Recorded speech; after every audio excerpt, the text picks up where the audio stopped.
3. Material of immense value. Vyacheslav Molotov, Stalin's shadow, says Dmitry Volkogonov, a harsh man, assumed overall direction of the Soviet atomic bomb program at its inception in autumn 1942. Molotov had earned Lenin's contempt in the early years of the new state for generating the most shameful bureaucratism and the most stupid. His leadership style, Yuli Hariton reports, and correspondingly its results, were not terribly effective. Born in northwestern Russia in 1890 and one of the few old Bolsheviks to survive the purges, Molotov was square and dark with close-cropped curly hair and a strip of black mustache pasted across his upper lip. Like Beria, he affected pince-nez. When he grimaced at Stalin in devotion, baring his teeth, he looked like Teddy Roosevelt, but a Russian poet who had occasion to work with him found him not exuberant but modest, precise, and thrifty, the kind of man who could not pass an empty room without turning off the lights. If Molotov told Kurchatov not to be shy and to order all he needed, the vice premier did not yet give the new project carte blanche. The atomic bomb program in the United States, which the U.S. Army Corps of Engineers was now administering and had codenamed the Manhattan Engineering District, was awarded first priority for materials and personnel over any other program of the war. In the Soviet Union, to the contrary, atomic bomb research began ad hoc, Kurchatov and his colleagues pulling together whatever resources they could find. The vicissitudes of war partly determined the Soviet program's modest initial priority. Molotov had assigned chemical industry commissar Mikhail Pervyukin to work with Kurchatov and with Sergei Kaftanov of the State Defense Committee. It was difficult to organize the works to the desired scale, Pervyukin recalls, because the country was in the heaviest period of the war. The nation's full potential was already mobilized to defeat the enemy. Research institutes had been evacuated to the east, Pervyukin adds. The cyclotron under construction in Leningrad had to be moved with its big magnet to Moscow. Kurchatov needed time to prepare a feasibility study. But bureaucratic politics interfered as well. Kurchatov's lack of scientific rank, which Stalin had counted in his favor, worked against him in council. Our suggestion to the State Defense Committee was to form an institute, says Pervyukin, but we were told that we should start in a more modest way, with a laboratory, since Kurchatov had been only a laboratory director up to that time. Start with a laboratory, they said, and develop a program of works to be done. Nor was it easy to corral the necessary organizations and personnel. There were many difficulties in those years, Pervyukin continues. For instance, we had problems drawing institutes into our work. We asked academician Ilya Ilyich Chernyayev of the Institute of Inorganic Chemistry to develop some chemical methods for us, but he refused. Why should we do it? It's not our work. We have our own job to do. We couldn't agree to that, and we got a decision obliging the Institute to do the work. Then along came the deputy director of the Institute and the secretary of its party organization, complaining that we were interfering with their scientific programs and ruining the Institute's specialization. We had to explain to these comrades that they were wrong. Bureaucrats similarly resisted aiding the new enterprise. It was very difficult to negotiate with ministers, complains Pervyukin. They said, "You're taking our people from us when we have our own state plans to fulfill. We won't give our people away." Pervyukin had to invoke the State Defense Committee to enforce his requisitions. Until 1945, Hariton confirms, this program was carried out by only a few researchers who had scarce resources. Everyone was preoccupied with the Battle of Stalingrad, which raged through the autumn and early winter. Stalingrad was the key to the rest of the country still in Russian hands, comments Alexander Wirth. The whole of European Russia east of Moscow, the Urals, and Siberia. Blocked in the north at Leningrad, stopped and pushed back before Moscow, the Germans had launched a major summer offensive up through the Crimea and eastward through central Russia southeast of Moscow, intended to capture or destroy Stalingrad, and then turn south to claim the vital oil areas of the Caucasus at Maikop, Grozny, and Baku. Soviet industry had not yet revived sufficiently to supply the Red Army with the equipment it needed to match the German onslaught. With 1,200 planes in this area of the front, writes a Soviet historian, the enemy had great superiority in aircraft, as well as in guns and tanks.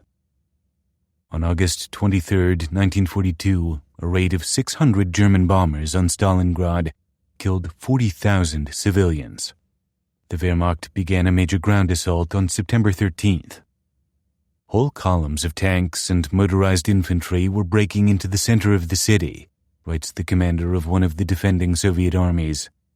The Nazis were now apparently convinced that the fate of Stalingrad was sealed, and they hurried towards the Volga.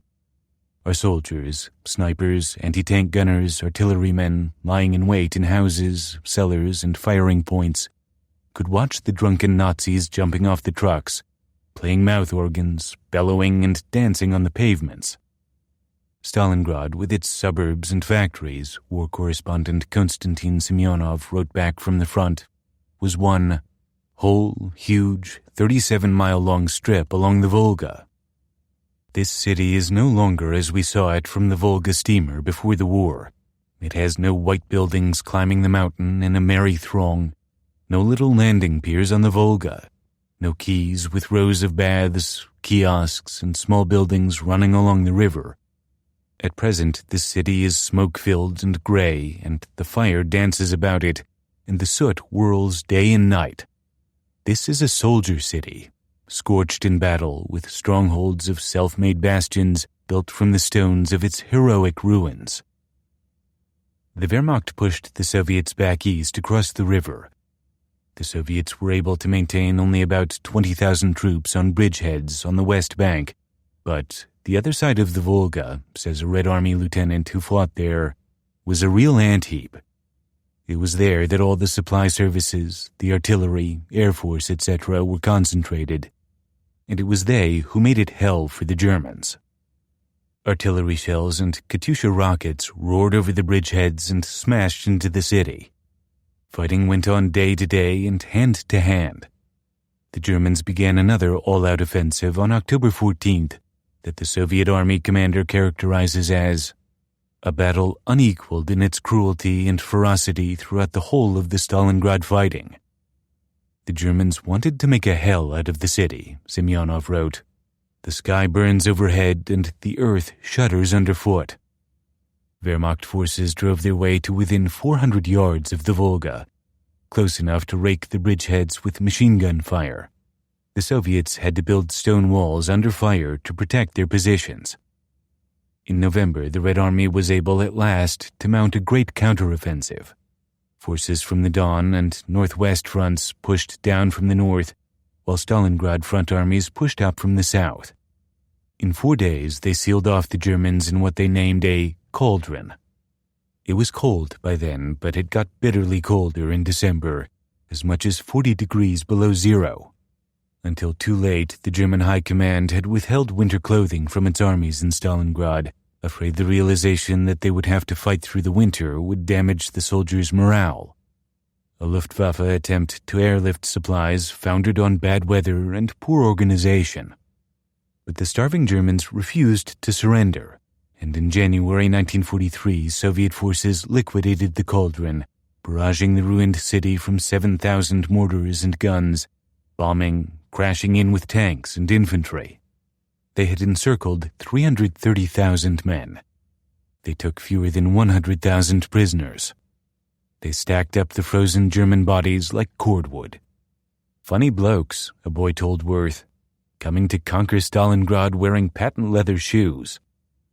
Worth heard that children in a nearby village were using one dead German for a sled. One night after the liquidation of the cauldron, when it was minus 44 degrees, Worth drove shivering toward Stalingrad in a van full of journalists through the victorious armies. All the forces of Stalingrad were now being moved. About midnight, we got stuck in a traffic jam. And what a spectacle that road presented.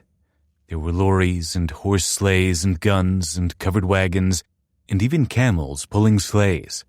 Thousands of soldiers were walking in large irregular crowds to the west through this cold, deadly night. But they were cheerful and strangely happy, and they kept shouting about Stalingrad and the job they had done, in their Valenki, wool-felt boots, and padded jackets and fur caps with the ear flaps hanging down, carrying Tommy guns with watering eyes and hoarfrost on their lips. They were going west. How much better it felt than going east. Stalingrad was the turn of the tide. Moving and other preliminaries kept Kurchatov busy until early 1943. In January, the Navy even ordered him to Murmansk to work on German mines. The State Defense Committee, GKO, officially awarded him authority over the uranium project on February 11, 1943. At that time, it required special permission from the GKO to enter Moscow, Kaftanov recalls. We obtained permission for approximately 100 people and a respective number of apartments, and began inviting the chosen specialists. Working out of a room at the Moscow Hotel on Marx Prospect, within sight of the Kremlin, Kurchatov assembled a core team of talents to prepare a feasibility study. Theoretical physicists Georgy Flyrov, Yuli Hariton, and Yakov Zeldovich, experimentalists Isaac Konstantinovich Kikoin, and Abram Alikonov. Kikoin was a specialist in diffusion processes. Alikonov, the young academician and cosmic ray expert, had competed with Kurchatov to head the project. Golovin. In no hurry to expand his staff, Kurchatov tried to determine the main lines of attack and clearly formulate the scientific and engineering task ahead. He made numerous estimates and gave more detailed consideration to the possible ways of achieving a uranium fission chain reaction, carefully discussing them all. The group soon decided to build a nuclear reactor powered by slow neutron fission and simultaneously to work out means for separating large quantities of uranium isotopes. Kurchatov did not settle for half measures, but at once boldly got started on estimates for a uranium bomb whose explosive power would come from fast neutron fission, though he did not yet have so much as a microgram of pure U-235, and though neither he nor the other members of the group had an inkling as to the possibility of producing plutonium. At the beginning of 1943, that is, Igor Kurchatov and his colleagues in the Soviet Union were planning to build a nuclear reactor to prove that a chain reaction was possible in uranium, and then to build a uranium bomb using U-235 separated laboriously from natural uranium by physical means. That would be a long, slow, expensive route to a bomb, one that Kurchatov certainly would not have chosen if he had known any shorter, faster, and cheaper approach. The Soviet Union had only limited known reserves of uranium ore. It had only a few kilograms of heavy water and no facilities for making more. But a reactor moderated with heavy water would require several tons. It lacked the technology to make large quantities of pure graphite, an alternative to heavy water. It lacked the technology to make uranium metal or uranium hexafluoride. U-235 had not yet been separated from U-238 in the Soviet Union, even at laboratory scale, and separating enough U-235 for a bomb, tens of kilograms, would require developing a vast new industrial plant based on one or more new and difficult technologies. The gun bomb that Flyrov had proposed and that Kurchatov had in mind would be prodigal of material, requiring several critical masses of U-235 in its design. The Soviet scientists had not yet appreciated that a reactor would transmute a portion of its larger inventory of U-238 into a new man-made element, heavier and less stable than uranium. Early in 1941, a team of American scientists at Berkeley, led by radiochemist Glenn T. Seaborg, had transmuted the first millionth of a gram of the new element in the big 60-inch Berkeley cyclotron. The team had isolated the first sample on March 28th, but the discovery was classified and would not be announced until after the war. In 1942, Seaborg had named the new element plutonium. By then, the Americans had determined what the Soviets did not yet know, that plutonium was even more fissionable than U-235, with a fission cross-section for fast neutrons 3.4 times as large as natural uranium.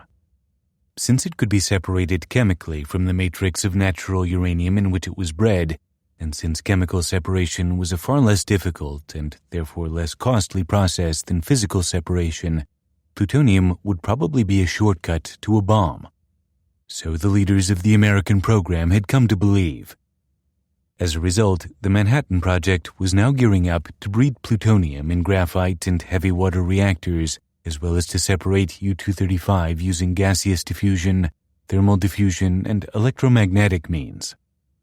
A new secret laboratory that would open its doors on a mesa in the northern New Mexico wilderness in April 1943 would begin developing gun designs for both uranium and plutonium.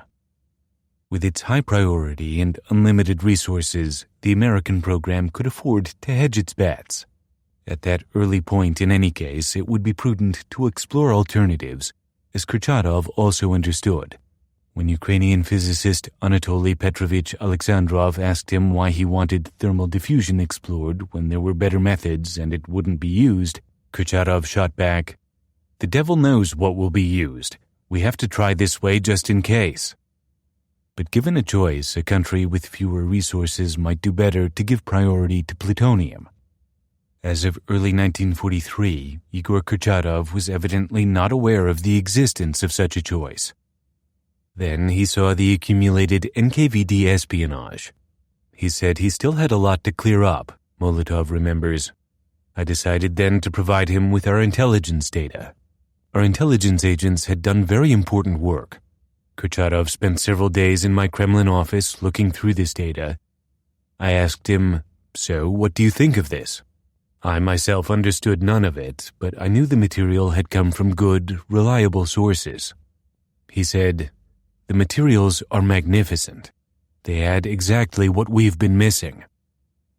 On March 7, 1943, Kurchatov finished drafting a 14-page review for Mikhail Pervyukin of the documents and transmissions that Moscow Center had collected. He only refers to British material, most of it probably passed by Klaus Fuchs, which almost certainly means that no American technical information had yet come in. But the British knew enough, and Kurchatov learned enough to transform the Soviet program. Having reviewed the material, Kurchatov began directly, "I came to the conclusion that it is of immense value for our science and our country. Its value cannot be overestimated. The material shows what serious and intensive research and development work on the uranium problem has been undertaken in England," Kurchatov explained. "It also," he wrote, "provides some quite important reference points for our research, informing us of new scientific and technical approaches and enabling us to skip labor-intensive phases of development." Kurchatov judged at that point that the most valuable information in the espionage material dealt with isotope separation. The Anglo-American preference for gaseous diffusion as a means of separating U-235 from U-238 was unexpected, he explained. The Soviet scientists had believed the centrifuge approach to be much more promising. The espionage material made us include diffusion experiments in our plans along with centrifuge. Next, Kurchatov went through the theoretical work on diffusion, a very detailed study. Fuchs and Peierls had done that study, and Fuchs later admitted passing a number of reports on diffusion theory to Alexander and to Sonia. The study provided a complete description of Franz Simon's proposed gaseous diffusion unit. "Our theoreticians haven't yet checked this extensive work," Kurchatov reported to Pervyukin, "but as far as I can judge, it is the work of a group of prominent scientists who based their well-founded and laborious calculations on clear physical principles." The study was so complete, Kurchatov exulted, that it would enable his team to skip the initial stage and to move immediately to developing gaseous diffusion in the Soviet Union. Kurchatov wanted further information on the machinery the British were developing for gaseous diffusion. He included 5 questions on the subject in this section of the report, clearly intending for Pervyukin to pass them to the NKVD and GRU to guide further espionage. The scientific director of the Soviet program to build an atomic bomb, that is, was not a passive recipient of espionage materials, but an active participant in an extensive program of espionage directed against his country's wartime allies, Britain and the United States. On the other hand, they were allies that had decided to exclude his suffering country from a secret joint program to develop a decisive new weapon of war. He surely felt justified. The material Kurchatov reviewed contained brief analyses of the usefulness of thermal diffusion, centrifuge, and mass spectrographic approaches to isotope separation. Thermal diffusion he discounted as inefficient because of high energy consumption. It was, but it would save the American project in 1944 when problems in barrier development delayed startup of the big gaseous diffusion plant under construction at Oak Ridge, Tennessee. The British analysis dismissed the centrifuge approach because of the difficulty of making a centrifuge that would hold together at the high rate of rotation necessary for isotope separation. This conclusion may be challenged, Kurchatov writes, defending the primary approach of the Soviet program so far. It would not be successfully challenged in the Soviet Union until long after the end of the war. Kurchatov headed the second section of his March 7, 1943 report, The Problems of Nuclear Explosion and Chain Reaction. Here were more revelations from espionage. First of all, the statement that it is possible to realize a nuclear chain reaction in a mixture of regular uranium oxide, or metallic uranium, and heavy water. For Soviet scientists, this conclusion is unexpected and contradicts the established point of view. We considered it to be proven that without isotope separation, it is not possible to achieve a chain reaction with heavy water. In 1940, misled by the cross-section estimate that Borst and Harkins had reported in their letter to the Physical Review, Yuli Hariton and Yakov Zeldovich had reached that pessimistic conclusion. Now, Fuchs reported Hans Halban and Lou Kowarski's actual measurements of deuterium cross-sections using, as Kurchatov said, the entire world reserve of heavy water. The report convinced Kurchatov that his theoreticians should review their conclusions once more. He also wanted more information via espionage about the French scientists' work. It is mentioned in the espionage material that Halban and Kowarski intend to continue their experiments with larger amounts of heavy water in America, where it is said production of this substance is organized on a very large scale.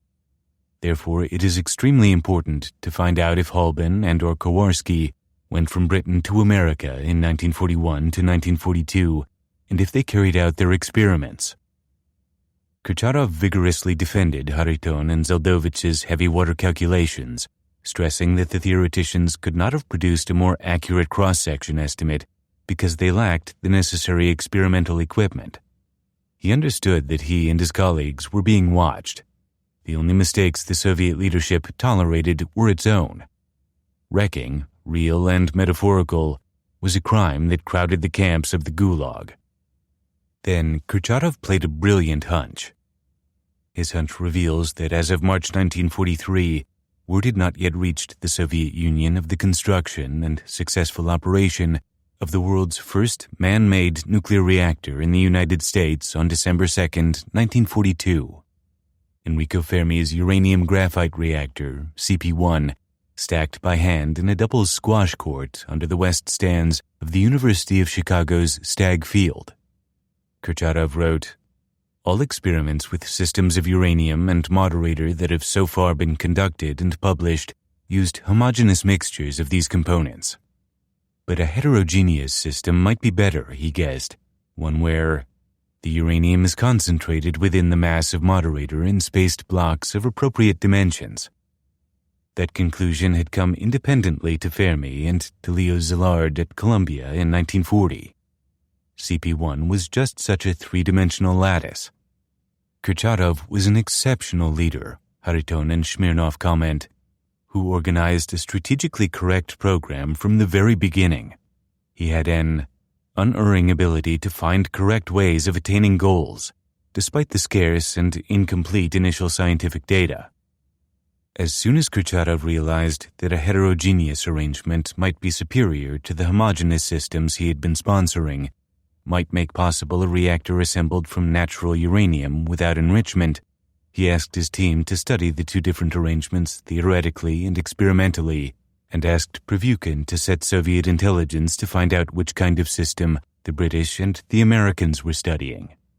In the end, Hariton and Smirnov conclude, referring to members of the Kurchatov team, it was I.I. Gurevich and Isak Pomeranchuk who successfully solved Kurchatov's problem, showing the decisive advantage of a heterogeneous reactor. Part 3 of Kurchatov's report, The Physics of the Fission Process, primarily discussed espionage information that confirmed what Soviet scientists had already worked out on their own, but it included more questions which Kurchatov hoped further espionage might resolve. Kurchatov made a point of emphasizing that Otto Frisch in England had confirmed the phenomenon of the spontaneous fission of uranium discovered by Soviet physicists G.N. Flyrov and K.A. Peterzak, that the fact of spontaneous fission made it necessary to keep a critical mass disassembled until the moment of explosion, so that a stray secondary neutron would not cause it to chain react prematurely, and that Flyrov's calculation of the necessary speed of assembly closely matched British estimates. Finally, Kurchatov assessed the issue that had bothered Beria, and probably Stalin as well, since Vadim's first report had come in. Was this harvest of espionage information or disinformation? Naturally, the question is raised whether the materials received reflect the real status of research and development in Britain, rather than a legend aimed at misdirecting our science. This question is of special importance for us because in many important areas we are not in a position to test the data because we lack the technical base necessary to do so.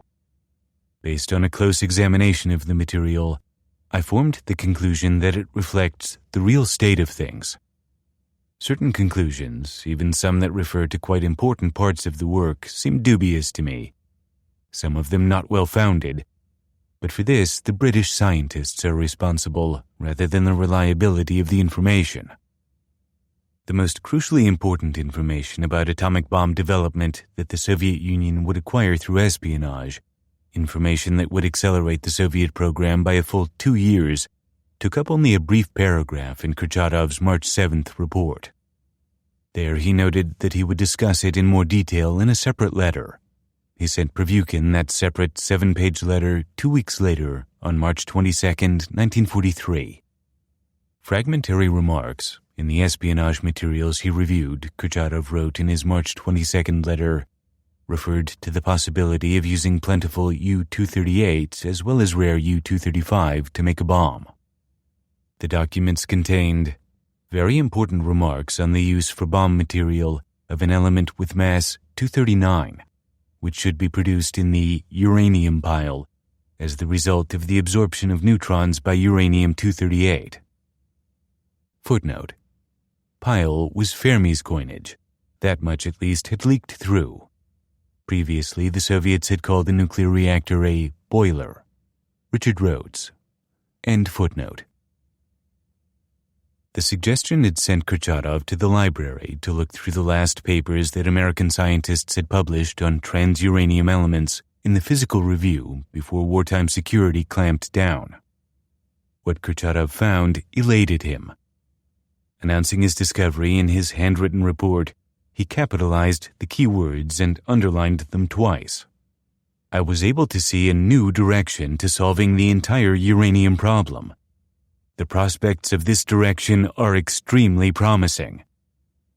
Kurchatov proceeded to review the workings of a uranium pile, pointing out that it was always assumed that only the light isotope of uranium, U-235, which constitutes only 1/140th part of regular uranium, would be useful in a pile.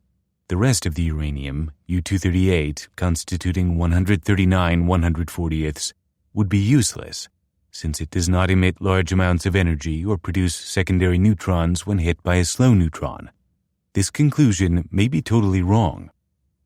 Kurchatov was alluding to the transmutation of U-238 under neutron bombardment that Edwin Macmillan and Philip Abelson at Berkeley had successfully explored in 1940. Macmillan and Abelson had found, in Kurchatov's words, that the nucleus of U-238, hit by a neutron, passes through certain changes and transforms itself into uranium-239. This element is unstable and in 20 minutes, on average, transforms spontaneously into element 93, which doesn't exist on Earth, the element called ecarium. Macmillan and Abelson had a better name for the first artificial new element beyond uranium, and hence transuranic, but they had not published it in their physical review paper. They called element 93 neptunium. Uranium was the heaviest element to occur naturally on Earth because its nucleus, densely packed with positively charged protons that repelled each other electrically, was only marginally stable. It should follow that man-made transuranic elements like element 93, with even more protons packed into their nuclei, would be even less stable. The German physicist Carl Friedrich von Weizsäcker had independently worked out these consequences of U-238 bombardment in the summer of 1940, had assumed that 93 might fission and chain react, and had reported the idea to his government, which failed to take up the suggestion. In fact, 93 was more like U-238 than U-235, and in any case its 2.3-day half-life made it unsuitable for use in a weapon. But since 93 was radioactive, spontaneously emitting beta electrons and gamma rays, it followed that it would quickly transmute itself further. And on theoretical grounds, element 94 ought to fission and chain react even more vigorously than U-235. Macmillan and Anderson had mentioned this daughter product 94-239 in their paper on 93 and had measured the outside limits of several of its physical characteristics. Glenn Seaborg and his colleagues had then taken over the research and discovered 94, plutonium, but by then the work was classified. Now, in March 1943, Kurchatov realized the same possibilities. It appears, he wrote, that although echirinium, 93, is somewhat more stable than uranium-239, it also possesses a short half-life, and by itself transforms into element 94. This element is called eka-osmium. According to all current theoretical ideas, the collision of a neutron with a nucleus of eka-osmium, 94, will be accompanied by the release of a large amount of energy and the emittance of secondary neutrons, so in this respect, it should be analogous to U-235. Footnote: radiochemists had coined these preliminary names for 93 and 94 in the 1930s because the anticipated new transuranic elements were assumed, incorrectly as it turned out, to resemble the metals, rhenium, osmium, and so on, that fell directly above their anticipated positions on the periodic table of the elements. Eka means beyond. Richard Rhodes. End footnote. In Part 2 of this March 22, 1943 letter, Kurchatov quickly explained the enormous import of his extrapolation. If eka-osmium, 94, really possesses properties similar to those of U-235, it could be extracted chemically from the uranium pile and used as material for an eka-osmium bomb. The bomb hence would be made of unearthly material which has disappeared from our planet. As one can see, given this solution to the entire problem, there is no more necessity to separate uranium isotopes. But having stated his conclusion at its most optimistic, Kurchatov then qualified it. These unusual properties are of course not yet proved in many respects. Their realization is only possible if it is true that eka-osmium-239 is analogous to U-235, and also only if a uranium pile may be built one way or another. The scheme demands quantitative analysis of every detail. He had already assigned that work to Zeldovich, he wrote, but it would not be possible to study the properties of element 94 fully earlier than mid-1944, when our cyclotrons will be restored and operating.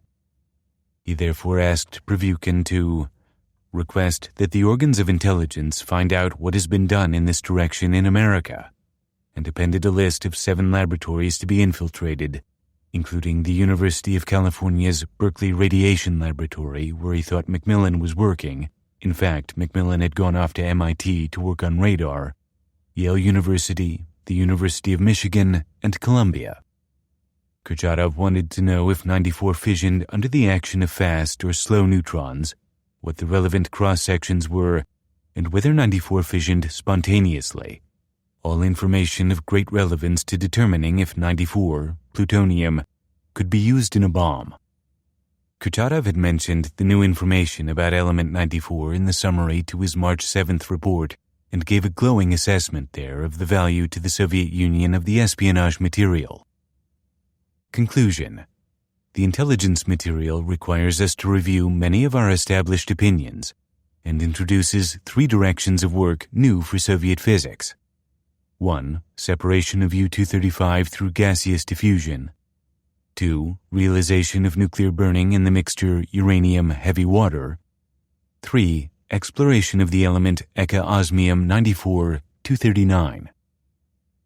In conclusion, it is necessary to mention that the material as a whole shows that it is technically possible to solve the entire uranium problem in a much shorter period than our scientists believed before they were informed about developments in this field abroad. Prevukin, impressed, had underlined this last sentence. Don't tell anyone about this letter to you. Kurchatov closed his March 22nd follow-up report cautiously. Long afterward, defending the contribution of Soviet scientists, Yuli Hariton would assert that one should not overestimate the importance of the Soviet intelligence community in setting up the atomic program. Based on Kurchatov's own documented responses to the espionage material he reviewed, one should not underestimate the importance of espionage either. American scientists had been right to withhold their work on plutonium from publication. The possibility of transmuting U-238 to a new fissionable element that could be separated chemically from uranium was the most important secret of the early days of the nuclear arms race. The world learned about plutonium at Nagasaki, Glenn Seaborg remarks. Thanks to Klaus Fuchs, Soviet scientists learned about plutonium early in 1943. In May, to facilitate and reward his work on the Anglo-American atomic bomb, Klaus Fuchs received the gift of British citizenship. Between Igor Kurchatov's first 2 espionage reviews, on March 10, 1943, the Presidium of the Soviet Academy of Sciences confirmed his appointment as director of the Soviet atomic bomb program. He was 40 years old and not yet even a full member of the Academy. That election came 6 months later, on September 29, 1943.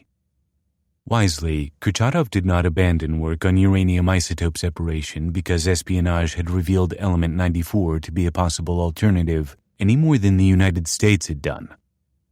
Pursuing multiple approaches to a bomb, however redundant and expensive, was the only way to hedge against failure in the days before it was certain which approach would work. Kurchatov needed a home for his new secret laboratory.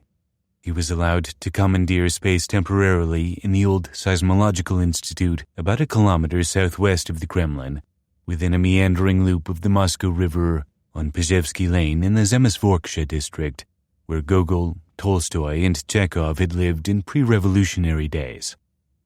Kurchatov and his small staff, no more than 20 people, moved into the Institute workshop, a neat, small 3-story building surrounded by linden trees. Golovin and Smirnov describe it. Kurchatov named the operation the Laboratory for Thermal Engineering. His staff grew slowly, paced by the lack of facilities and equipment, but people joined the adventure willingly from their far-flung assignments in the military or in industry. Golovin recalls, most of the personnel came to Kurchatov with only the clothes on their backs and what had been thrown together in small suitcases. Their other belongings, including the books and manuscripts so important to scientists, would have been lost in evacuations or during air raids. Kurchatov's first concern was to feed and house the new arrivals. This was a great morale builder for people who had suffered wartime privations. We used to lunch for coupons in the House of Scientists on Kropotkinskaya Street, Golovin writes. We went to lunch with Kurchatov in a covered truck, the entire team. By the standards of that time, these lunches were real feasts. We were very happy with the fresh salad which was grown near the House of Scientists during the summer instead of flowers. Almost immediately, they ran out of laboratory space and took over another evacuated building on Bolshaya Kalushskaya Street that belonged to the Institute for Inorganic Chemistry. On Kalushskaya, says Golovin, for the first time, armed guards appeared at the entrances. Shortages caused delays that made everyone impatient. "We had to find our way through," Georgy Flyrov recalled their embattled mood. "Just like the soldiers fighting in the front lines. We were poor at first. Fortunately, we were authorized to scavenge voltmeters and other equipment from the Army and the institutes of the Academy of Sciences. Sometimes when we discussed what was most important, it would seem that what was most important was whatever hadn't yet been done, and everything which had already been done might be spoiled if some minor thing went wrong." While occupying these first temporary facilities, Kurchatov began looking for permanent quarters. Kaftanov says his aide S.A. Balazin and Kurchatov examined many buildings which had belonged to various institutes that had been evacuated from Moscow. "We were interested in an appropriate building in a suitable location which could be extended in the future. It was clear from the beginning that extension would be necessary." Prevyukin also sometimes accompanied Kurchatov on his real estate rounds. "Igor Vasilievich and I examined the unfinished buildings of the All-Union Institute for Experimental Medicine in Pokrovskoye Stresnevo, the exclusive suburb of Silver Woods in northwestern Moscow. We decided to organize the main laboratory for nuclear physics in one of the buildings which already had a roof. Kurchatov's laboratory took over the entire territory of the Institute's compound. 5 hectares of pine woods had been enclosed. A creek had been culverted underground. Golovin, who would serve as assistant director of the new laboratory, describes the setting. Kurchatov decided on an unfinished 3-story brick building beyond the Beltline Railroad on the edge of a sprawling potato field a kilometer from the Moscow River. A few hundred meters from the building were 2 unfinished 1-story stone cottages and a couple of warehouses, also roofless, and a half a kilometer farther off stood the 2-story building of a small factory that made clinical X-ray machines. A pine grove, a few log cabins, and 2 railroad spurs across the field completed the picture.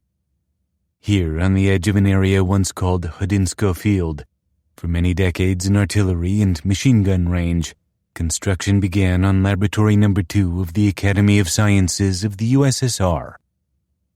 In July 1943, when the Red Army pushed the Wehrmacht back across the Ukraine west to the Dnieper River, liberating Kharkov, Kirill Sinelnikov had immediately returned to his laboratories there and gone to work restoring the electrostatic generators so that he could begin measuring cross-sections. That operation took the name Laboratory No. 1.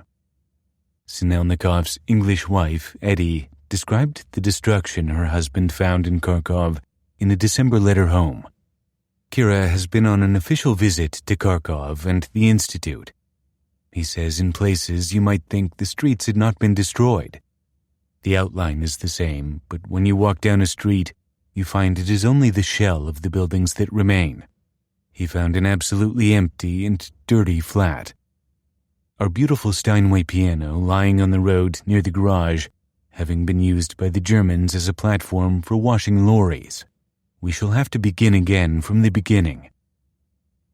That summer of 1943, the 75-ton magnet of the Leningrad cyclotron arrived in Moscow, brought remarkably through the German blockade, and construction began in the basement of the laboratory at the Silverwood site on what would be the most powerful particle accelerator in Europe, and a way of making a few micrograms of plutonium, work which Kurchatov assigned to his chemist brother, Boris.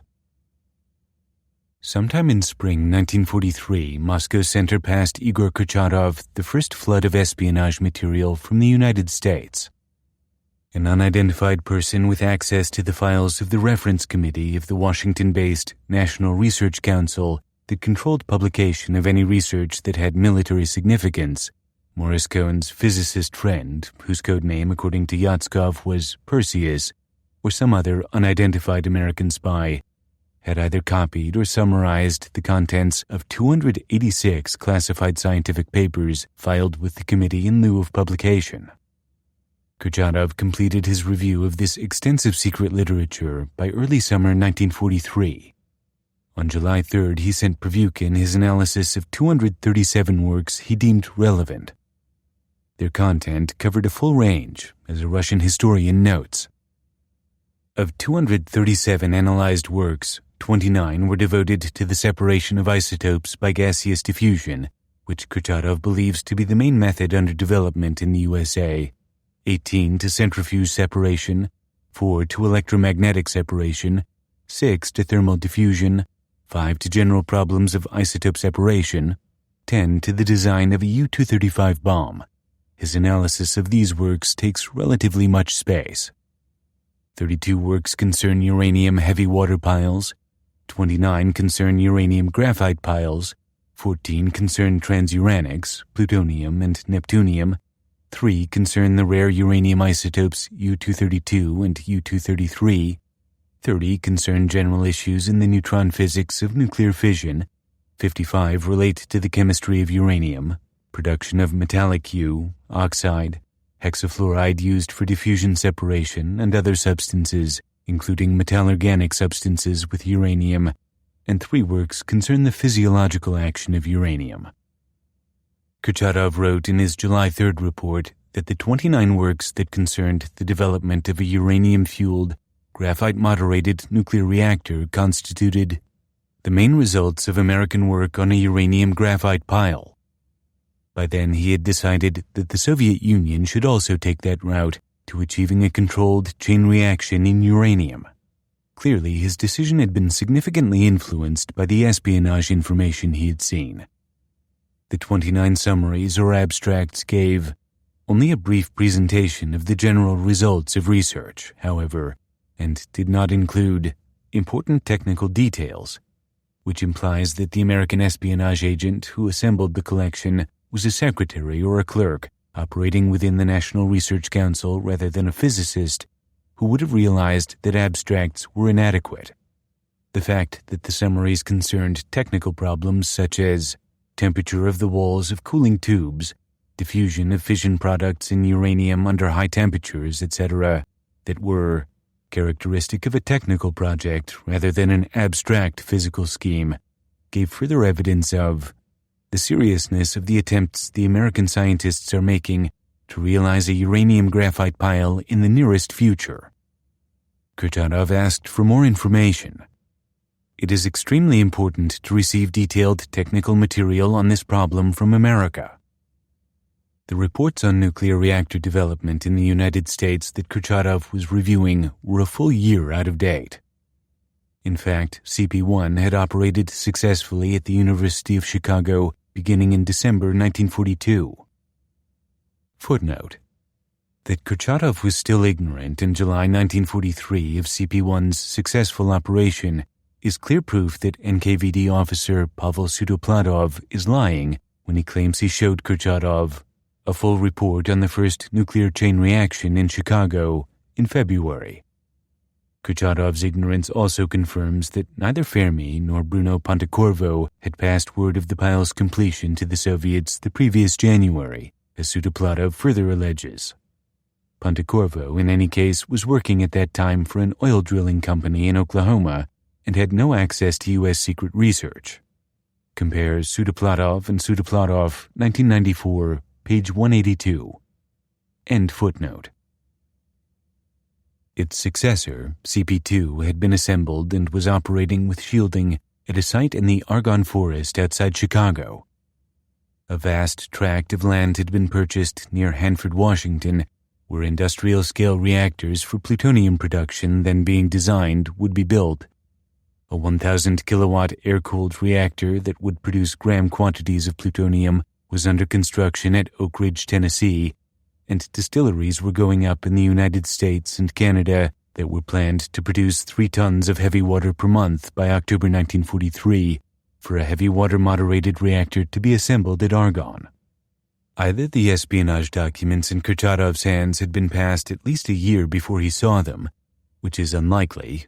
Why would the NKVD have allowed him to review equally sensitive British files but withheld this cornucopia of American information from him during the previous several months when he and his team were formulating their first plans? Or they reflected the abrupt cutoff of information.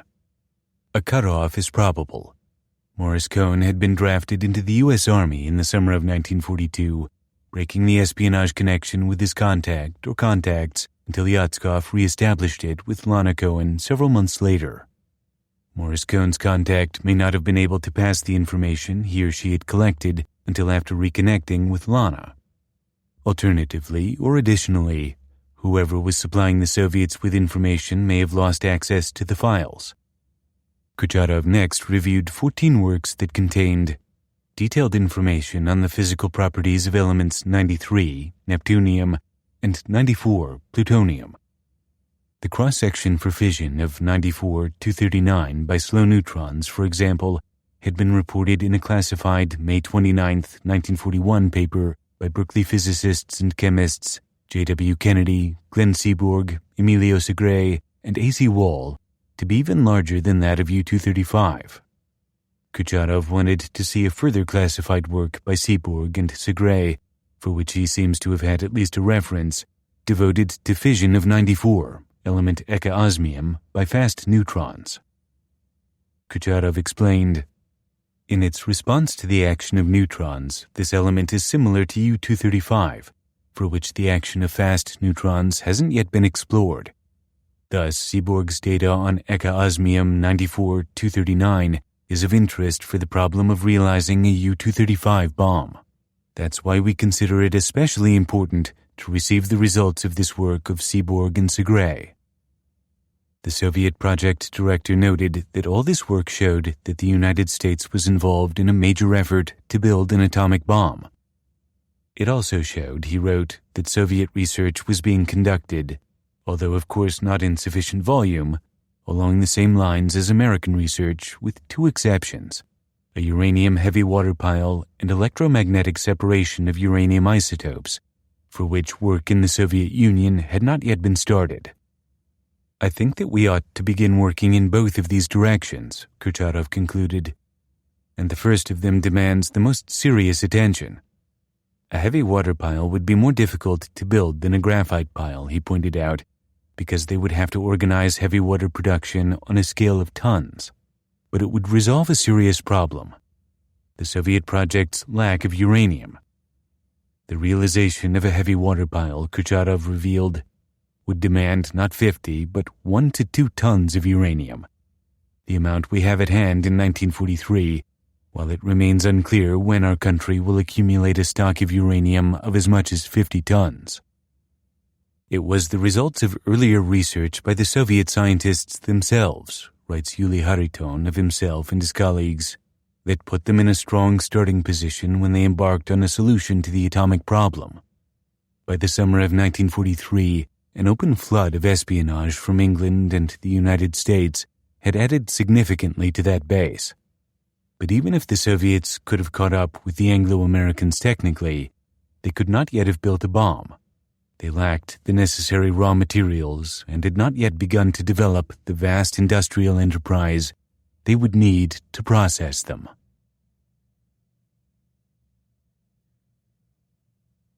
(4) A Russian connection. Like many Americans who spied for the Soviet Union, Harry Gold had a Russian connection. In 1881, following the murder of Tsar Alexander II by revolutionaries and the subsequent repeal of reforms and outbreak of violent pogroms, a vast Jewish exodus began from Russia. Some 3.5 million Jews fled to the United States between 1882 and 1920. Harry Gold's parents, Sam and Celia Golodnitsky, left Russia around 1904. They stopped for a decade in Switzerland, where Sam found work as a cabinet maker. Henrik, Harry, was born in Bern on December 12, 1910. The Golodnitskys continued on to America in 1914, were assigned the name Gold by an immigration officer on Ellis Island, landed temporarily with a relative in Little Rock, Arkansas, moved to Chicago and worked in the stockyards and coal yards, and finally settled in South Philadelphia in 1915. Harry's younger brother Yosef was born 2 years later. South Philadelphia was a tough neighborhood. Harry Gold thought the fertile soil of his earnest desire to work with the Soviet Union lay there in his early experience of anti-Semitism.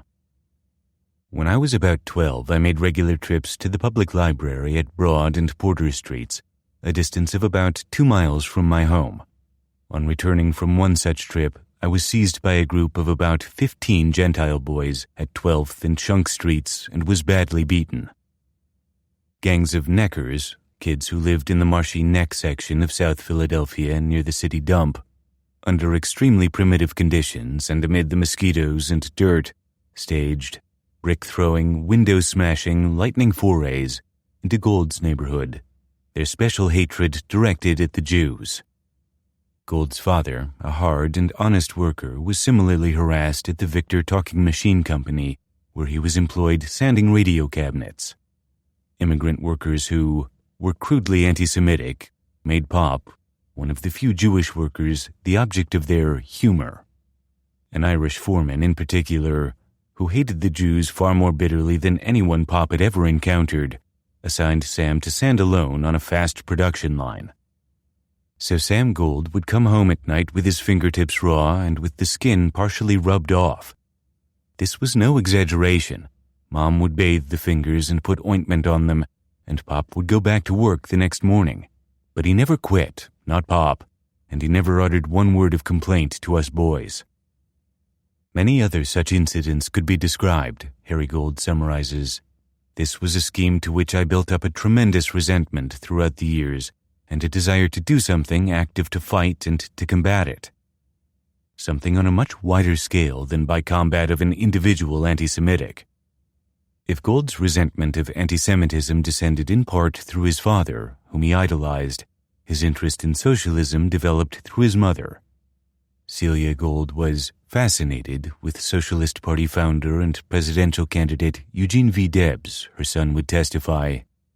The Golds subscribed to the Jewish Daily Forward, which also espoused the theory of socialism.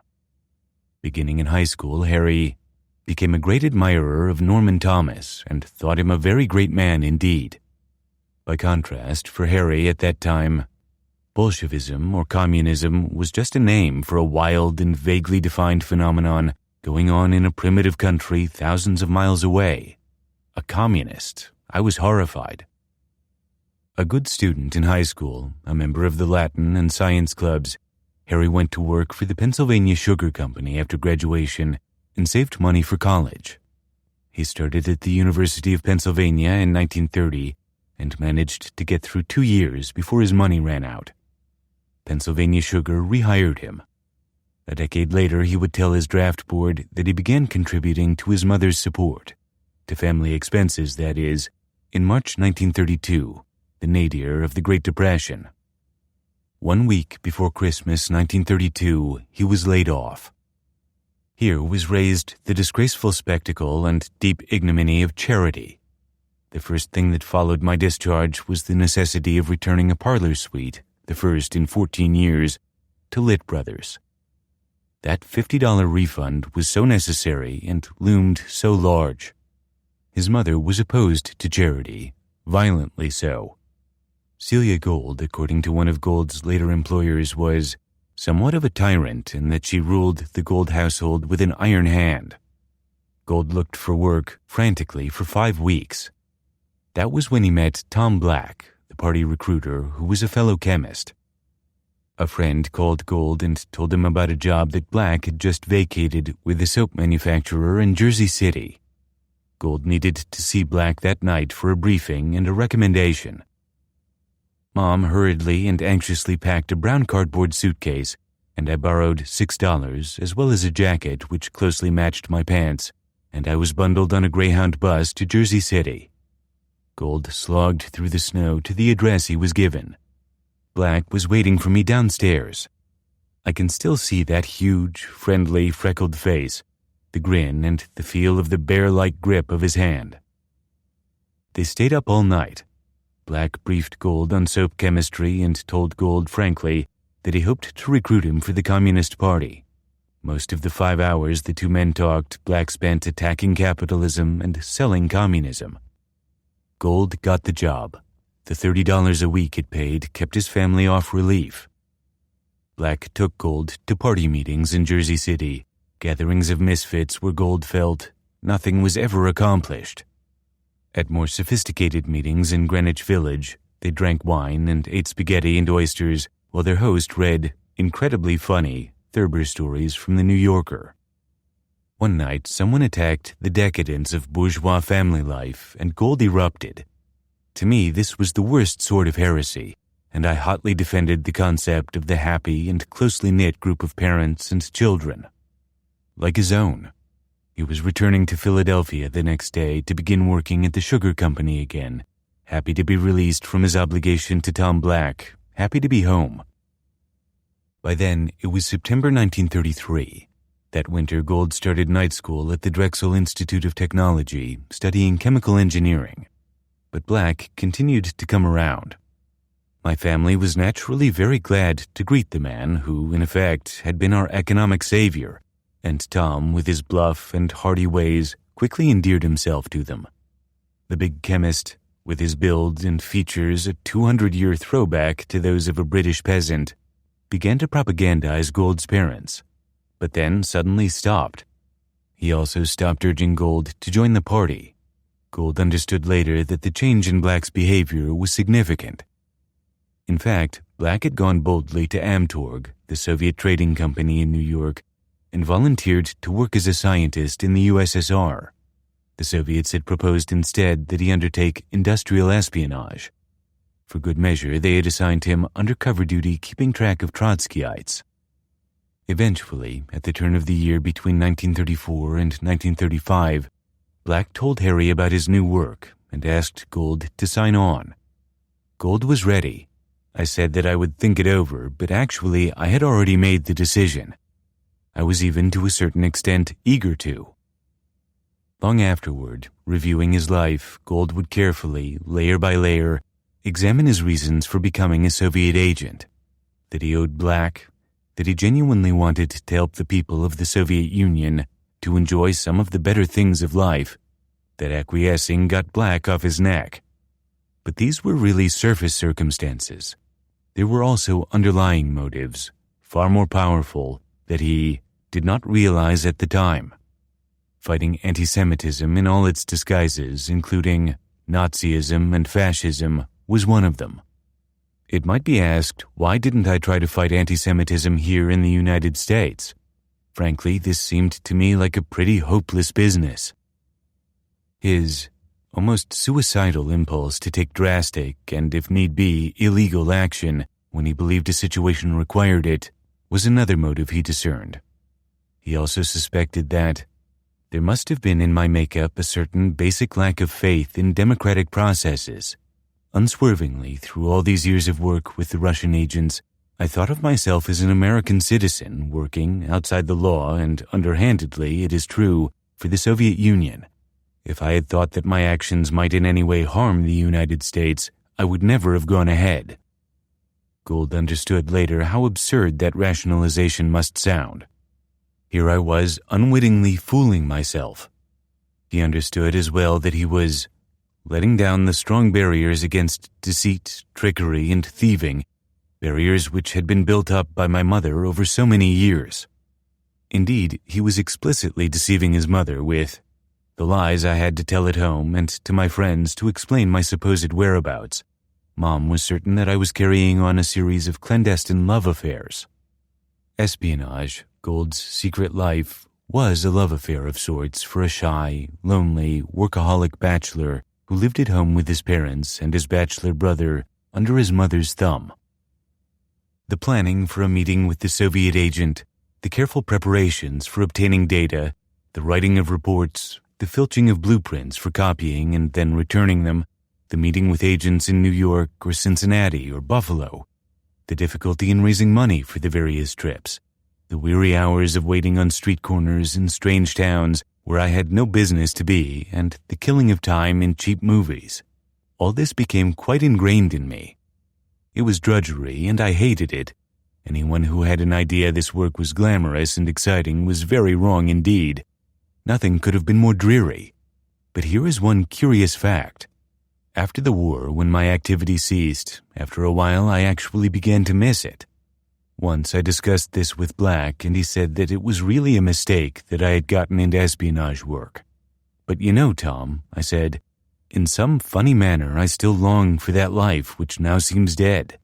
And Black replied, It is peculiar, I do too, even though it has caused me so much grief and disaster in the last 14 years.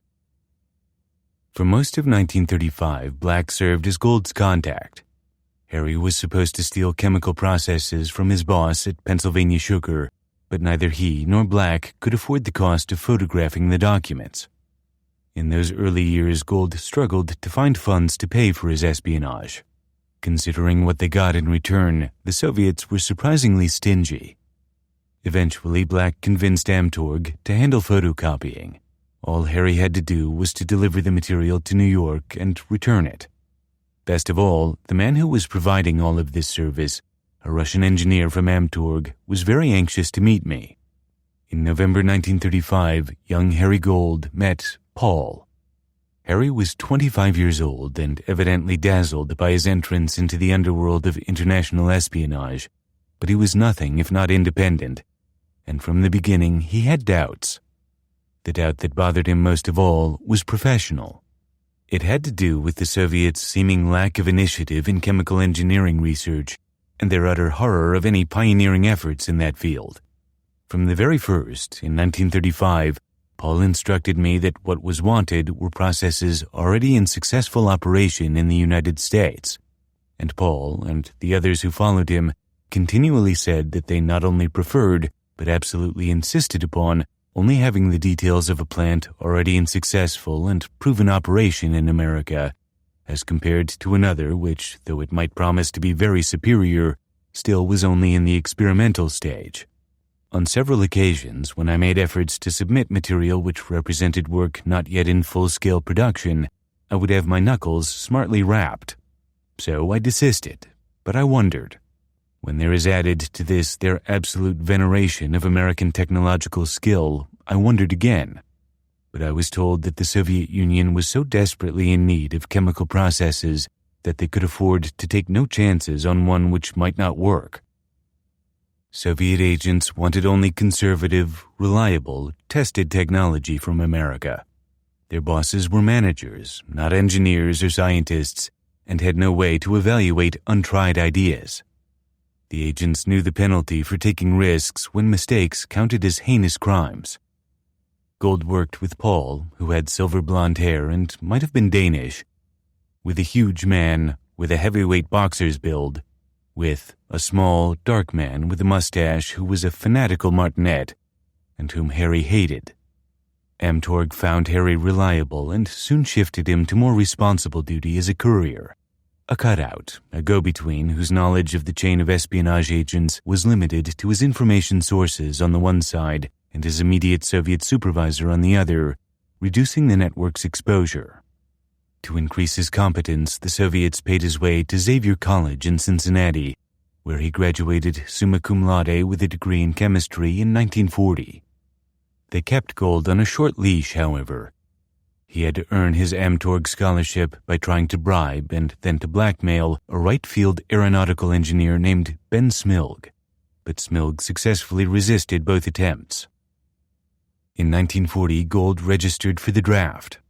The draft examiner found him at 29 years of age to have brown hair, hazel eyes, and a brown complexion. He was short and broad, 5 feet 6 inches tall and 180 pounds. He had developed what he called a fabulous appetite as a child at camp. It had stayed with me yet, he would write proudly, quoting a friend of his who once said, "Harry will eat anything which will stand still long enough and which won't eat him first." He had a broad, Slavic face, heavily jowled. He looked older than his years, and he turned out to be hypertensive. His draft board classified him 4F and exempted him from military service. People who worked with him found him pleasant, a hard worker, a fellow chemist said, conscientious and a sincere individual. One woman at work remembered him as nervous, around women at least. When he talked, she would testify, especially to a woman, his face would become flushed.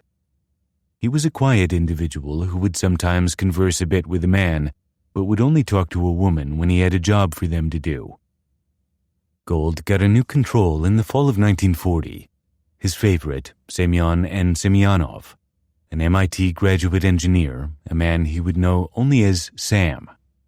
Sam, Gold says, had a swarthy complexion, almost Mexican-like in texture, black, dancing eyes, and a really warm and friendly smile. Sam was the only Soviet whom Gold ever met who might have passed for an American because of the way he spoke, dressed, and acted, and especially in the way in which he wore his hat. For some reason, foreigners never wear their hats as Americans do. The MIT engineer was contemptuous of paid agents. Harry never gave offense in that regard, asking for no reward, but beginning with Sam, the Soviets fully reimbursed Gold's travel expenses, so that across his years of devoted espionage, he at least broke even. Sam sent Gold off abruptly to Buffalo to rendezvous with a man named Al Slack, who worked for Eastman Kodak and was passing Amtorg information on Kodachrome film manufacture. The work was routine and not especially productive.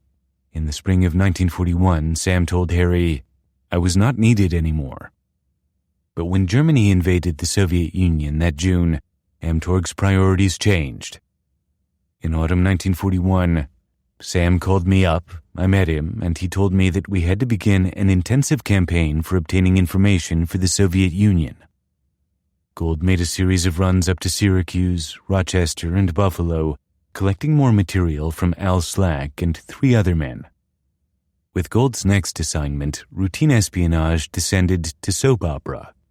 An exasperated Soviet operative named Jacob Golos had turned over to Sam a difficult, mercurial chemist named Abraham Brothman, a Columbia University graduate with a penchant for missing meetings and making promises he failed to keep.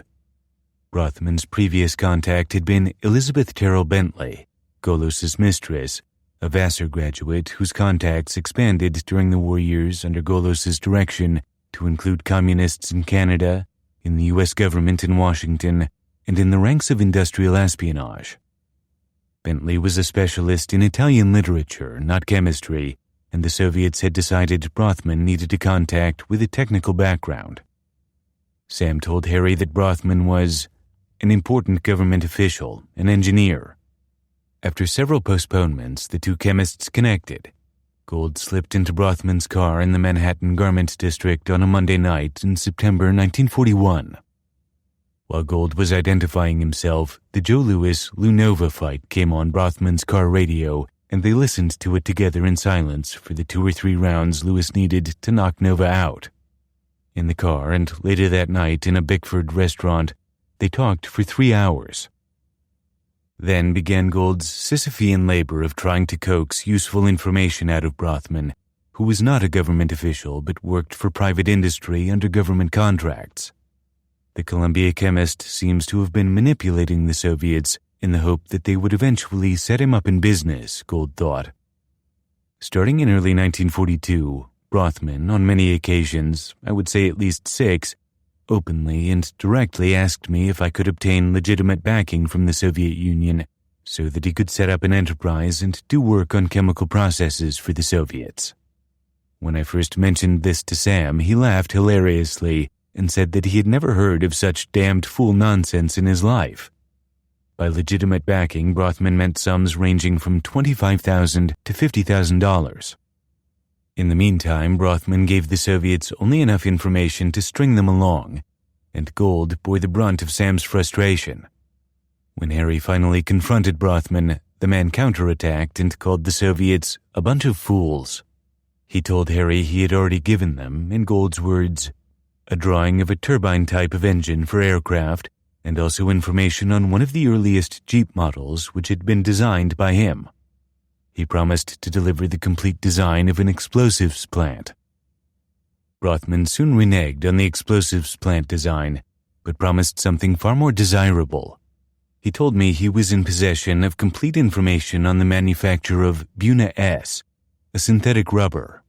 He also told me that not only was he in possession of complete information, but that he had the complete design material for a synthetic rubber plant. When I told Sam about this, he was highly elated. Buna S was one of the items on Semyonov's wish list. Gold arranged to meet with Brothman on New Year's Day 1942 to pick up the Buna S plans. Brothman came downstairs from his office 2 hours late, empty-handed. I remember this occasion very clearly and distinctly, Gold testified bitterly, because it was a cold morning and I waited outside the Exchange Bar, which unfortunately was closed, on New Year's morning. Once during this ongoing negotiation, Sam exploded at Brothman's callous disregard of Gold's misery. He said, "Look here, you fool. This scoundrel will not have the information on Sunday. He won't have it next Sunday or the Sunday after that. I bet you that it will be a month or 2 months before you will get it. Then I doubt that it will be complete. He doesn't have it complete now. He doesn't have half of it complete. Maybe it isn't even started on yet." Then Sam became so enraged, actually not at me but at Brothman, that he was almost beside himself and actually stopped talking from the force of his anger. After he cooled down, he said, "Look, we are going to have a couple of double scotches, and you are going to have something to eat. We will sit there and we'll talk of music, and we will talk of opera, and we will not talk of that son of a bitch Brothman." But eventually, Brothman came through. On a rainy evening in March 1942, he passed to Harry Gold a complete report on the manufacture of Buna S synthetic rubber, including blueprints for a plant, several hundred single-spaced typewritten pages, and a dozen blueprints. In April, Sam told Gold to congratulate and praise Brothman because the information he had turned over had been received in the Soviet Union and had been hailed as a remarkable, extremely valuable piece of work. The Soviets were immediately beginning to set up a plant for the manufacture of Buna S. Al Slack came through as well, though not before an accumulation of disappointments nearly led Gold to quit. Once, in the fall of 1942, I did waver. Things were going very badly. I had lost contact with Al Slack, and things were going very poorly with Brothman, and the whole business seemed futile.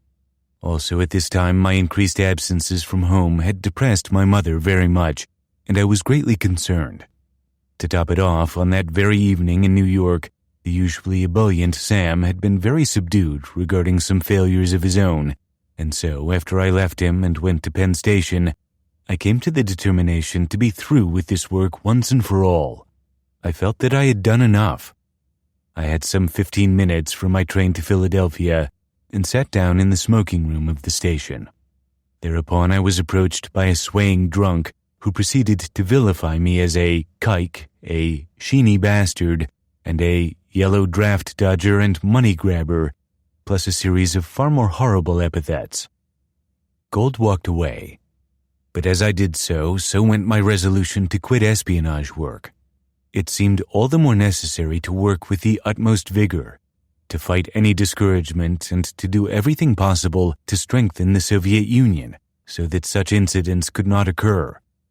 To fight anti-Semitism here seemed so hopeless. Gold reconnected with Slack by going to Kingsport, Tennessee, where Slack had moved, and looking him up in the phone book. Slack delivered information that autumn, 1942, on the superior new high-explosive RDX, including 2 one-pound rubber containers of the material itself in what Slack assured Gold was a non-explosive form. Gold hoped so. Just before I turned the RDX over to Sam, I had been narrowly missed by a speeding cab while crossing 6th Avenue in New York near the Gimbal liquor store. Subsequently, Slack was transferred to Oak Ridge, Tennessee, where the Kodak subsidiary Tennessee Eastman had contracted to operate the electromagnetic isotope separation plant that the Army was building there to process uranium for the atomic bomb. At that point, the Soviets severed him from Gold, telling Harry to forget about him. At the end of 1942, Sam directed Gold to set up an elaborate charade for Abe Brothman's benefit. The purpose of this meeting had been carefully discussed with Sam before I suggested it to Brothman. It was essentially to be in the nature of a pep talk. I was to represent Sam as a visiting Soviet dignitary. The whole idea of the meeting was to butter up Brothman so that he would work on processes in which we were interested. Brothman readily agreed to this meeting. The conspirators assembled around 9 o'clock one midwinter evening in a room Gold had rented at the Lincoln Hotel in Manhattan. Sam was extremely genial and expansive during this meeting, He called up and had some wine and some sandwiches sent up. We then proceeded to talk until 1, possibly 2 o'clock in the morning. Sam praised Brothman at length. He also brought up a subject that Gold had not heard him mention before. A good deal of conversation concerned mathematics and the application of mathematics to practical problems of engineering. Sam very gently and extremely diplomatically hinted to Brothman that Brothman should try to get work in fields relating to military endeavor or military equipment. I believe that here may have come the first hint of the interest of the Soviets in atomic energy, and also there may have been some conversation relating to Brothman's acquaintance with Dr. Harold Urey at Columbia University. I believe that here Brothman stated to Sam that he was a former pupil of Dr. Urey's. I am emphasizing this because at this time, I had no idea that anything was going on in regard to atomic energy in the United States. Footnote: in 1965, Gold would remember an even earlier incident. One evening in New York City, about October or November 1942, Semyonov asked me if I had heard anything of a military weapon involving a pressure wave of hitherto unknown power. I was puzzled. Pressure wave? I had a mental picture of some kind of advancing front, such as a storm formation. So Semyonov told me to watch the technical literature very closely, and also to see if any even small bit of information was let drop at scientific meetings or by one of my professional acquaintances. End footnote. Harold Urey was a specialist in isotope separation who won the 1934 Nobel Prize in Chemistry for first isolating deuterium. At the end of 1942, he was a member of the government S1 committee that oversaw the Manhattan Project and was directing research at Columbia on gaseous diffusion. The Columbia team had just developed a workable barrier material made of compressed nickel powder. Then it was Harry Gold's turn to be buttered up. Harry met with Sam on schedule in Manhattan in November 1943, and Sam told him they would conduct no business that evening. Instead, they were going to celebrate. The two men went to the bar in the Park Central Hotel. They took a table, as they always did in bars. From time to time in the years of their relationship, Sam had fretted that Harry's demanding courier work made it impossible for him to lead an ordinary life. His greatest concern seemed to be over the fact that I had no wife and family of my own, Gold would write. I realize that it is because of this work, he said, but it is not natural or good. You are not ascetic and you have normal instincts and desires. We must find some solution to this problem. Obviously, you cannot take on the responsibilities of marriage and still do this work, and do not think that our people fail to realize the sacrifice you are making. But the only solution Sam could propose was a fantasy. And Sam would continue, the obtaining of information in this underhanded way will not always be necessary. You'll see, after the war is over, there will come a great period of cooperation between all nations, and people will be able to travel freely. You will openly come to Moscow and will meet all of your old friends again. They will be so glad to see you. And we'll have a wonderful party, and I'll show you all around the town. Oh, we'll have a great time. Gold thought Sam was sincere, but he was never sure. I am puzzled, he wrote in 1951, even now as to whether this was all part of a gigantic confidence scheme. I just don't know. He knew that evening in the Park Central bar that there were ulterior motives involved in what Sam did next, that it was carefully planned and staged, but he also thought it contained the element of a genuine reward for work well done. When they were comfortable together at their table, Sam announced that because of his outstanding work, Harry had been awarded the Order of the Red Star. The Soviet agent showed Harry the citation, an affair in a rather gaudy red color, Harry recalled later, and with a large seal. Sam apologized that he could not actually present Harry with the citation or the medal. Security considerations obviously made that impossible. He told Harry about the privileges that came with the award. The privilege that amused Harry and stuck in his mind was free trolley rides in the city of Moscow. But Gold was proud of the honor. He even told Tom Black and Abe Rothman about it. Footnote. To Gould's disgust, Brothman later bragged to his friends that it was he who had received a Red Star. End footnote. Gould soon learned why he had been singled out for special honor. At a meeting a month or two later in December 1943 or January 1944, I was told by Sam that there was an extremely important mission coming up for me, and that before he could tell me about it, he wanted to know, would I undertake it? I unhesitatingly agreed. It was to be work of so critical a nature that I was to think twice and 3 times before I ever spoke a word concerning it to anyone, or before I made a move. Sam told Gould to drop completely his association with Abe Brothman and never to see him again. Following standard espionage practice, Semyonov was disconnecting Gould to avoid cross-linking contacts which could compromise them if either was exposed. Sam then told me that the mission was far more important than anything I had ever done before, and concerned matters of not only immediate necessity, but of world-shaking importance. The Soviet agent didn't elaborate on what the nature of the work actually was, but simply gave Gould the details of an arrangement to meet a man. Gould could not remember afterward if Sam told him the man's name. In any event, he testified, he and his new contact met for the first time in, I believe, late February or early March of 1944 at the Henry Street settlement on the east side of New York. I introduced myself to him as Raymond. He never used the name. He knew it was a phony. He introduced himself to me as Klaus Fuchs. Klaus Fuchs had come to America.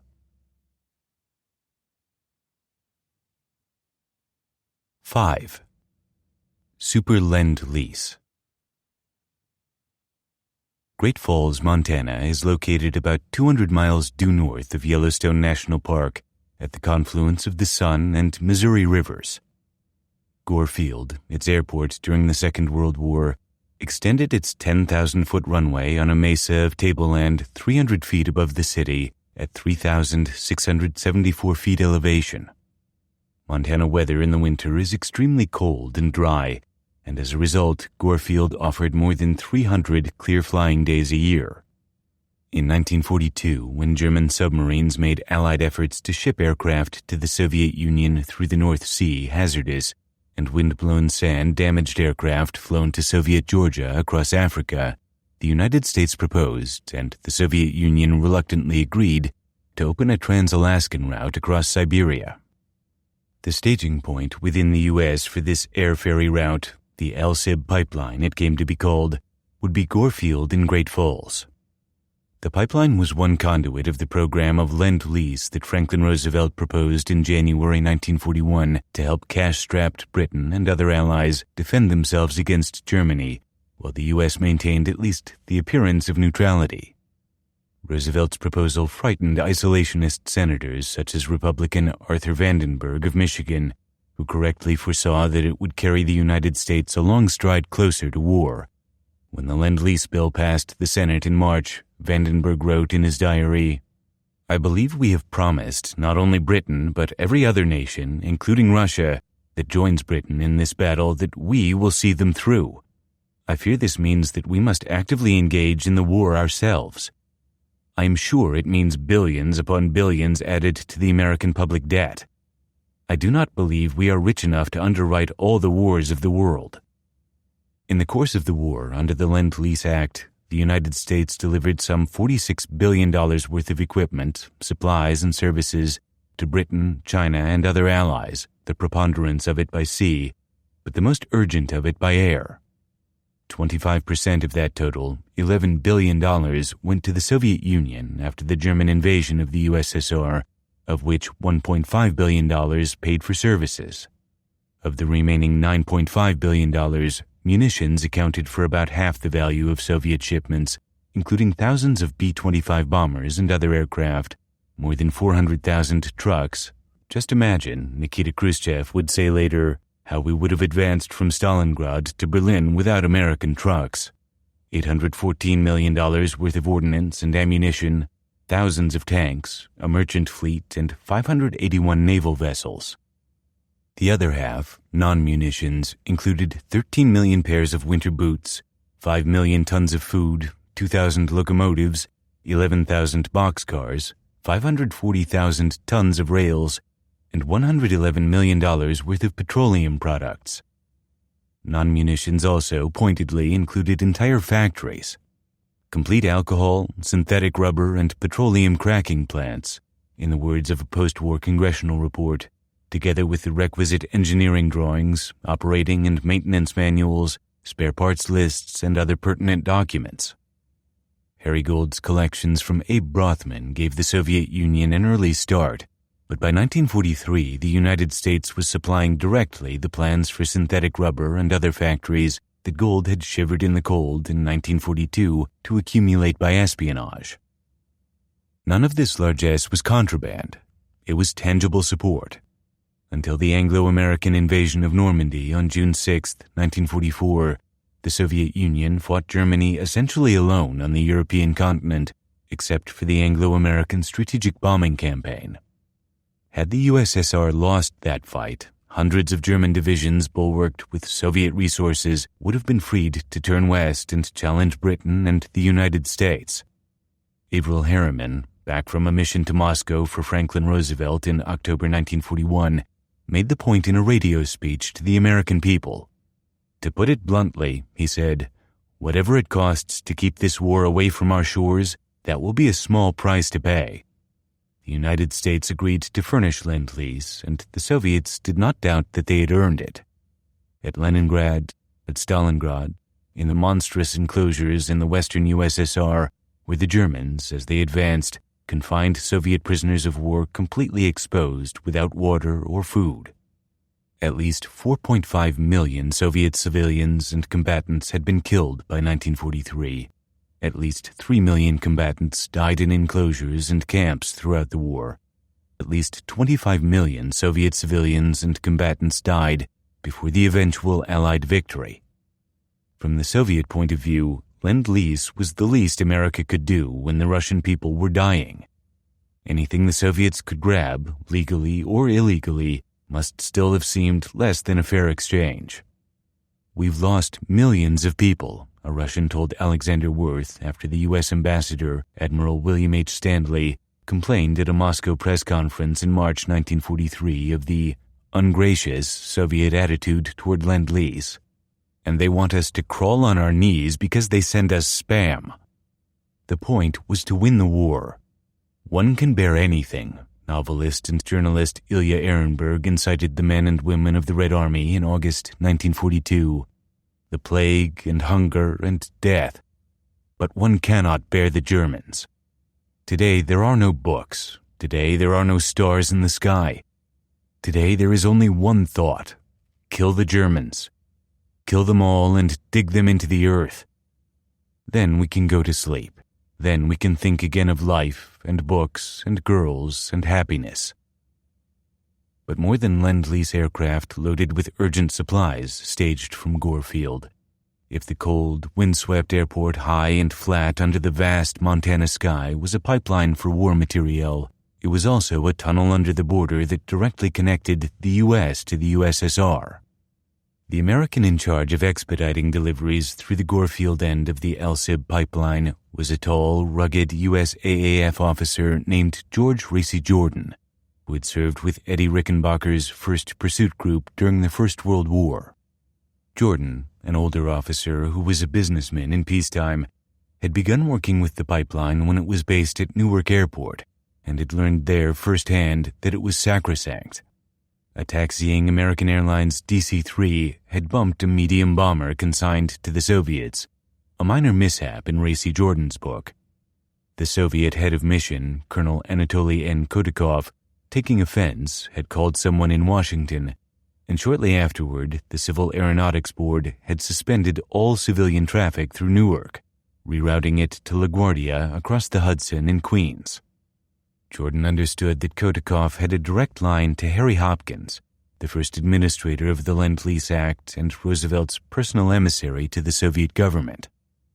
Jordan got to know Kotikov better after the pipeline moved to Great Falls in November 1942. Kotikov was a Soviet hero, Jordan records, who made the first seaplane flight from Moscow to Seattle along the polar cap. Soviet newspapers of that time called him the Russian Lindbergh. Jordan liked him, and the two officers worked well together. Kotikov noticed that Jordan was outranked by many of the other American officers assigned at Great Falls and arranged to improve his standing. "Captain Jordan work any day here is always with the same people," Kotikov wrote Jordan's superior in his newly acquired English. "Major Boaz, Major Lawrence, Major Taylor, Major O'Neill. He is much hindered in his good work by underrank with these officers who he asks for things all time. I ask you to recommend him for equal rank to help Russian movement here." Jordan was promoted promptly from captain to major. At his promotion ceremony, Kotikov pinned on his new gold oak leaves. But soon, what Jordan called the black suitcases began to arrive. The unusual number of black patent leather suitcases bound with white window sash cord and sealed with red wax, which were coming through on the route to Moscow. They raised Jordan's suspicions. The first 6, in charge of a Russian officer, Jordan passed as personal luggage. But the units mounted to 10, 20, and 30, and at last to standard batches of 50, which weighed almost 2 tons and consumed the cargo allotment of an entire plane. The officers were replaced by armed couriers traveling in pairs, and the excuse for avoiding inspection was changed from personal luggage to diplomatic immunity. Jordan remonstrated with Kotikov that the black suitcases were not coming from the Soviet embassy, but from the Soviet Purchasing Commission in Washington. "Highest diplomatic character," Kotikov insisted. "I am sure he knew," Jordan writes, "that one of these days I would try to search the containers." One afternoon in March 1943, Kotikov flashed a brace of vodka bottles at Jordan and invited the American officer to dine with the Soviet contingent at a restaurant in Great Falls. Since the Soviets always dined separately and seldom picked up bar tabs, Jordan assumed that free vodka and a dinner invitation meant they wanted something from him. He took the precaution of arranging to travel to the dinner in his own staff car. Before he left, he asked his maintenance chief if the Soviets were planning any flights that night. The maintenance chief answered yes, they had a C-47 staged on the line preparing to go. American pilots flew all Lend-Lease aircraft as far as Fairbanks, Alaska, where Soviet pilots took over for the Trans-Siberian leg of the route. Jordan had authority to ground any plane at any time. He left word with the tower that no cargo plane should be cleared for the Soviet Union without his approval. At the Carolina Pines restaurant in Great Falls, the 5 Soviets on hand for the occasion plied Jordan with vodka. They first toasted Stalin, then Red Army Air Forces Commander-in-Chief Novikov, then a Soviet ace named Pokrishkin with 48 German aircraft to his credit. Jordan proposed Franklin Roosevelt and then USAAF Commander Hap Arnold. Thus warmed, the group sat down to dine. Before Jordan had finished eating, a call came from the Gorefield Tower. Jordan took the call at a payphone downstairs from the second-floor restaurant. The C-47 reported the tower was demanding clearance. The American officer threw on his coat and never looked back. It was 20 below zero outside. Jordan's driver raced the 4 miles to the field. As we neared the Lend-Lease plane, there loomed up in its open door the figure of a burly, barrel-chested Russian. I clambered up, and he tried to stop me by pushing hard with his stomach. I pushed back, ducked under his arm, and stood inside the cabin. It was dimly lighted by a solitary electric bulb in the dome. Faintly visible was an expanse of black suitcases with white ropes and seals of crimson wax. It had been no more than a guess that a fresh installment of suitcases might be due. My first thought was, another bunch of those damn things. The second was that if I was ever going to open them up, now was as good a time as any. The Soviet courier resisted. Jordan called in an armed GI. One of the couriers jumped off the plane and ran for a telephone. Jordan carried a razor-blade-loaded packing knife in his pocket. In the dim light of the C-47's cargo hold, he began cutting ropes and prying open suitcases, making notes on the backs of 2 envelopes of what he discovered. Always just 50 black suitcases each load with 2 or 3 couriers, usually 3 weeks apart, he noted to remind himself.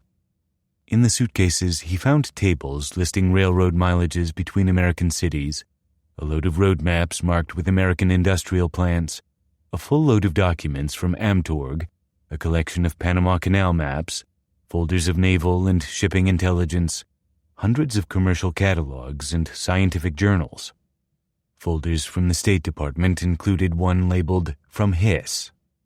I had never heard of Alger Hiss, Jordan wrote in 1952 after Whittaker Chambers had accused the former special assistant to the U.S. Secretary of State of spying for the Soviets, and Hiss had been convicted of perjury and was serving a prison term, and made the entry because the folder bearing his name happened to be second in the pile. It contained hundreds of photostats of what seemed to be military reports. Footnote: Robert Lamphere, the FBI agent who pursued Soviet espionage during and after the Second World War, is dubious that Hiss's name appeared on the files Jordan saw. It would have been a remarkable coincidence. End footnote. Jordan continued opening black suitcases while his hands went numb with cold. He found voluminous copies of secret reports sent back to the State Department from American attachés in Moscow. He found other State Department documents with their edges trimmed, either to conserve space or, he suspected, to cut away classification stamps. He found a large map which bore a legend he recorded as Oak Ridge, Manhattan Engineering Department, or District, I think it was, a place he had never heard of before. He wrote down words he did not recognize from other documents he skimmed. Uranium-92, neutron, proton, and deuteron, isotope, energy produced by fission or splitting. Look up cyclotron, heavy water hydrogen, or deuterons. It was 11 o'clock before Colonel Kotikov arrived. By then, Jordan was nearly finished. He opened a few more suitcases in Kotikov's presence to underscore his authority and cleared the C-47 for departure. He fully expected to be transferred even farther out into the boondocks for his temerity in bucking the Soviets. But the suitcases were on their way to Moscow, and apparently Kotikov chose not to lodge a complaint. In later shipments of black suitcases, Jordan claimed he found blueprints of American factories, including the General Electric plant in Lynn, Massachusetts, where aircraft turbochargers were manufactured, and the Electric Boat Company of Groton, Connecticut, which built submarines. Entire plane loads of copies of U.S. patents went through Great Falls. A congressional committee determined after the war that the number of patents the Soviets thus legally acquired runs into the hundreds of thousands. Another diplomatic cargo which arrived at Great Falls, Jordan discovered, was a plane load of films. A letter from the State Department authorized the Soviets to visit any restricted plant and to make motion pictures of intricate machinery and manufacturing processes. I looked over a half dozen of the hundreds of cans of films. That one plane carried a tremendous amount of America's technical know-how to Russia. During his 2 years with the Alsip pipeline, Jordan observed other Soviet lend-lease operations as well. I began to realize an important fact. While we were a pipeline to Russia, Russia was also a pipeline to us. The entry of Soviet personnel into the United States was completely uncontrolled. Planes were arriving regularly from Moscow with unidentified Russians aboard. I would see them jump off planes, hop over fences, and run for taxicabs. They seemed to know in advance exactly where they were headed and how to get there. From the beginning, Jordan kept a record of every Soviet with whom he came in contact during the war, including in particular those who passed through Gore Field. By the end of the war, he had a list of 418 names. Jordan acquired copies of the Soviets' own itemized lists of Lend-Lease shipments and confirmed what he had recorded at Gore Field, that the Roosevelt administration shipped quantities of what he called atomic materials to the USSR as part of Lend-Lease. From the Soviet lists, he extracted the relevant totals, including materials useful in constructing and controlling a nuclear reactor, and a small quantity of heavy water, about 1.2 quarts. Beryllium metals, 9,681 pounds. Cadmium alloys, 72,535 pounds. Cadmium metals, 834,989 pounds. cobalt ore and concentrate, 33,600 pounds, cobalt metal and scrap, 806,941 pounds, uranium metal, 1 kilogram, aluminum tubes, 13,766,472 pounds, graphite, natural, 7,384,282 pounds, graphite electrodes, 21,131,124 pounds, deuterium oxide, heavy water, 1,100 grains, thorium salts and compounds, 25,352 pounds, uranium nitrate, 500 pounds, uranium nitrate UO2, 220 pounds, uranium oxide, 500 pounds, uranium oxide U3O8, 200 pounds. The Soviet Purchasing Commission placed orders for uranium oxide and uranium nitrate in March 1943, just as Igor Kurchatov and his team were preparing their plan for atomic bomb research and development. Brigadier General Leslie R. Groves, the head of the Manhattan Engineer District, authorized the shipments, under pressure from the Lend-Lease administration, he testified later. Where that influence came from, Groves told the Congressional Committee after the war, "You can guess as well as I can." It was certainly prevalent in Washington, and it was prevalent throughout the country, and the only spot I know of that was distinctly anti-Russian at an early period was the Manhattan Project. There was never any doubt about our attitude from some time along about October 1942. The small amount of uranium metal on Racy Jordan's itemized list, 1 kilogram, 2.2 pounds, represented Groves's grudging response to a Soviet Purchasing Commission request on January 29, 1943, for 25 pounds, which he authorized to be prepared only after the Soviets called the Lend-Lease administration in March and threatened to arrange a black market transaction. The kilogram of metal was not delivered until February 16, 1945, and Groves made sure it was an impure sample. According to Jordan, Lawrence C. Berman, the Manhattan Project expert on rare metals, urged the uranium metal production firm to make sure that its product was of poor quality. He did not explain why, but the metal, of which 4.5 pounds was made, turned out to be 87.5% pure as against the stipulated 99%. Footnote: the Congressional Joint Committee on Atomic Energy slyly corroborated Jordan's story in a 1950 report, noting that the results of an assay of the metal were considerably at variance with assays of uranium metal used by the Manhattan Engineer District. End footnote. Racy Jordan's story of Soviet espionage shipments through Great Falls has never been corroborated in its entirety, but enough pieces of it have found independent confirmation to establish its general credibility. Air Force Major General Follett Bradley, who pioneered the LSIB pipeline, would tell the New York Times, "Of my own personal knowledge, I know that beginning early in 1942, Russian civilian and military agents were in our country in huge numbers. They were free to move about without restraint or check, and in order to visit our arsenals, depots, factories, and proving grounds, they had only to make known their desires. Their authorized visits to military establishments numbered in the thousands. I also personally know that scores of Russians were permitted to enter American territory in 1942 without visa. I believe that over the war years this number was augmented at least by hundreds." In 1950, Viktor Kravchenko, who had served as economic attaché of the Soviet Purchasing Commission from August 1943 to April 1944, described preparing a shipment of black suitcases during the war. On the 7th floor of the Soviet Purchasing Commission, behind an iron door at 3355 16th Street, Washington, D.C., there was a special department of the NKVD. One day in February 1944, I don't remember the date, Semyon Vasylenko, myself, and Vidovin got ready to fly to the Soviet Union 6 large bags, and Vasylenko took the 6 bags to the Soviet Union. I saw that material. Some of this material was about the production of planes and the new technological processes. Some was about artillery. Some was about new technological processes in metallurgy. Some was about the possibilities of industrial development. All departments of the Soviet Purchasing Commission, aviation, transportation, all of them, were working for this purpose of gathering material. We transferred to the Soviet Union not just this one package. We transferred to the Soviet Union dozens of tons of material, and not just by airplane.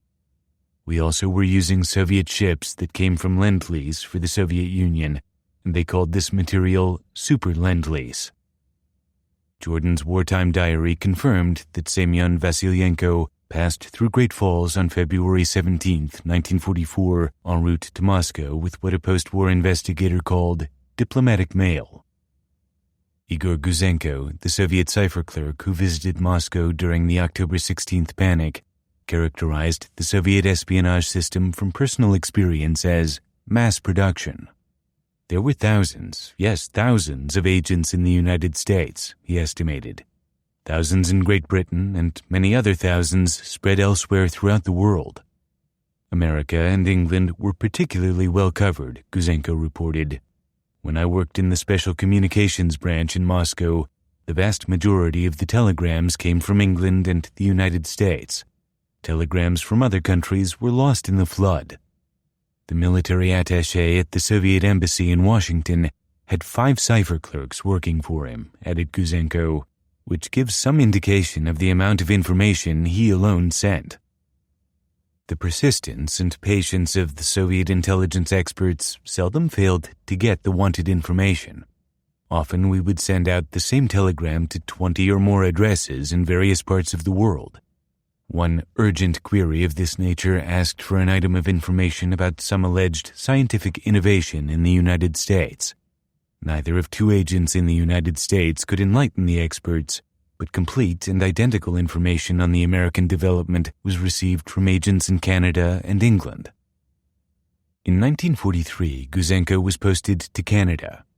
His superior there told him that with a population of fewer than 13 million people, this one country has 9 separate intelligence networks operating in direct contact with Moscow.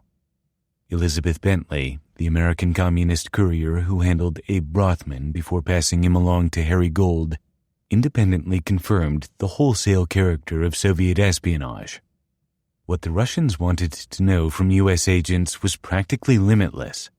They asked for information on communists they were considering taking on as agents, on anti-Soviet elements in Washington, on the attitudes of high-up government officials in a position to help or hinder the Soviet Union. They sought military data, production figures, performance tests on airplanes, troop strength and allocation, and new experimental developments such as RDX and the B-29. They were avid for so-called political information, secret deals between the Americans and the various governments in exile, secret negotiations between the United States and Great Britain, contemplated loans to foreign countries, and other similar material. Bentley reported personally moving some 40 rolls of microfilm, 35 exposures to the roll, from Washington to New York every 2 weeks, as well as knitting bags full of documents. Racy Jordan's superior officer at Gorefield, Colonel Roy B. Gardner, summed up Soviet activity there simply and bluntly in a radio interview after the war. "I know nothing firsthand about the shipment of atomic materials," Gardner said. "I do know that while I was in command at Great Falls and in charge of this operation, the Russians could and did move anything they wanted to without divulging what was in the consignment."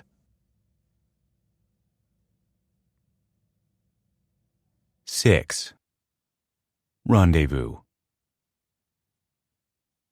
Klaus Fuchs arrived at Newport News, Virginia aboard the passenger ship Andes on December 3, 1943. He had accepted assignment among a group of 15 British scientists, including Rudolf Peierls, Franz Simon, and Otto Robert Frisch, to participate in gaseous diffusion development in the United States with engineers of the Kellex Corporation and a team of physicists and chemists at Columbia University led by Harold Urey. The Andes had zigzagged west across the Atlantic unconvoyed. Its sparse company of scientists rattled around in its spacious staterooms, gaining weight after British rationing on hearty American breakfasts of bacon and eggs. The train from Newport News up to Washington stopped in Richmond, Virginia, where the unaccustomed luxury of bright lights at night shining on fruit stalls piled with oranges sent Otto Frisch into hysterical laughter. In Washington, General Groves, having accepted British intelligence's warranty that the new arrivals were not security risks, lectured them on security. The British team traveled on from Washington then to Manhattan and lodged at the Taft Hotel. Fuchs disliked the Taft, or wanted cover. Within a few days he moved to less collegial lodging at the Barbizon Plaza off Central Park. On December 22nd, he and the other members of the British team attended an important meeting initiating a review of American progress on developing a suitable barrier material for filtering U-235 from U-238. Fuchs's younger sister, Crystal, and her family lived in Cambridge, Massachusetts. After the barrier meeting in New York, Fuchs caught a train to Boston to spend Christmas there, arriving in Cambridge on December 23rd. When Fuchs's father, Emil, had been arrested in Germany in the spring of 1933, Crystal, then 20 years old, had fled to Zurich and begun her university studies. She had returned to Berlin in 1934, by which time Emil was free from Gestapo custody, awaiting trial, and had set up a car rental agency in Berlin as a cover for the Fuchs family's dangerous work of smuggling Jews and anti-Nazi Christians out of Germany. In 1936, Emil had arranged, through American Quakers, to enroll Crystal at Swarthmore College in Swarthmore, Pennsylvania, Safe Harbor. There, Fuchs's sister had met Robert Heinemann, a student from Wisconsin, 4 years her junior, who was a member of the American Communist Party, active in the Swarthmore Young Communist League. A year later, Crystal had dropped out of college. She and Heinemann married in October 1938. Heinemann had graduated from Swarthmore the following June, and the couple had moved to Cambridge, where Robert had taken up graduate study at Harvard. A son had been born in 1940, a daughter in 1942. The marriage was troubled and intermittent. Robert had moved away to Philadelphia for a year beginning in 1942. By 1944, he was back in Cambridge, working at the General Electric plant in Lynn.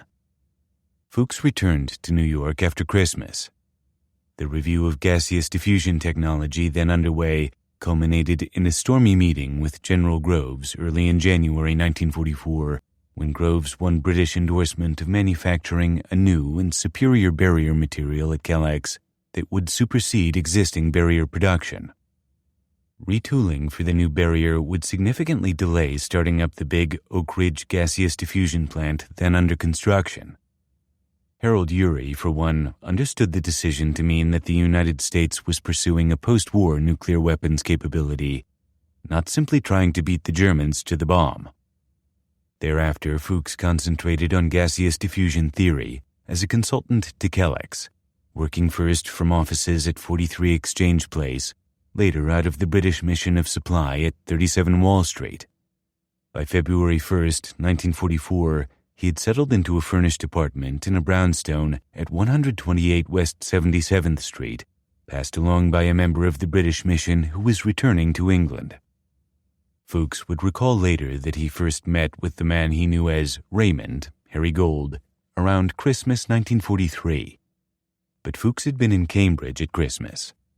Gold remembered more accurately meeting Fuchs for the first time in late January or very early February 1944. It was standard Soviet practice to prearrange recognition signals between agents unknown to each other.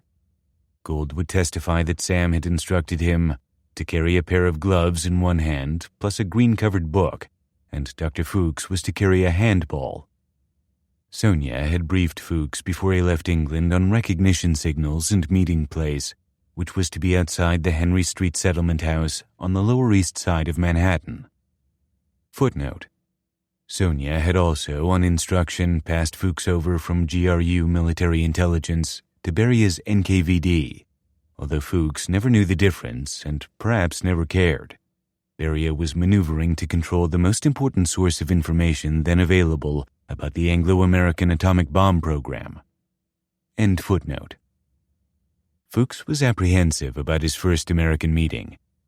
Rather than risk asking someone how to find Henry Street, he had bought a map and worked out the subway route from the stop nearest the Barbizon Plaza. Fuchs remembered the initial contact differently from Gold, recalling that Gold was wearing gloves and carried an additional pair of gloves in his hand, and I had a tennis ball in my hand. Gold recalled stopping on his way to the meeting to buy a pair of gloves, presumably an extra pair since it was winter. Gold introduced himself as Raymond. Fuchs gave his real name. Raymond indicated he had been expecting me, Fuchs reported, and he stated definitely that he was pleased to have been selected for such an important assignment. We went for a brief walk, Gold recalled, of that first rendezvous, and then took a cab uptown to Manny Wolf's restaurant around 3rd Avenue in the 50s, where we had dinner, but we did not speak much there. Afterwards, we went for a walk, during which we completed arrangements for further meetings. Fuchs reported the discussion in more detail in paraphrased testimony. Fuchs told Raymond in answer to questions where he was living and where he was working. They also arranged to hold another meeting in the immediately near future. He discussed with Raymond his plans.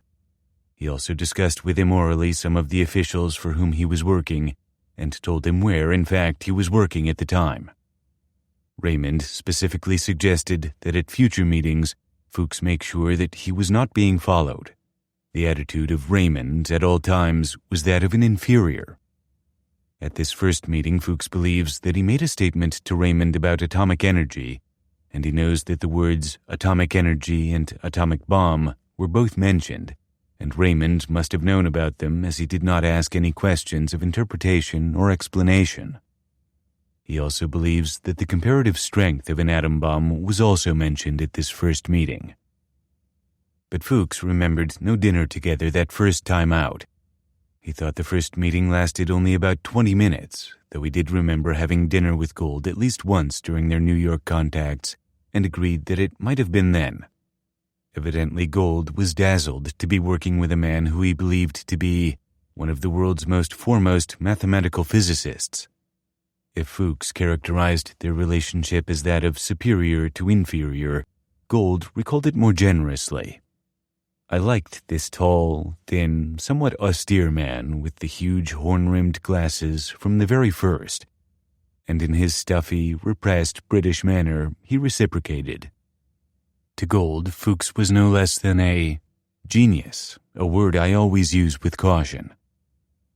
After he and Fuchs parted, Gold rendezvoused that same evening with Sam and reported what Fuchs had told him. Thus, the connection between Fuchs and Kurchatov's team in Moscow was renewed. Intelligence information was channeled directly to Kurchatov. Anatoly Yatskov, who was about to become Gold's control, wrote late in life. Representatives of the intelligence service contacted him directly. He studied the materials, produced detailed reviews, and compiled lists of questions, which were immediately sent to residents.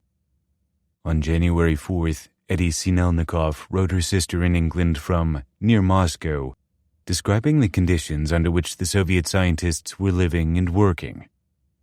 Our present abode is in rather nice surroundings, and I begin to appreciate the beauty of the real Russian winter. Not in town, but communication with Moscow is not all that could be desired. But we get pleasure from visits to Marina Kurchatov and the Kapitsas. Gary, that is Igor Kurchatov, is now an academician and has grown a beard.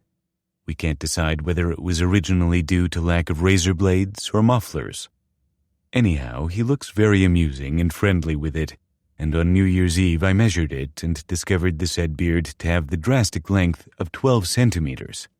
Jill, the Sinelnikovs' young daughter, and Gary are great friends. Gee, isn't the news from the front splendid?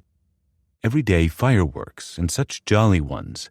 Bang, bang, and up into the air over Moscow sail hundreds of brightly colored balls, like so many bouquets of flowers thrown on high. A turning point came in the war, Igor Golovin explains the fireworks. Our armies drove back the foe relentlessly. In November 1943, Kiev was liberated. In January of the new year, 1944, the siege of Leningrad was lifted. Moscow hailed the victories with salvos. By the end of 1943, the Red Army, with increasing mastery, had liberated 2/3 of Soviet territory. The Soviets called 1943 the Perelem year, The year of the Great Turning Point. The fireworks Eddie Sinelnikov enjoyed included 120-gun victory salutes that had begun on August 5th with the liberation of Kursk and continued throughout the rest of the war as towns and regions were liberated, more than 300 salutes in all. Soldiers were still dying, an average of 5,000 a day throughout the war. None of the Russian offensives in 1944 were in the nature of a walkover, Worth reports, and the nearer the Russians got to Germany, the more desperate became German resistance. But the Katyushas were rolling west. Soviets called the multiple-banked rocket launchers Stalin organs. The Germans, on the receiving end, called them the Black Death. Kurchatov's colleagues had nicknamed him the Beard. Some of them were puzzled at his stock of ideas and information. The reason for selection of graphite as a moderator for the first small nuclear reactor the Soviets were planning by Kurchatov immediately in the spring of 1943 remains unclear, writes Golovin. One can only guess why he did so. Kurchatov evidently did so because he had learned that the United States had done so successfully. When Kurchatov presented a laboratory group with two versions of calculations to compare, experimental physicist Lev Altshuler recalled, the joke was that one version came from the ceiling, meaning Beria, and the other came from the beard. Altshuler understood that they were testing that this data derived from espionage was correct information rather than disinformation. Gold met once more with Sam before his second meeting with Fuchs. Sam had surprising news. He was passing Gold off to another control, a man Gold would know as John. Subsequently, Gold met John for the first time across the street from the Manhattan 34th Street bus terminal. He was younger than I and was taller by some inches. He had a shy, boyish grin and a lock of dark hair that kept falling over his right forehead, and this he would always brush back with a characteristic motion. John led Gold to a nearby bar. The Russian had a purposeful but duck-like walk, Gold noticed, where Sam joined them and they discussed the transfer of control. When Gold next met Klaus Fuchs, he would deliver his report to John. John was Anatoly Antonovich Yatskov, known during his years in the United States by an assumed name Yakovlev. Born in 1911, trained like Semyonov in engineering, Yakovlev had entered the United States in February 1941.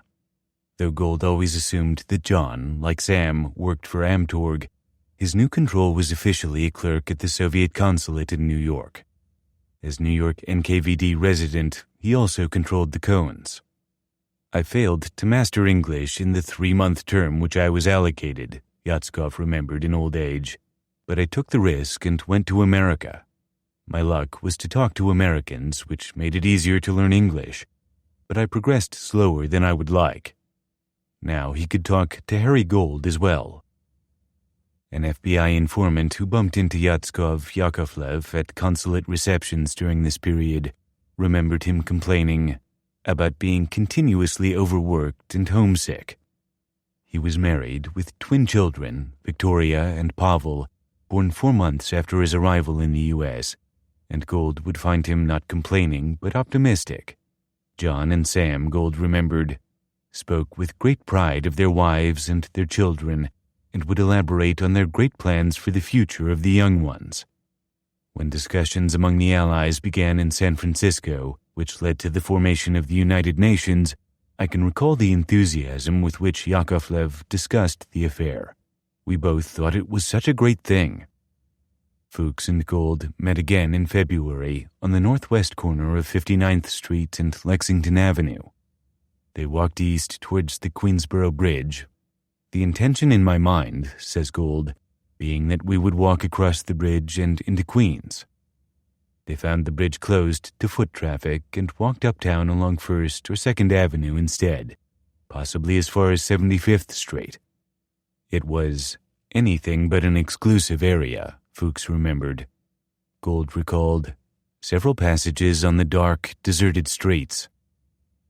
At this second meeting, Fuchs told Gold about the Manhattan Project work on isotope separation. Gold was captivated. For years, he had studied developing a process for recovering valuable compounds from industrial waste gases using thermal diffusion, the type of isotope separation with which Otto Frisch had experimented at Birmingham in 1939 that had led him to conclude that U-235 could be separated from U-238 to make an atomic bomb. "That is my baby. That is my dream," Gold exclaimed in 1950 when FBI agents asked him about his interest in thermal diffusion. He told them he had written a dissertation on the subject, a claim they later confirmed. So he was surprised when Fuchs seemed not to know about the process. Klaus knew of only two methods for the separation of the isotopes from uranium, that is, methods as were being pursued here in the United States, and these methods were 1. The gaseous diffusion process, 2. The electromagnetic separation process. It was Harry's chance to impress a man he considered to be a genius. He made bold to do so. I mentioned to Klaus the possibility of the use of thermal diffusion as a means of separating isotopes, but Klaus brushed this aside. Gold must have been crushed. Fuchs could be arrogant as well as insensitive. In fact, when problems with the gaseous diffusion plant that Fuchs was helping design delayed its full operation, Groves would jury-rig a thermal diffusion plant of physicist Philip Abelson's design, which would process a significant portion of the uranium enriched for the little boy uranium gun bomb exploded over Hiroshima. Without thermal diffusion, there would have been no uranium bomb ready to use in August 1945. Fuchs emphasized to Gold then and later that Manhattan Project scientists, as Gold recalled, worked in extremely tight compartments, and that one group did not know what the other group was doing. This I can verify by the fact that he told me that he thought that there was the possibility of a large-scale installation for isotope separation projected for future development somewhere, he thought, down in Georgia or Alabama. This, of course, later turned out to be Oak Ridge, and was, of course, the very plant that Fuchs was helping design. Gold made good mental notes of such data, he would testify, and after the meeting, "At the first opportunity, I put this material in writing and later handed it over to John. John sent the information back to Moscow Center in coded cables. Fuchs's code name in the cables was REST. The cables went out over commercial telegraph lines, which made it possible to intercept them.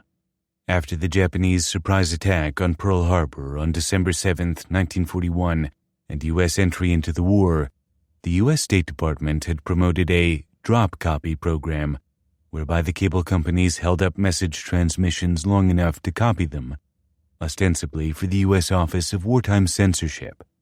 The copies went through the censorship office to the Army Security Agency, where the FBI had access to them. Soviet espionage cables were coded on one-time pads, however, 5-unit ranks of random numbers on pads of paper used only once that matched pads kept in Moscow, so that without access to the code pads, they were effectively indecipherable. Thousands of such coded Soviet wartime cables piled up at Army security, Fuchs's ongoing disclosures among them. Fuchs met Gold for a third time in March 1944 on Madison Avenue in the 70s. It was still quite cold, and we both wore overcoats, Gold recalled. We immediately turned into one of the dark, deserted side streets toward 5th. For the first time, Fuchs passed Gold documents. To reduce the risk that both might be apprehended together, it was standard practice between Soviet agents to separate immediately after a document transfer.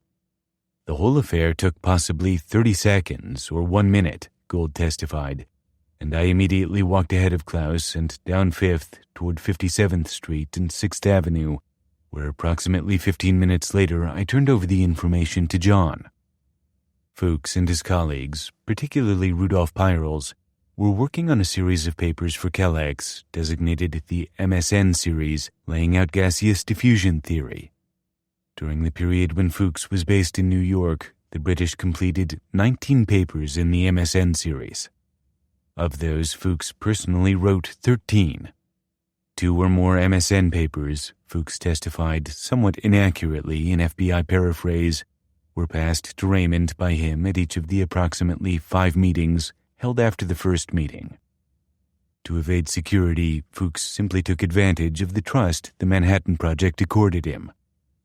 I, with other scientists, prepared certain highly confidential and classified documents referred to as the MSN series. I would first prepare a draft. This draft would be routed for duplication. In all instances, when I prepared the draft, a proof copy and the original draft would be returned to me. Each of the duplicated copies was numbered for control and security purposes due to the highly confidential character of the contents. I would personally retain the original draft, which most of the time I had prepared in longhand, and I personally furnished all of the drafts of my own composition directly to the individual known to me as Raymond.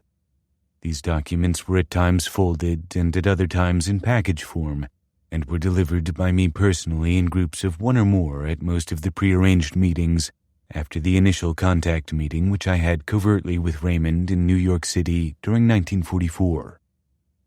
From this point on, Fuchs's and Gould's accounts of their meetings diverge.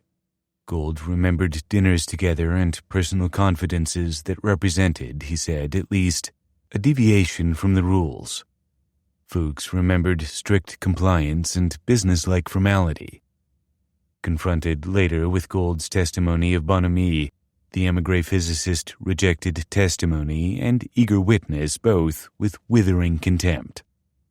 Fuchs advised that there would have been no occasion for any meeting except to deliver written information, since the knowledge and background of Raymond was insufficient to enable him to understand technical details, and his lack of scientific knowledge of the type necessary to understand the problems on which Fuchs was working would have made it very unlikely that Fuchs would have arranged any meeting with Raymond after the first for any purpose other than to deliver information in writing to him. But the volume of related information that Fuchs testified he furnished Gould orally implies extended conversation. The manpower employed by Kellex and the nature of the work being performed by the British mission and all that he knew concerning personnel and general activities in the Manhattan Engineer District, the identity of the officers and the high-ranking scientists. He also discussed some of the personnel orally. Gould also reported confidences about Fuchs's family, which the chemist could not easily have learned from any other source.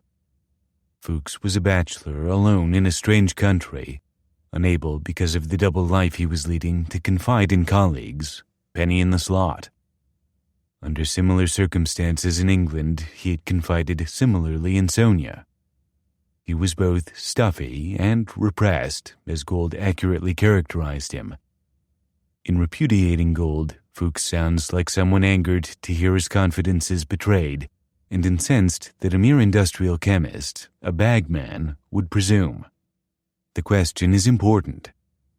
Later, when Gould was exposed as a courier and testified for the U.S. government against Americans accused of spying, there were attempts to discredit him as a fantasist, a lonely bachelor who invented tales and connections to thrust himself into the limelight. But in fact, allowing only a little for the vagaries of recollection across 15 crowded years of espionage work, Gould's remarkably detailed memories of events almost always prove accurate wherever they can be checked. So, at their fourth meeting in the Bronx in April, Gould recalled, "We went for a walk partly along the Grand Concourse, during which time we discussed the next meeting, at which a second transfer of information was to take place. After this, I took Klaus to dinner. It was a wet and somewhat chilled night for April, and as I recall, he had a bad cough, and I did not wish to expose him to the elements any more than was necessary.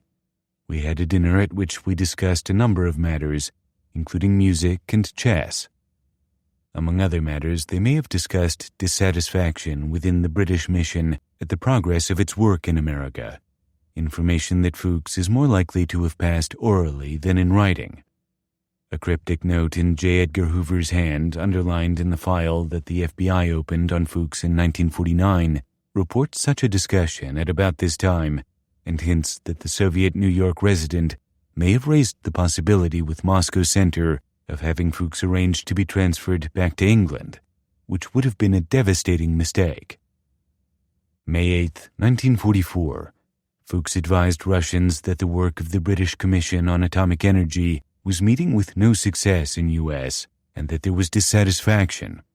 Russia proposed to send Fuchs back to Great Britain.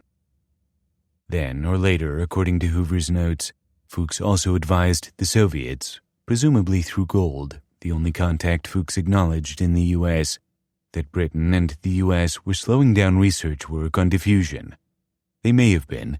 They were moving on toward industrial development, that the Americans had informed the British that construction of a diffusion plant in England would directly contradict the spirit of the agreement on atomic energy signed together with the Atlantic Charter, and that someone from England was in Washington at that time looking into details of transferring the work to Great Britain. All this information probably came to Hoover after the war from decoded intercepts. There is no further reference to it in the files that the FBI has declassified. It hints, however, as does much else in Fuchs's testimony, at more extensive communications between Fuchs and Gold than Fuchs chose to acknowledge. At dinner that April evening, Gold recalled he and Fuchs also concocted a cover story together, should either of us ever be questioned, that they had met at one of the New York Philharmonic's concerts in Carnegie Hall. The idea was that we had adjacent seats and had talked together in the lobby during the intermission. Gold agreed to look up the date and the program of such a concert so that they would both agree on when they attended and what they heard. After dinner, Gold and Fuchs shared a cab to a bar on Madison Avenue where they had further drinks. Then Gold put Fuchs in a cab to cross Central Park to his apartment on the west side. At the meeting they had scheduled the next month in Queens, Fuchs passed Gold some 25 to 40 pages of information. Gold could not resist sneaking a look. After leaving the elevated, I was in the general area where I was to meet John. I still had about 5 minutes to wait, and I recall stopping near a drugstore and taking a glimpse of the information. This was in a very small but distinctive writing. It was in ink and consisted mainly of mathematical derivations. There was also, further along in the report, a good deal of descriptive detail. 2 minutes of delicious snooping, and Gold moved on to his rendezvous with Yatskov. In June, the two conspirators met in Brooklyn. Gold remembers Fuchs discussing a personal dilemma of the sort that Fuchs may later have resented Gold revealing. During this meeting, I recall that Klaus Fuchs told me that there was some possibility that his sister, who lived in Cambridge, Massachusetts, he did not give me her name, however, might come to New York. He explained to me that his sister was married and had 2 children, and that she was having great difficulty with her husband, and that she was fully intending to leave her husband and come to New York. Should this occur, Klaus told me that he would like very much to be able to share an apartment with his sister. He brought the matter up because he first wanted me to inquire of my superior whether such an action would be all right. I said that I would make the inquiry. For this meeting, John had given Gold several typewritten pieces of paper about 3 by 9 inches of irregular size, which had contained a number of questions relating to atomic energy. The phraseology of these questions was extremely poor, and I had great difficulty in making any sense out of them. Gold thought the questions had probably suffered in decoding or in translation from Russian. Here may be the origin of Fuchs's conviction that Harry Gold was technically illiterate, when in fact he was a competent industrial chemist with a good working knowledge of at least one process of isotope separation. Gold. I did make what sense I could out of the message, and on this occasion began to tell Klaus about what further information was desired. I did not get very far along this course because Klaus seemed to take offense at being instructed, and said very briefly that he had already covered all of such matters very thoroughly and would continue to do so. During July, Fuchs and Gold met yet again near an art museum on the west side, according to Gold. Fuchs had important news.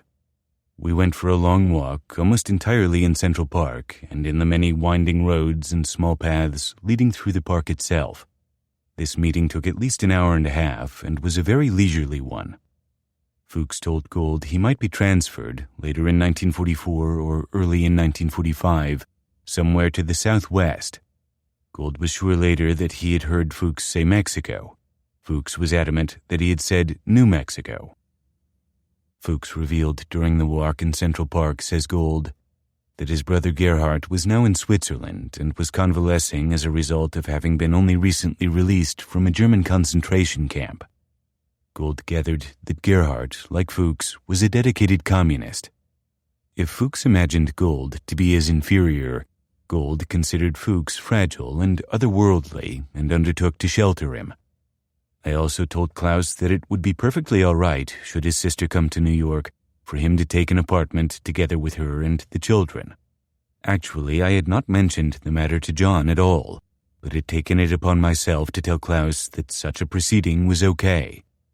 Then Klaus Fuchs disappeared. He was scheduled to meet with Gold in Brooklyn at the end of July in front of the Bell Cinema, close to the Brooklyn Museum of Art. He did not make the meeting. It was standard procedure to schedule backup meetings in anticipation of missed connections. Fuchs also failed to appear at the backup meeting he and Gold had arranged at around 96th Street in Central Park West.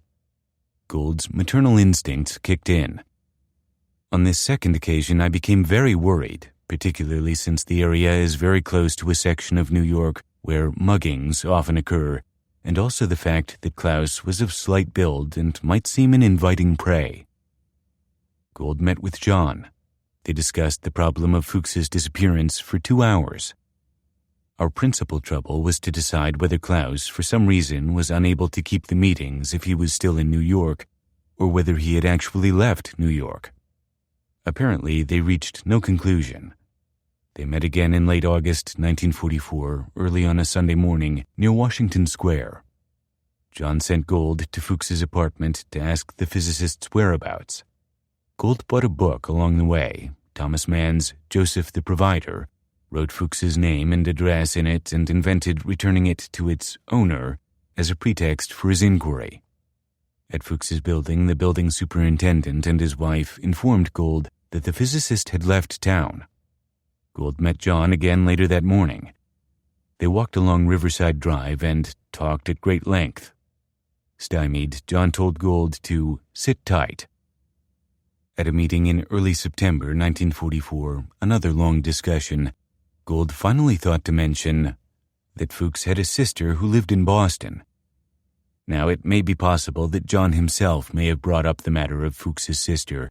In any event, John told me that he thought that there lay our best line of inquiry.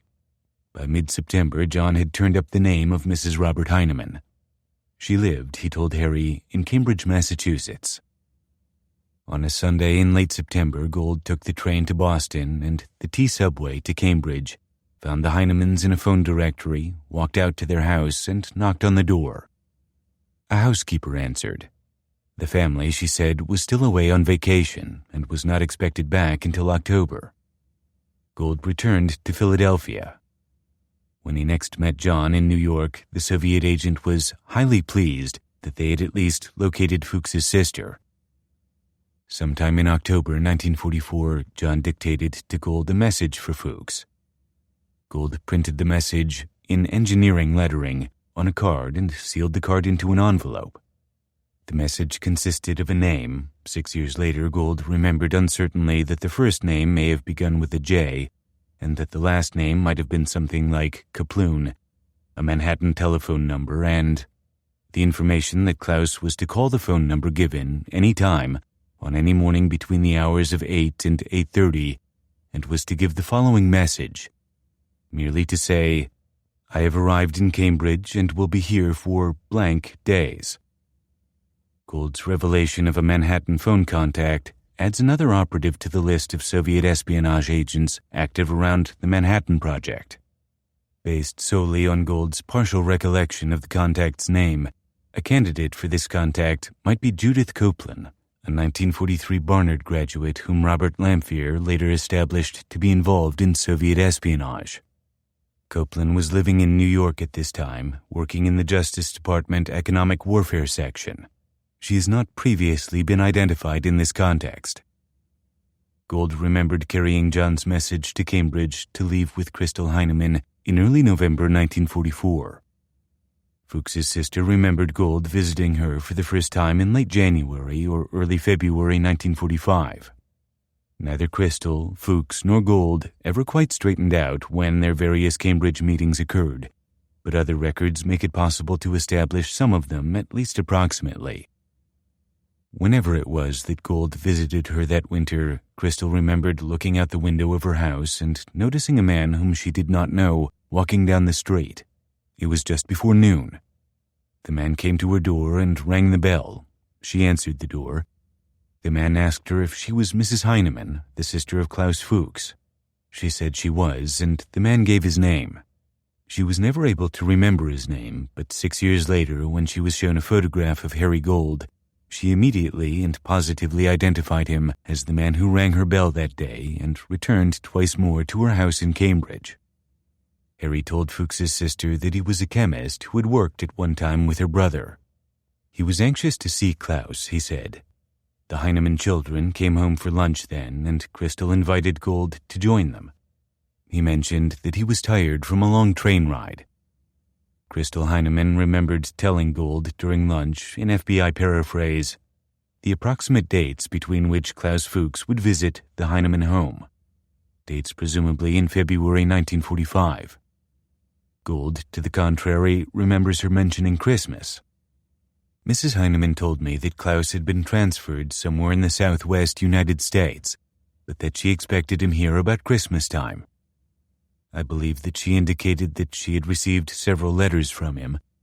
She said that she thought that he would certainly be home about Christmas, as he usually made a great event of bringing presents for the children. If Crystal did not yet know that Fuchs would not visit Cambridge for Christmas, then she had not yet received a letter Fuchs wrote her from Post Office Box 1663, Santa Fe, New Mexico, on December 15th. Dear Crystal, many thanks for your letter.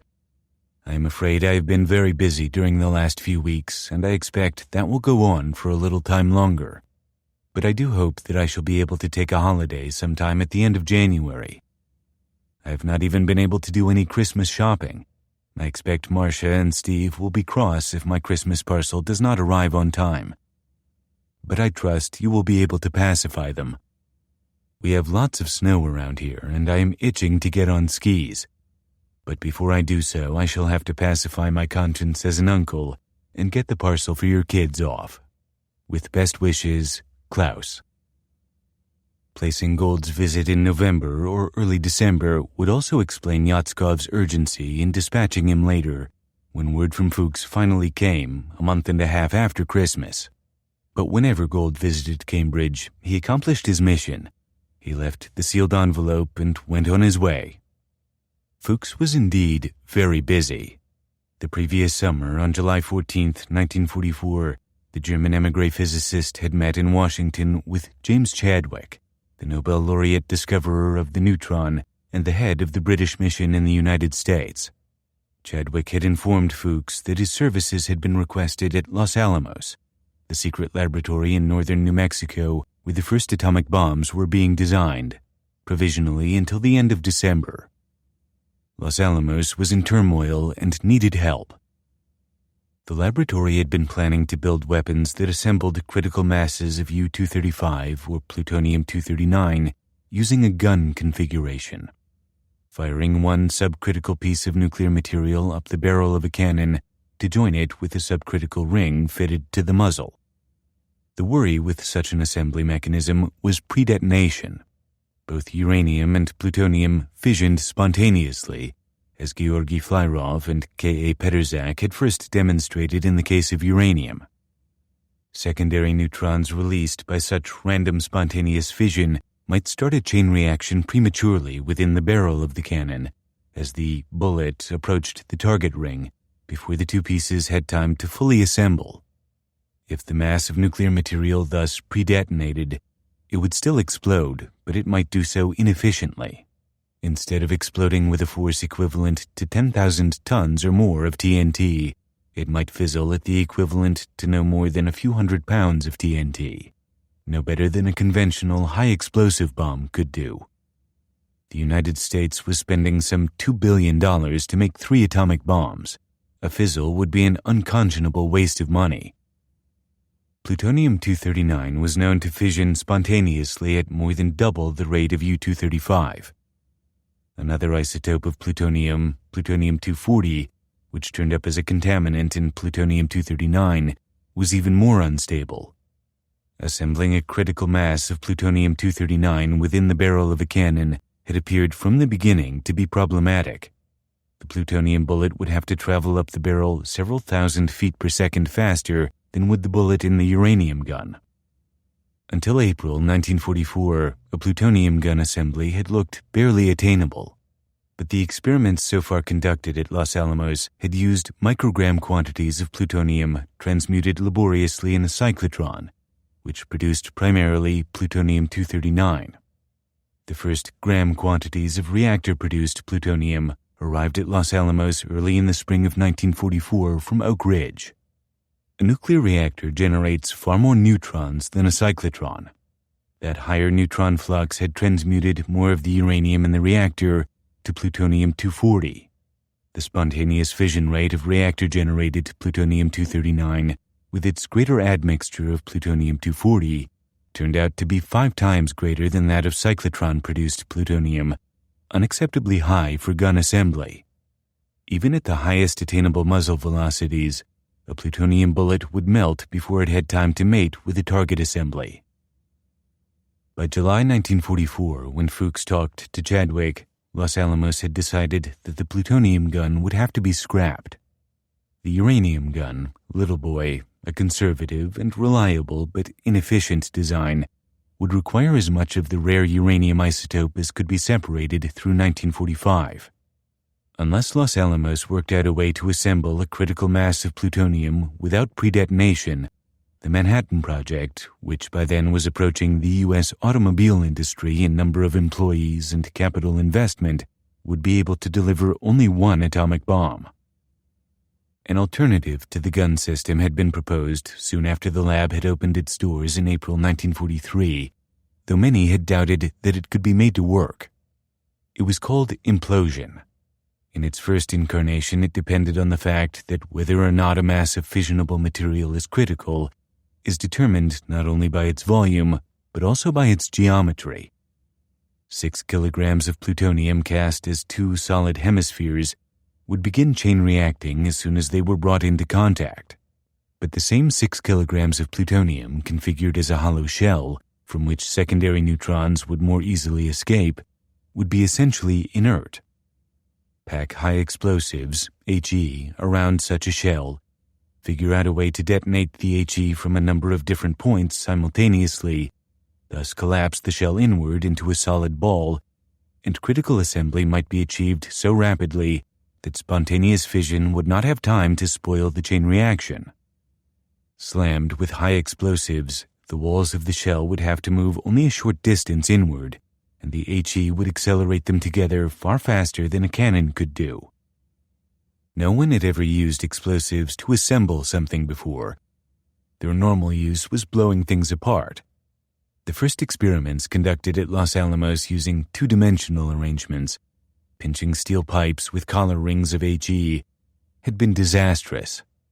Navy Captain William Deke Parsons, who was in charge of explosives research, scoffed that implosion was like trying to blow in a beer can without splattering the beer.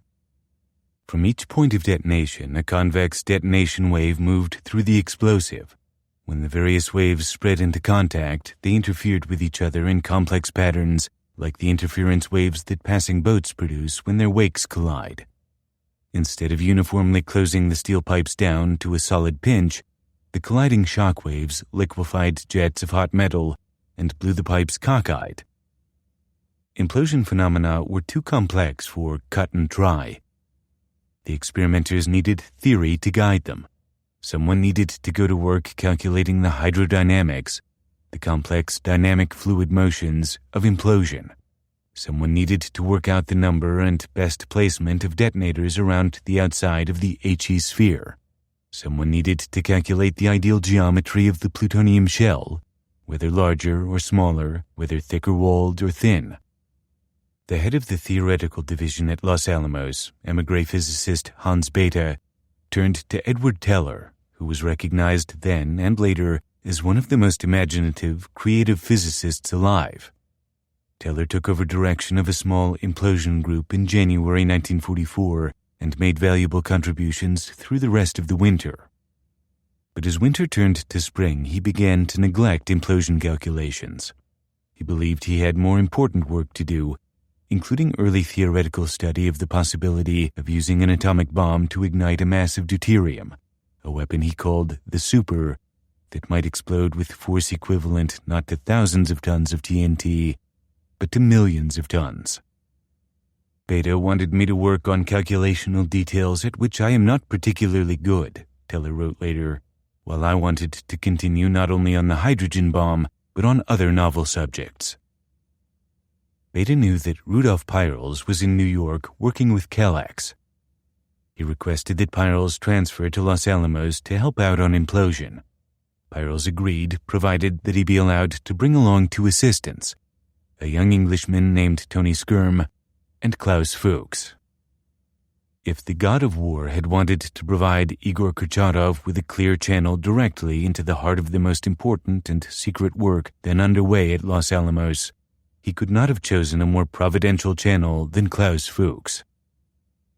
Robert Oppenheimer, who had become the wartime director of Los Alamos, said much the same thing later after Fuchs had been exposed.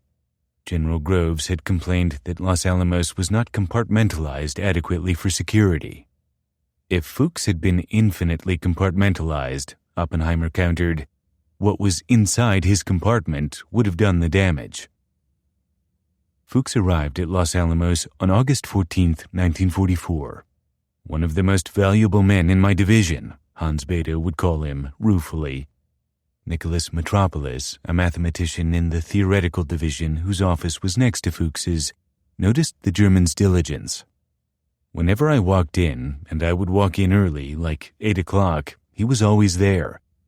And when I left at night at 5 o'clock, 5:30, he was still in his office working away. He worked long, long hours. In October, Oppenheimer led a colloquium that Fuchs attended on a new approach to implosion using three-dimensional lenses of high explosives. The radical new concept, proposed the previous summer by British physicist James Tuck, offered a possible way to overcome the interference between detonation waves that made such a mess of steel pipes.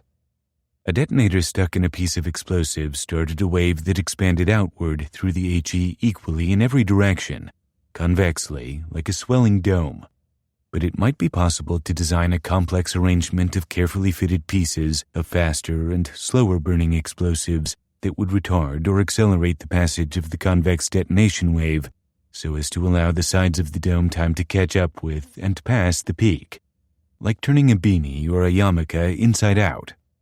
With the right combination of shapes and explosives, a detonation wave diverging outward from a point might be converted to a detonation wave converging inward on a point. An explosion might be converted to an implosion, eliminating detonation wave interference and smoothly squeezing a subcritical ball of plutonium to supercriticality.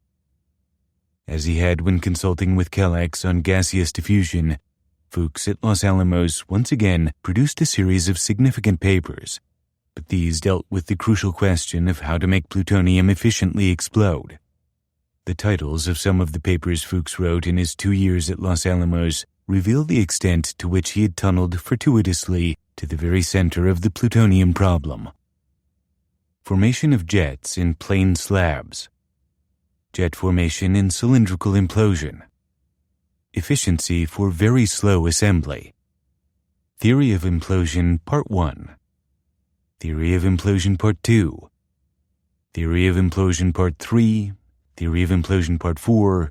Theory of implosion Part 5. Fuchs also worked on theoretical studies concerning a small but crucial component of an implosion bomb, a device Los Alamos called an initiator. In September 1944, the physicist Robert Christie had proposed reducing the jetting problem by using as a bomb core not a shell of plutonium, but a nearly solid subcritical ball in the form of two fitted hemispheres. With a solid instead of a shell, nothing would be collapsing. The imploding detonation wave would simply squeeze the solid mass to criticality. It was a conservative, brute force solution that would be much less efficient than a shell system, and more dangerous as well.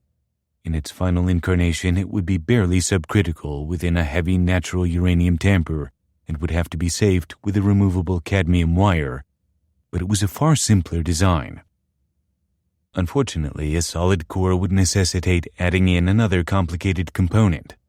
Implosion would reduce the core diameter by half, increasing the density of the solid metal by a factor of 8. In the few millionths of a second when the shock wave had squeezed the implosion assembly to maximum density, before the assembly began to rebound and disassemble, it needed a squirt of neutrons to start the chain reaction. The initiator was the first device used in atomic bombs to supply those neutrons, by knocking them out of a shell of beryllium foil with alpha particles from another shell of hot, highly alpha radioactive polonium. It was a small nugget of exotic metals to be set exactly at the center of the bomb, nested in a cavity within the two hemispheres of plutonium.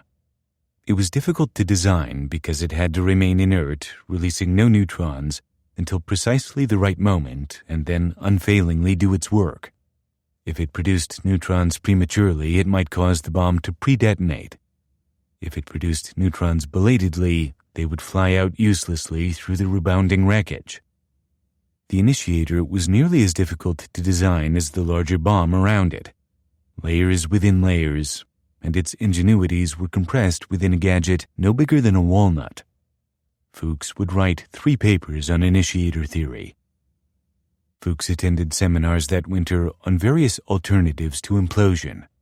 By February 11th, 1945, when he left the Mesa in northern New Mexico to visit his sister and her family in Massachusetts, he knew as much as anyone at Los Alamos about plutonium bomb design.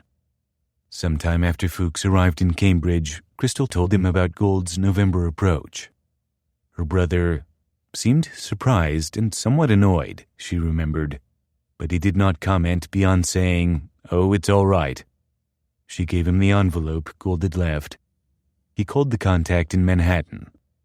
Footnote: Fuchs denied making such a call without explaining how otherwise Gould would have known he was in Cambridge, but he was always careful during interrogations to deny contacts that had not yet been identified. He avoided identifying Gould until he surmised that Gould had confessed, and he only identified Sonia after he was in prison and she had left England for East Germany. End footnote. Before 7 one weekday morning, Yatskov telephoned Gould just as Gould was getting ready to leave for work. With some difficulty, he described to me the fact that he was in a gasoline station near what I finally determined to be the Oxford Circle section of Philadelphia. John wanted to know if I would come down there and meet him. I did so. It was a very snowy morning, I recall it well, and John was wet. We got on the streetcar again and went down to the terminal in Frankfurt, where John told me that he had just the previous day received notification that Fuchs was now at Cambridge. He then told me that I must, as soon as possible, go to Cambridge. I did so. I believe that I met John on a Tuesday or a Wednesday, and that I arrived in Cambridge on most likely a Friday. In 1945, there was one Friday between Sunday, February 11th, and Thursday, February 22nd, the day Fuchs left Cambridge to return to New Mexico. He and Gould most likely met on February 16th. I went directly to the Heinemann home, Gould remembered. This was in the morning, and when I knocked, I was admitted by, I believe, a servant girl. Klaus was there and welcomed me.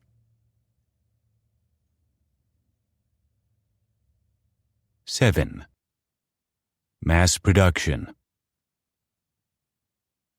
If Klaus Fuchs was the most productive spy delivering information on the Anglo-American atomic bomb program to the Soviet Union from North America, he was by no means the only agent at work. Not many were ever exposed. Only a few of those who became known were brought to trial and convicted. But the collective record, limited and fragmentary though it is, corroborates Igor Guzenko's characterization of Soviet espionage during and after the Second World War as mass production, demonstrates its methodology, and reveals patterns and practices that tend to support espionage revelations that many Americans understandably questioned in the poisoned atmosphere of the high Cold War years. Two shocking quantitative measures of the extent of Soviet wartime atomic espionage emerge in contemporary and retrospective accounts.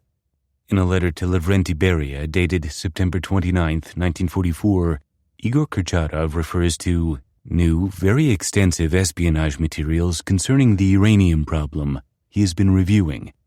That is, materials that had been acquired after the large collection he had already reviewed, and notes parenthetically that these materials constitute about 3,000 pages of text. And the Soviet physicist Yakov Petrovich Terletsky reports that when he joined the Special Department of the NKVD, set up after the end of the war to deal with atomic espionage, he found about 10,000 pages of reports in the safes, for the most part American classified reports. There were also British materials.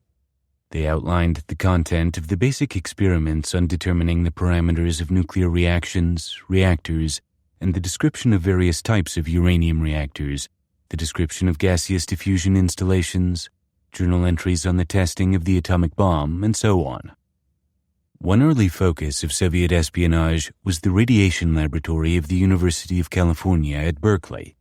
In 1941, under the direction of the Nobel laureate American physicist Ernest Lawrence, the inventor of the cyclotron, physicists at the radiation laboratory began developing electromagnetic isotope separation, a technology eventually enlarged to industrial scale at Oak Ridge that processed most of the U-235 used in the Little Boy bomb. Robert Oppenheimer guided early work on atomic and hydrogen bomb theory from offices at Berkeley before he moved to Los Alamos in 1943 to direct actual bomb design. Oppenheimer's wife, Kitty, had been a member of the Communist Party during the 1930s.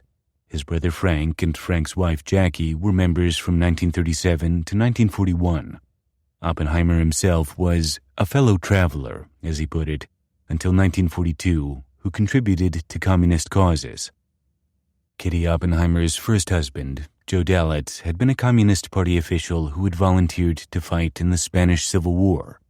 In 1937, Kitty had gone to Spain to meet Dallatt. One of her husband's comrades in arms, Steve Nelson, a naturalized American born in Croatia who was a lieutenant colonel in the Abraham Lincoln Brigade, met her instead and broke the news that her husband had been killed during the siege of Madrid. Nelson had joined the American Communist Party in the late 1920s. He had trained at the Lenin Institute in Moscow in the early 1930s and was known there to be affiliated with the OGPU, the predecessor of the NKVD.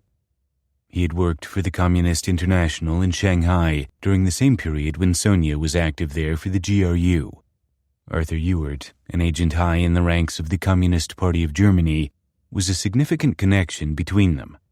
After the Spanish War, when he may have attended the Barcelona Intelligence School with Morris Cohen, Nelson turned up in Berkeley, a friend of Kitty Oppenheimer, assigned, according to a Congressional Committee investigation, as an organizer for the Communist Party in the Bay Area. He was also given the underground assignment to gather information regarding the development of the atomic bomb. Nelson made contact with several of the younger physicists working at Berkeley. Manhattan Project security officers observed him acquiring and passing information on electromagnetic isotope separation to the Soviets.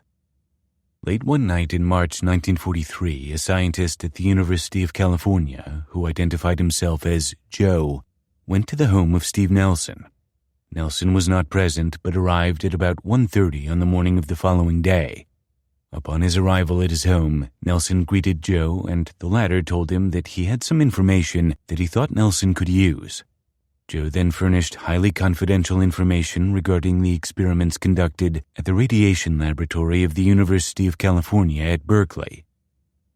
Several days after Nelson had been contacted by Joe, Nelson contacted the Soviet consulate in San Francisco and arranged to meet Peter Ivanov, the Soviet vice consul, at some place where they could not be observed. Ivanov suggested that he and Nelson meet at the usual place. The meeting took place in the middle of an open park on the St. Francis Hospital grounds in San Francisco. At this meeting, Nelson transferred an envelope or package to Ivanov.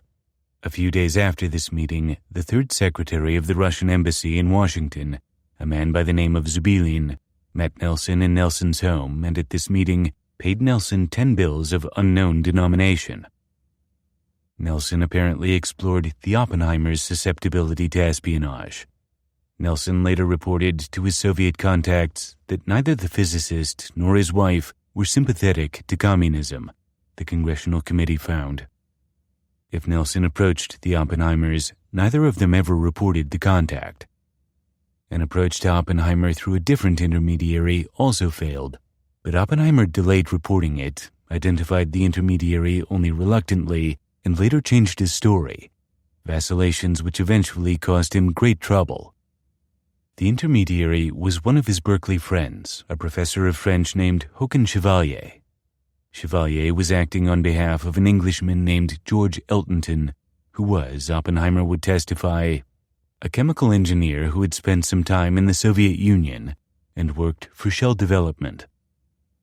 In his first version of the events, which he offered in August 1943 to Colonel Boris L. Pash, a Manhattan Project security officer, Oppenheimer connected the Eltonton-Chevalier approach to the Soviet consulate in San Francisco.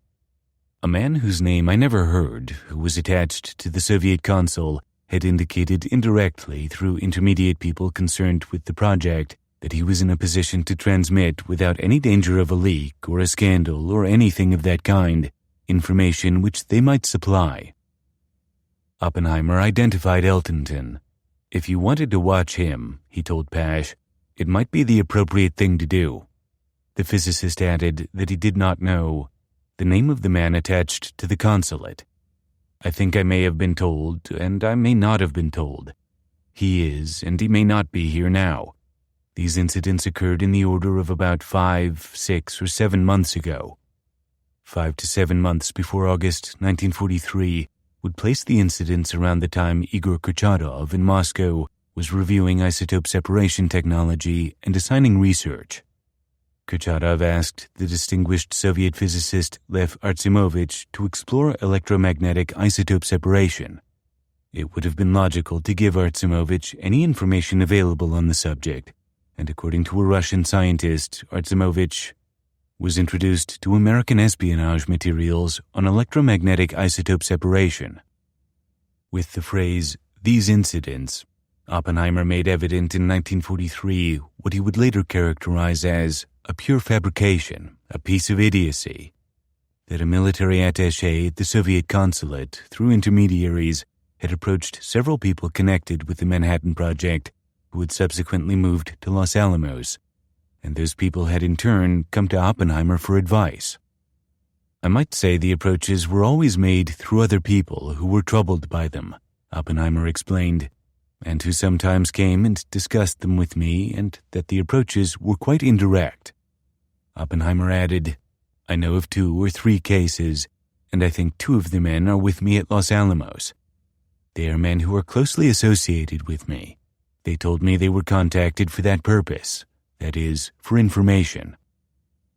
The rationale Oppenheimer's troubled colleagues reported to him, as the physicist described it to Pash, was the standard rationale that Soviet intelligence offered scientists. Let me give you the background. The background was, well, you know how difficult it is with relations between these 2 allies, and there are a lot of people that don't feel very friendly towards Russia. So the information, a lot of our secret information, our radar and so on, doesn't get to them, and they are battling for their lives, and they would like to have an idea of what is going on, and this is just to make up, in other words, for the defects of our official communication.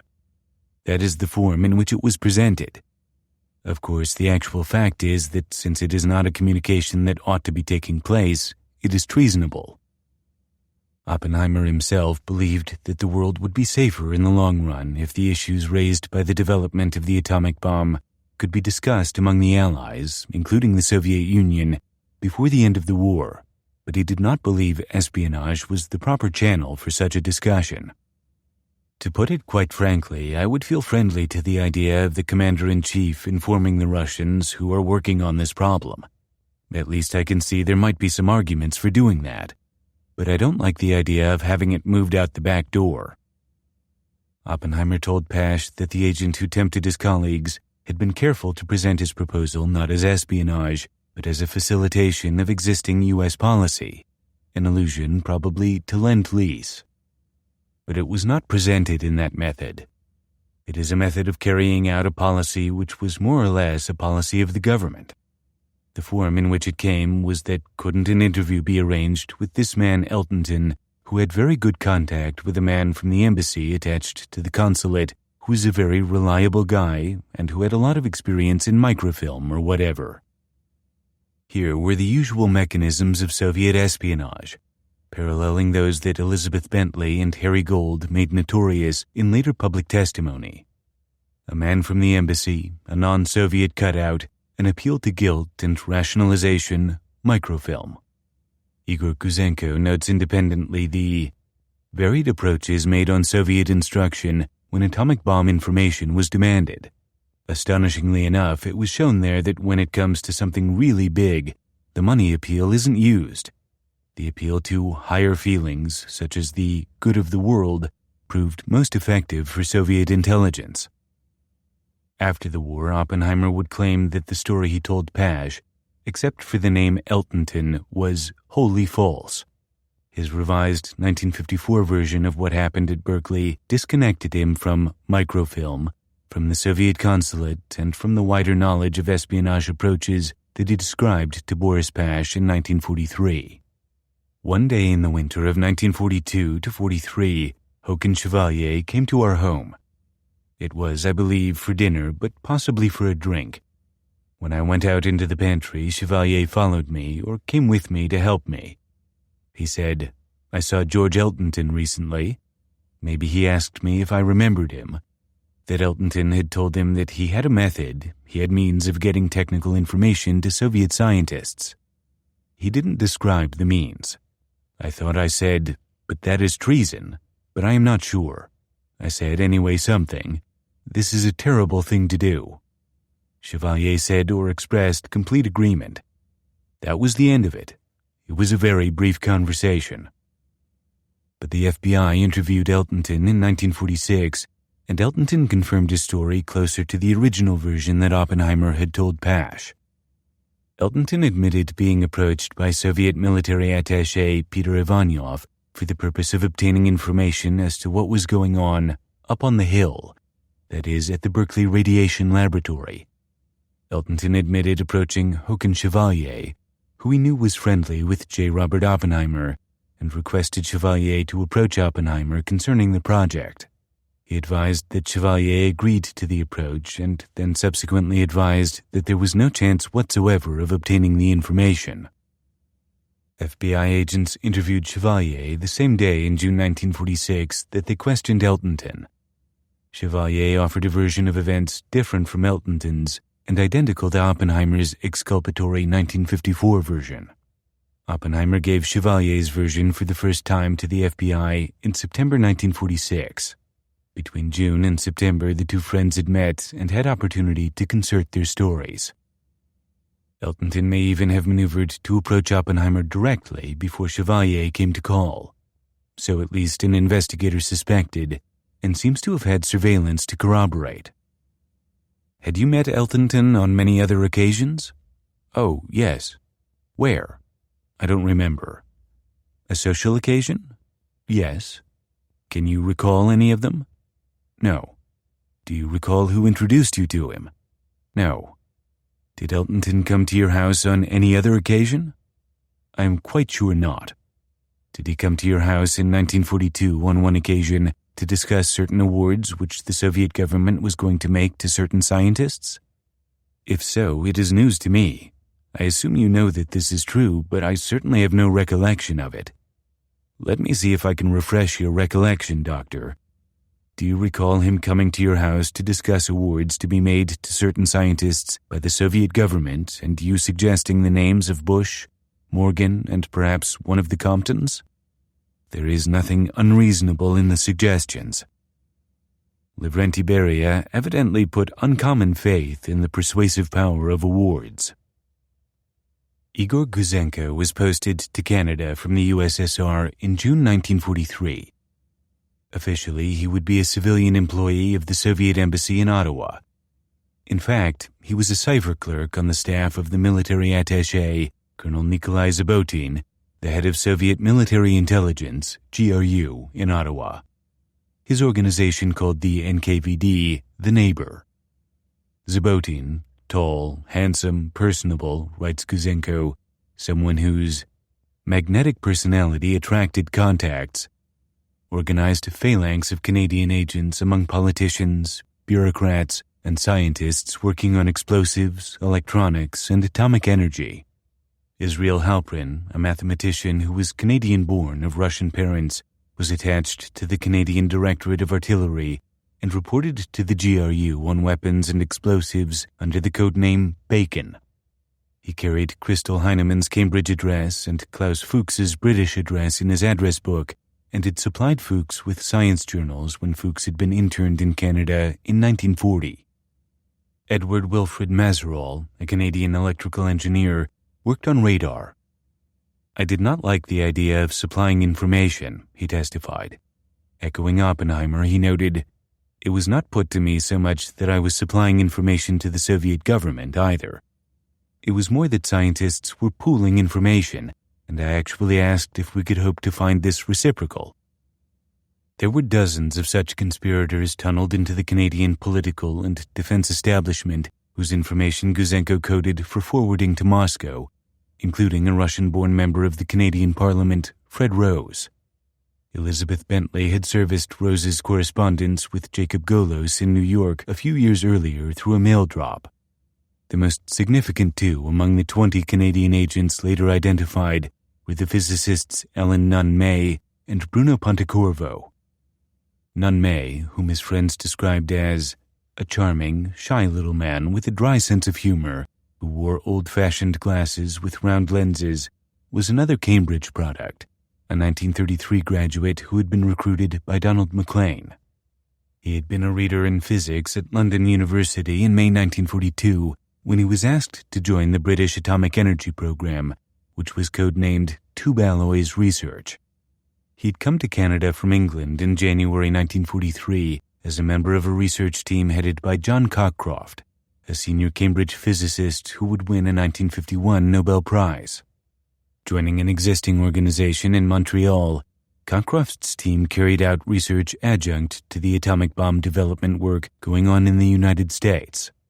The Canadians were building a large, heavy water-moderated natural uranium reactor at Chalk River, 3 hours north of Ottawa. Before coming to Canada, a post-war Canadian investigation revealed Nunn May was an ardent but secret communist and already known to the authorities at Moscow. Nunn May communicated with Zabotin under the cover name Alec. He perceived his espionage idealistically, a la Russe. "The whole affair was extremely painful to me," he would confess, "and I only embarked on it because I felt this was a contribution I could make to the safety of mankind. I certainly did not do it for gain."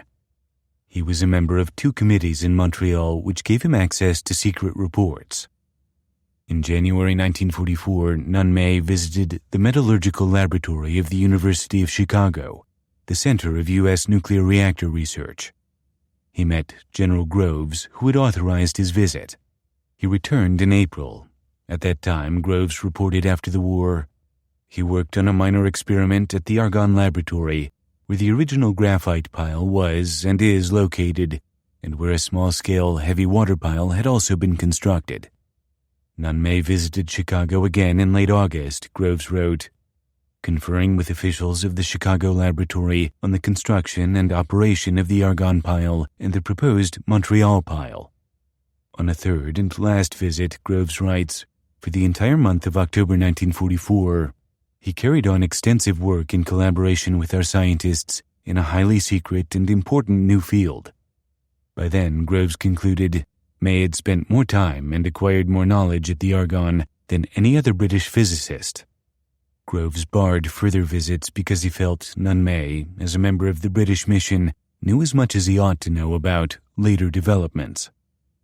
The highly secret work in which Nunn May participated concerned making an atomic bomb using an isotope of uranium, U-233, which is even rarer than U-235, but which can be transmuted from thorium, element 90, a soft, silvery radioactive metal discovered in Sweden in 1829 and available for refining from monazite sand, of which there were major deposits in Brazil and North and South Carolina.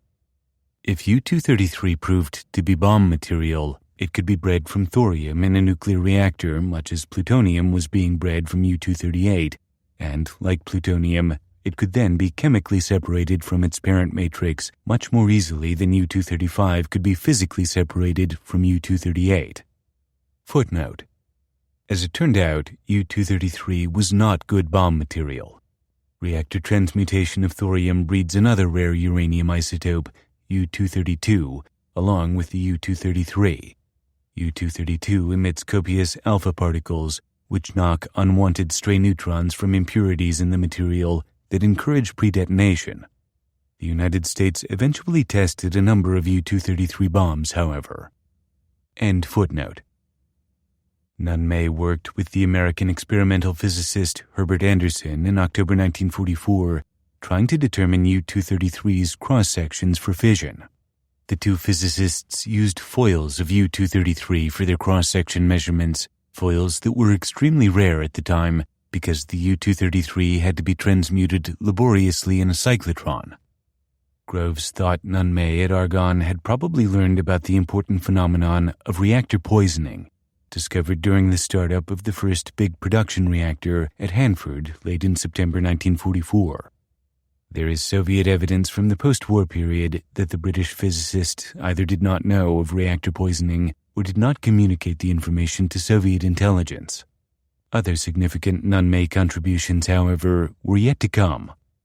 Bruno Pontecorvo, handsome as a movie star, was an Italian protégé of Enrico Fermi, one of Fermi's young, vigorous Rome group, which had systematically worked its way through the periodic table in the mid-1930s, bombarding the elements with neutrons to identify artificial radioactivities, and had barely missed discovering nuclear fission. Pontecorvo, who was Jewish, had escaped France at the time of the German invasion and had found passage through Lisbon to New York. He joined the Anglo-Canadian Research Group in Montreal in 1943. He was an exceptional physicist and made himself an expert on heavy water reactors. Donald McLean arrived in New York on May 6, 1944. He was married now to an American woman named Melinda. His wife was pregnant with their second child and traveled with him. He is 6 foot tall, she had described him in a letter to her mother in 1940 when he was courting her in France. Blonde with beautiful blue eyes, altogether a beautiful man. But even then, McLean was drinking too much, partly in response to the stress of his double life. If he had to have a drinking orgy, Melinda wrote him at that time in concern, "Why don't you have it at home, so at least you will be able to get safely to bed?" Harry Gold and Klaus Fuchs also found release in periodic bouts of heavy drinking. McLean had served as third secretary at the British Embassy in Paris from September 1938 until the fall of France, in the midst of which he and Melinda had married. They had escaped to England on a tramp steamer. Back in London in wartime, McLean was stuck in the Foreign Office General Department, bored with matters of shipping, supply, and economic warfare, until he left for the United States. Throughout the war, he continued his work of espionage. His control, Anatoly Gorsky, attaché and then second secretary at the Soviet Embassy in London, also controlled Anthony Blunt. Blunt had found his way into MI5, the British FBI. In 1940, McLean met twice with Kim Philby, who had lost contact with his Soviet control. McLean arranged a renewed connection.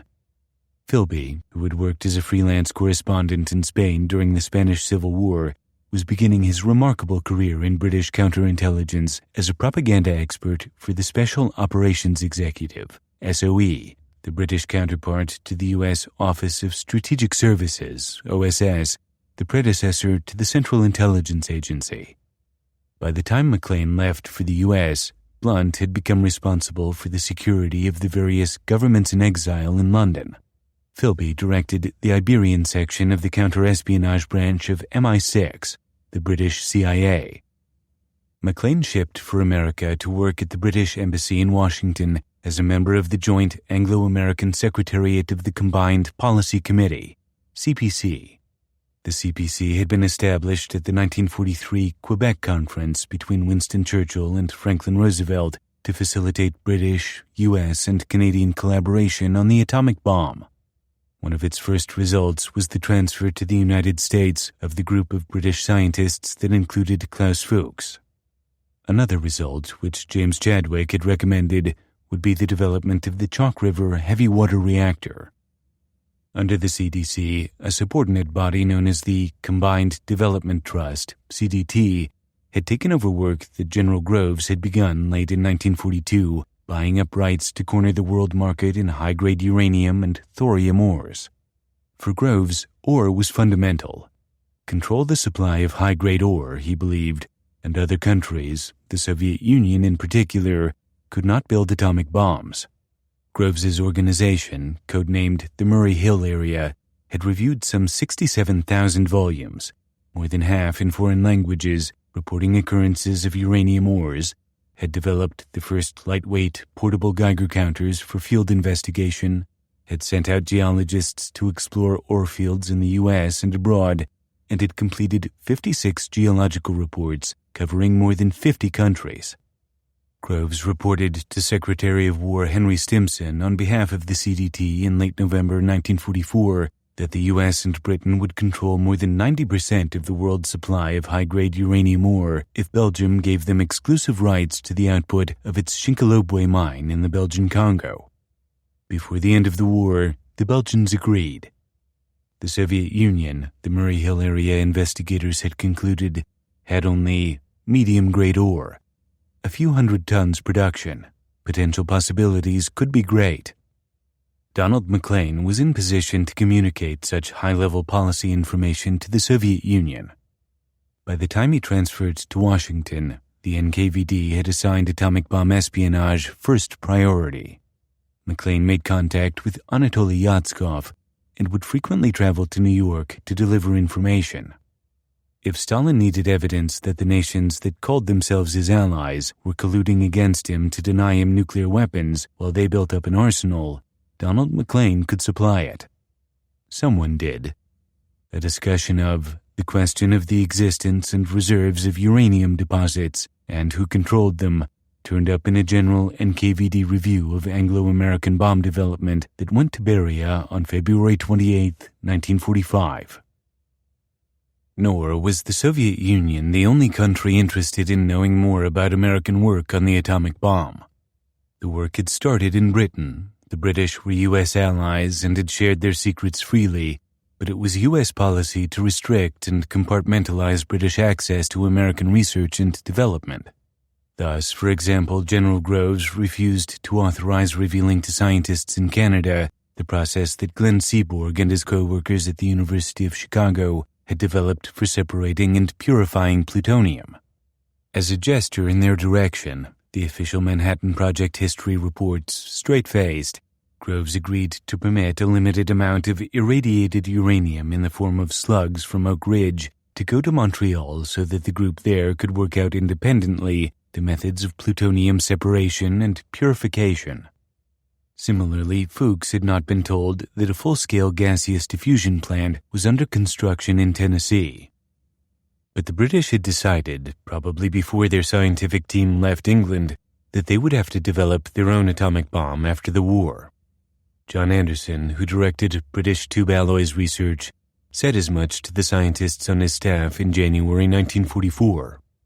"We simply could not acquiesce in an American monopoly on this development," post-war British Foreign Minister Ernest Bevin would write. Churchill told Roosevelt of the British decision in February 1945, which raises the interesting question of the extent to which U.S. political leaders tacitly endorsed the British project. When Rudolph Peierls moved to Los Alamos to direct the British group there, James Chadwick asked Peierls to keep him informed. I therefore wrote letters at regular intervals in which I summarized, to the best of my knowledge, what was going on. I was a little doubtful about the appropriateness of this because no secret information was supposed to be sent out from the laboratory without special permission. Then one day Richard Tolman, a distinguished elder statesman of physics who assisted Groves, asked to see me as he had a message from Groves. When he started, "I understand you have been writing letters to Chadwick about the work of the laboratory." I felt that here my chickens were coming home to roost. But he continued, "General Groves finds that Chadwick is often better informed than he is, and wondered if he could have copies of your letters." He added that if these letters referred also to purely domestic problems of the British group, I could of course omit the relevant passages from the copies for Groves. This made it clear that the intention was not to censor my letters. I was relieved and highly amused. Ironically, Peierls was shocked to learn after the war of Fuchs's Soviet espionage. Peierls's charming story conceals a serious point, that Groves, who was not only rigorous about security, but also a notorious Anglophobe, made an exception to his rules in the case of the British mission at Los Alamos. He may have felt that limiting British and Canadian access to knowledge of how to separate U-235 and plutonium made knowledge of bomb design academic. But not only Soviet agents spirited secret information out of Los Alamos during the Second World War. What, if anything, the NKVD learned about the Manhattan Project from Morris Cohn's friend Perseus is more difficult to assess. According to Yakovlev, Perseus was posted to Los Alamos when it opened in April 1943, and Lana Cohen traveled to Albuquerque twice during the war to meet him. In the last months of her life, Lana Cohen confirmed to an American historian that she collected intelligence information from a physicist in Albuquerque at least once. Harry Gold independently confirmed Yakovlev's link with Lana Cohen many years before Yakovlev went public. On at least 2 occasions, the FBI paraphrases Gold's 1950 testimony. Yakovlev told him he would introduce Gold to a young woman whose husband was in the United States Army, who would perform the function of doing legwork between Yakovlev and Gold. He recalled that she lived in Upper Manhattan, and she may have been Russian-born or of Russian descent, although he never met her. But nothing in the documents released from Russian archives after the demise of the Soviet Union is identifiable as a Perseus contribution, except possibly the compilation of 286 papers delivered in 1942, which Igor Kurchatov reviewed on July 3, 1943. All the revealed Los Alamos materials match known contacts between Klaus Fuchs and Harry Gold. If Perseus passed Lana Cohen the secrets of the atomic bomb, as Yatskov claims, the information was redundant.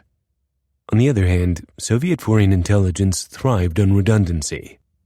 Igor Kuzenko sent out the same questions to 20 or more addresses around the world when he worked as a cipher clerk in Moscow. Elizabeth Bentley sometimes suggested to Jacob Golos that one of her less fruitful and more fearful Washington contacts, Bill, who passed her fragments of information about the activities of the War Production Board, jotted down furtively on small scraps of paper, should be dropped from espionage work. No, Golos would say firmly, while the material he is producing is not outstanding, it does help to corroborate or supplement what we are getting through other sources. And besides, there is still the possibility that we can push him into a really good position. For an institution as cautious and thorough as the NKVD, serving masters as paranoid as Beria and Stalin, redundancy provided independent evidence of the authenticity of the information its spies gathered. Fuchs and Nunn-May passed many pages of documents, but not all 10,000. Jacob Golos was a harried man. He was not only responsible for the dozens of contacts Elizabeth Bentley serviced in Washington, and for operating the travel agency that served as a front for his espionage activities. She understood that he also controlled other cells of spies. He was usually careful not to reveal his other contacts to her, since doing so would cross-link different lines of his espionage network if she were ever exposed. But early in the war, Golos had used Bentley as a courier for another operation he directed. And significantly, she first reported the contact in 1945, volunteering the information to the FBI long before any of her or Golos's sources had been made public. Another group of whose existence I became aware sometime in the early summer of 1942 was composed of several engineers who, when I first learned of them, were located in New York City.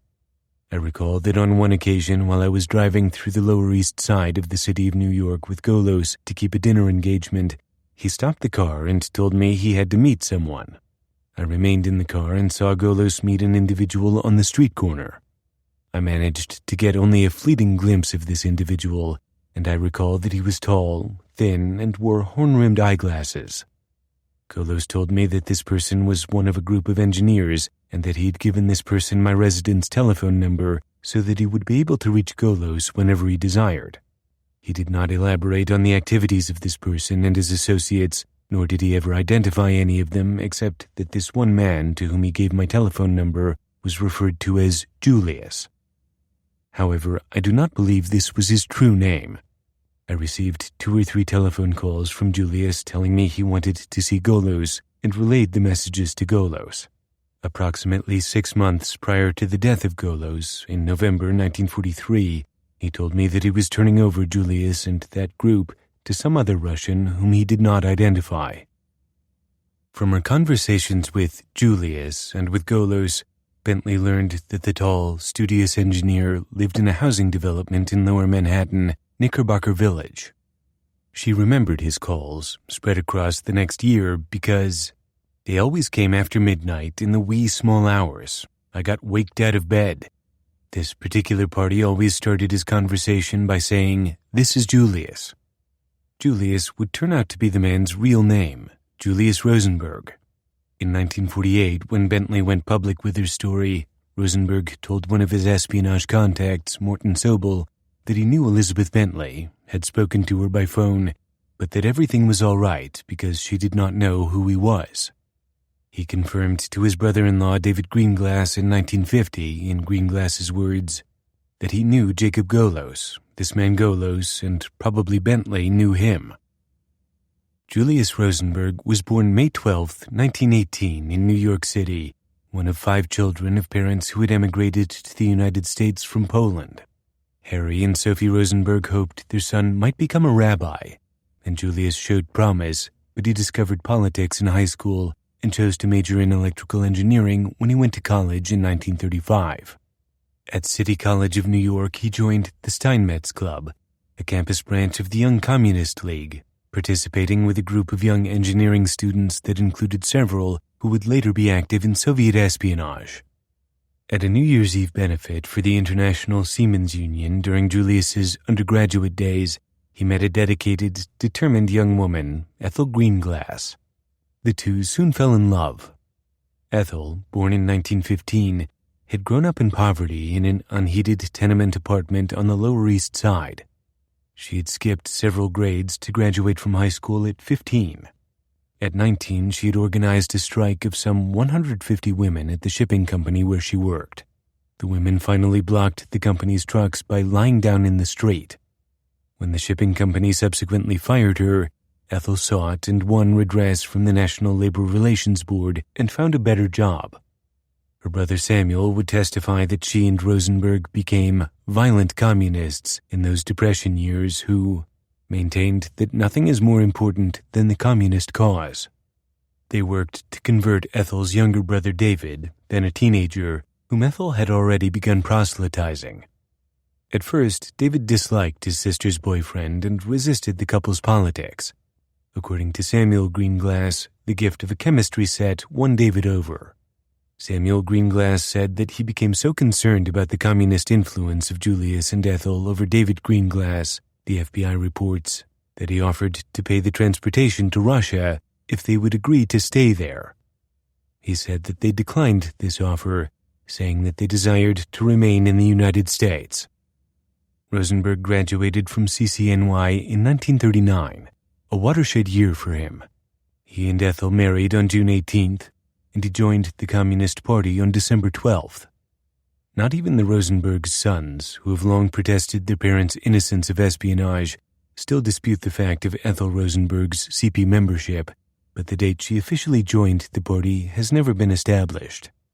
The party cell of which the Rosenbergs became members, Branch 16B of the Industrial Division, included other engineers from Julius's CCNY group, among them Joel Barr and Alfred Serant, who later defected to the Soviet Union. After college, Rosenberg went to work for Williams Aeronautical Research in New York. He took a tool design course at Brooklyn Polytechnic and studied aeronautical dynamics and aviation engine design at the Guggenheim Aeronautical School at New York University. In the summer of 1940, moving into position for espionage, he became a civilian junior inspection engineer for the U.S. Army Signal Corps. To do so, he had to deny his Communist Party membership.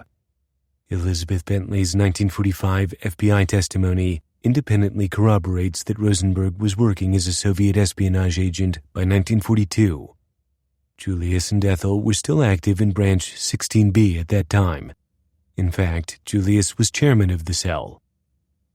One of Rosenberg's classmates, Max Ellicher, remembered asking him in 1948 how he had started spying.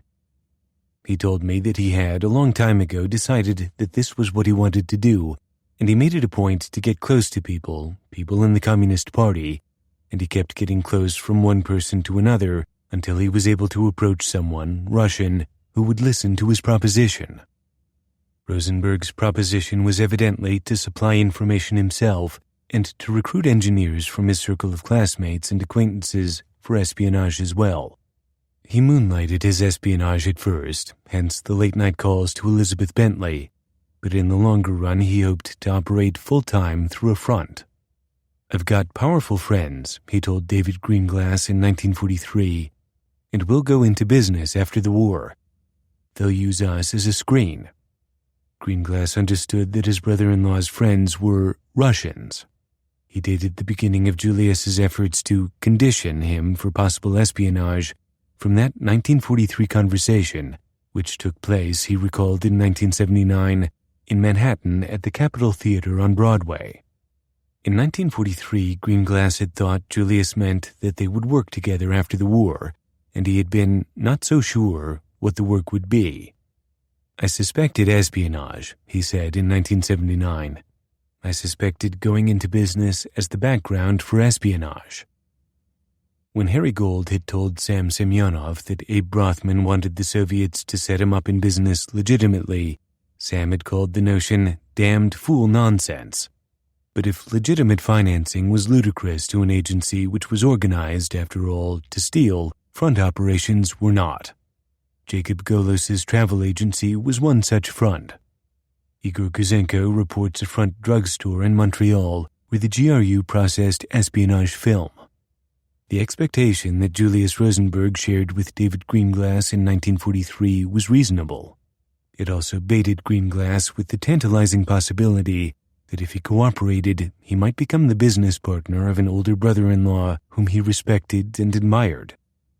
By the time of his discussion with Rosenberg at the Capitol Theater, Greenglass had been drafted into the Army. He was inducted in April. He had just turned 21, a loud, garrulous young man with a hearty appetite, born on a Lower East Side kitchen table, a machinist like his elderly Russian-born father, brighter than average, brash, loyal, and improvident. The previous November, when he realized that he would be drafted, Greenglass had married his childhood sweetheart, Ruth Prince, a small, pretty 19-year-old. Both David and Ruth were members of the Young Communist League, though neither of them ever joined the Communist Party. Ruth was a new convert. From basic training in Aberdeen, Maryland, at the end of April, Private David Greenglass rallied his bride to the cause. "Although I'd love to have you in my arms," he wrote her, "I am content without, so long as there is a vital battle to be fought with a cruel, ruthless foe. Victory shall be ours, and the future is socialism's." Ruth responded on May 2nd, after her first May Day, with similar zeal. "Well, darling, here it is Sunday, and I went to the rally. Well, sweetheart, all I can say is that I am sorry I missed so many other May Days when I had the opportunity to march side by side with you. The spirit of the people was magnificent. Perhaps the voice of 75,000 working men and women that were brought together today, perhaps their voices demanding an early invasion of Europe, that is, the second front that the Soviet Union was urging on its allies, will be heard, and then, my dear, we will be together to build, under socialism, our future. When David shipped out to Fort Ord, California to work in a machine shop repairing tanks, the Greenglasses continued their ardent political correspondence. By then, late 1943, Julius and Ethel Rosenberg had quietly dropped out of the party. But neither David nor Ruth understood them to have withdrawn in disaffection. In a January 1944 letter, Ruth regretted missing Ethel at a rally at Madison Square Garden, where Earl Browder, the chairman of the American Communist Party, announced the party's possible dissolution when the war was over because, wrote Ruth, the people won't be ready to accept socialism and all its reforms. The news made David feel terribly let down. He asked Ruth to send him a copy of Browder's speech and to find out from Ethel what she and Julie think about it. Ask her to get the literature for me. Darling, I love you, and no matter what happens in America politically, in the end it will be Europe and a large part of Asia that will turn socialist, and the American end of the world will of necessity follow in the same course. So, dear, we still look forward to a socialist America, and we shall have that world in our time. Around June 1944, Julius Rosenberg traveled to Washington, D.C., and called his old CCNY classmate, Max Ellicher, who was working for the Navy Bureau of Ordnance on gun fire control systems. Ellicher invited Rosenberg over. In the course of the evening, Ellicher later testified, Rosenberg asked Ellicher's wife, Helena, to leave the room and pressed the standard scientific recruiting line on the tall, stoop-shouldered engineer. Rosenberg told Ellicher what the Soviet Union was doing in the war effort and stated that some war information was being denied the Soviet Union. Rosenberg pointed out, however, that some people were providing military information to assist the Soviet Union and that Ellicher's friend Morton Sobel was helping in this way. Rosenberg asked Ellicher if he would turn over information of that type to him in order to aid the Soviet Union. The information would be passed along for evaluation, Rosenberg explained, taken to New York in containers that would protect it and would be processed and returned before it was missed. According to Ellicher, Rosenberg's June 1944 contact was the first of some 9 attempts to recruit him for espionage. After Rosenberg returned to New York, a coded cable reporting the contact went out from the New York NKVD residency to the Soviet Union. A copy passed to the Army Security Agency, which filed it along with thousands of other such undeciphered and, at the time, indecipherable messages. David Greenglass was transferred to Jackson, Mississippi in the spring of 1944 to work as a machinist at the Mississippi Ordnance Plant. The work gave him time to read. He wrote Ruth on June 29th, Darling, I've been reading a lot of books on the Soviet Union. Dear, I can see how far-sighted and intelligent those leaders are. They are really geniuses, every one of them. Having found out all the truth about the Soviets, both good and bad, I have come to a stronger and more resolute faith and belief in the principles of socialism and communism. I believe that every time the Soviet government used force, they did so with pain in their hearts and the belief that what they were doing was to produce good for the greatest number. More power to the Soviet Union and a fruitful and abundant life for their peoples. In early July, the Army cut orders to transfer 6 men from the Mississippi Ordnance Plant to Oak Ridge for assignment to the Manhattan Engineer District. Greenglass's name was not on the list. One of the 6 men was absent without leave, however, and on July 14th, the Ordnance Plant requested permission to substitute Greenglass for the soldier gone AWOL. Special orders for Greenglass came through on July 24th. I had been conditioned to consider passing information to the Soviet Union a long time before, Greenglass recalled in 1979. Then when I got to Oak Ridge, I said, gee. Oak Ridge was a secret installation, not even marked on public maps. In an isolated region of parallel valleys in the hills of eastern Tennessee, the MED was building a vast gaseous diffusion plant and a series of electromagnetic isotope separation units to enrich uranium for atomic bombs. Yet Julius Rosenberg had heard of the installation and thought he knew its purpose. Julie was in the house, Ruth wrote David on July 31st, and he told me what you must be working on. Sweets, I can't discuss it with you, and certainly no one else either, but when I see you, I'll tell you what I think it is, and you needn't commit yourself. But Greenglass spent less than 2 weeks at Oak Ridge. The isotope separation facilities did not need machinists. Los Alamos did. By August 4th, Greenglass was on his way to Santa Fe. In Kansas City, he paused to mail Ruth a cautionary letter. Dear, I have been very reticent in my writing about what I am doing or going to do because it is a classified, top-secret project, and as such, I can't say anything. Darling, in this type of work at my place of residence, there is censorship of mail going out and censorship of all off-the-post calls. So, dear, you know why I didn't want you to say anything on the telephone. That is why I write C now instead of comrade. The Greenglasses had signed their letters your sweetheart, wife, and comrade, and your husband, lover, and comrade. And David had proselytized his buddies. Now that he was traveling to secret work, he understood that he needed to keep his political commitments to himself. David Greenglass arrived at Los Alamos on August 5th, 1944, 9 days before Klaus Fuchs. I don't think I ever saw him, Greenglass would testify, but the two men shared a common activity. Both had been transferred to the Hill, as its occupants called Los Alamos, to help develop implosion. Greenglass joined the 2nd Provisional Special Engineering Detachment, the SEDs, the technically skilled enlisted men were called, and was assigned to Group E5 under explosives expert George Kistiakovsky. At first, he worked on high-speed cameras and did not realize that the ultimate goal of the project was developing the atomic bomb. About a month or two after I was assigned there, he recalled after the war, I heard it among the employees. By October, he was machining high-explosive lenses in Group X1 under Walter Koski, which did flash photographic studies of imploding cylindrical shells. The group also weighed the advantages and disadvantages of various explosives and explosive arrangements, notes a technical history of Los Alamos.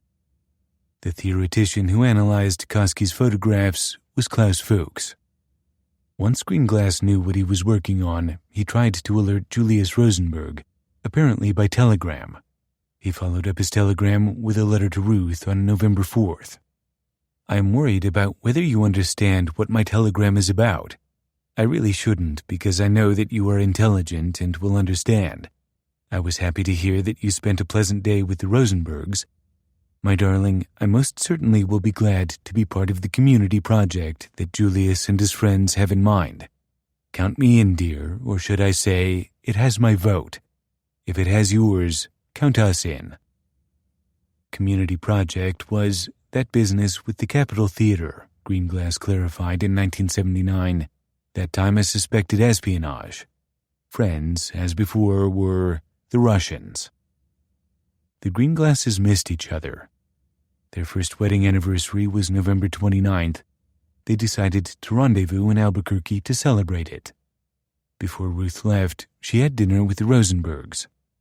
I got invited to Eth's house for supper, she wrote David on November 15th, 1944, confirming the occasion. So I went home with them. I had a very lovely evening at Eth's, as you can imagine. We spoke about several hundred things. Among those several hundred things, Ruth testified later, she and the Rosenbergs discussed espionage and the atomic bomb.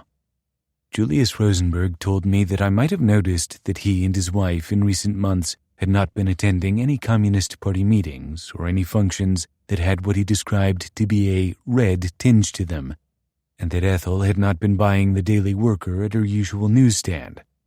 He said he always wanted to do more than to be just a member of the Communist Party, and that therefore he had searched for 2 years to place himself in contact with a group which I believe he described as a Russian underground. In this way, he felt that he could do the work that he was slated for. He wanted to do something directly to help Russia. Julius then told me that my husband, David, was at that time working at the place where the atom bomb was being made. Ruth knew her husband's work was secret, but she had not known its purpose. I asked Julius Rosenberg how he knew, and he said he just knew. His friends told him. He knew about it, and he wouldn't go into it any further. It excited him. Then he said that it was the biggest thing yet, that it was top secret. It was more dangerous than any weapon ever used, he added. He also told me that there were radiation effects from the bomb. Having identified the quarry, Rosenberg next offered Ruth his standard rationalization for why two American citizens, 20 and 22 years old, should volunteer for criminal espionage. He felt it was information that should be shared, that all countries should have it, to their mutual benefit, and that Russia was not being given this information, and that just on a basis of exchanging mutual scientific information, he felt that he was going to do his part to obtain it for them, and he asked if I would relay that to David and ask if he would participate. Ruth Greenglass testified that she objected. I didn't like the idea. At that point in Ruth's recollection, Ethel Rosenberg spoke up in support of the project. When I stated my reluctance, Ethel felt that this would be something that David would want to do, that I should mention it to him. At least I could deliver the message. She said she felt it would be something he would want to know.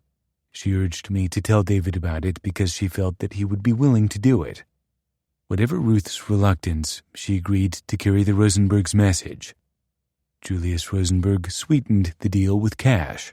Before Ruth left for Albuquerque, he gave her about $150 to help pay the expenses of my trip. Travel was difficult in wartime, and Ruth had trouble getting tickets. She took a chance on a seat opening up out of Chicago, left New York early, hung around the Santa Fe ticket window until a ticket agent took pity on her, and made it to Albuquerque on Sunday, November 26th, 2 days early. David joined her at the Franciscan Hotel on Tuesday evening on a 3-day pass. They stayed together through the weekend. Besides renewing their marriage and celebrating their anniversary, they did some shopping. Ruth noticed after David left that she had accumulated plenty of junk to take back. Ruth waited until late in the vacation to deliver the Rosenberg's message. We went for a walk out on Route 66, David would testify, past the Albuquerque city limits and not yet to the Rio Grande River, and my wife started the conversation. Ruth began by telling her husband that he was working on the atomic bomb. I was very surprised, he recalled. David asked me how I knew about that, Ruth said, because he had never divulged any information, and I told him that Julius told me. She described her dinner with the Rosenbergs and their proposal. She said that my brother-in-law explained that we are at war with Germany and Japan, and they are the enemy, and that Soviet Russia is fighting the enemy and is therefore entitled to the information. Ruth also told her husband, in his words, that she didn't think it was a good idea, and that she didn't want to tell me about it. I felt that we had taken something into our hands that we were not equipped to handle. Ruth explained her misgivings, that we were tampering with things that were beyond our knowledge and understanding. She asked her husband what he thought about it. Reality was different from vague promises of going into business after the war, David remembered feeling. You're jumping into cold water. At first I was frightened and worried about it, and I told my wife that I wouldn't do it. But he thought about it overnight, consulting memories and voices in my mind, and loyalty won out over caution. I felt it was the right thing to do according to my philosophy at the time, he would testify. I started to have doubts almost as soon as I said that I was going to give the information, but I had a kind of hero worship there, and I did not want my hero to fail, and by refusing to cooperate, I was doing the wrong thing by him. That is exactly why I did not stop the thing after I had the doubts. His hero, he said, was Julius Rosenberg. The next morning, he told Ruth he was in. She asked me for specific things that Julius had asked her to find out from me, David remembered. She asked me to tell her about the general layout of the Los Alamos Atomic Project, the buildings, number of people, and stuff like that. Also scientists that worked there, and that was the first information I gave her. Among other names, David remembered mentioning his superior, George Kistiakovsky, as well as Robert Oppenheimer and Niels Bohr. Rosenberg had asked Ruth to determine the bomb laboratory's situation. Surprisingly, David took her to see it, to see, in her words, how it was located, whether it was camouflaged, whether you could see it easily. and I remember it now as I saw it while I was there. It was very high on a hill. The place had been a school for horseback riding, a girls' school. Los Alamos had been a private boys' school before the Army requisitioned it. It couldn't be seen or easily detected until you were almost upon it. And of course it was guarded. There was a guard checking everyone going in and out. More train trouble delayed Ruth's travel home. On Monday night, she got a coach seat to Chicago. The train broke down in Newton, Kansas, and was late into Kansas City. She was stuck in Chicago until Wednesday.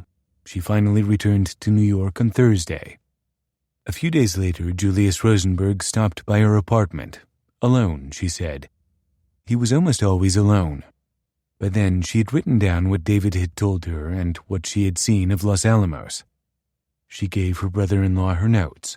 He told her he would discuss the information further with David when the young machinist came home on furlough. David Greenglass returned to Los Alamos from his second honeymoon, alert to learn more about the novel technology he was helping develop, but he quickly realized that he lacked a frame of reference. "I didn't exactly know what I was looking for," he testified. "I didn't have a conception of how the bomb was made." He began paying attention, listening, questioning the men with whom he worked. The scientists would come into the shop, and the man who was in charge would assign a man to work with him. 3 of us would stand around and talk, and after something was decided upon, the machinist who was given the job would do the job. That way, of course, I did get to learn a lot about what was going on. He knew something by then about high-explosive lenses, having machined lens molds, forms in which to cast HE, for imploding cylinder experiments in Walter Koski's group. It was a beginning, something to sustain his hero, something to carry back to New York. T5 David Greenglass, Army serial number 32882-473, left Los Alamos on furlough on December 30th, 1944, and arrived in New York on New Year's Day. The Greenglasses had no telephone. Julius Rosenberg turned up at their apartment soon after David got home. "We were trying to enjoy our furlough," Ruth recalled impatiently, "and he came to our house for the purpose of discussing the atomic bomb with David. We were a little peeved with him because we felt that he was interrupting. David remembered a more productive morning." Footnote: in a series of testimonies at various times in 1950 and after, which I compile here into one coherent statement. End footnote. Rosenberg described to me generally how the atom bomb functions. He said, "Now I will explain, and you will understand what you are looking for. You tell us what has gone on in the making of the bomb, give us materials, methods of use, experiments necessary." He didn't tell me who gave him the information.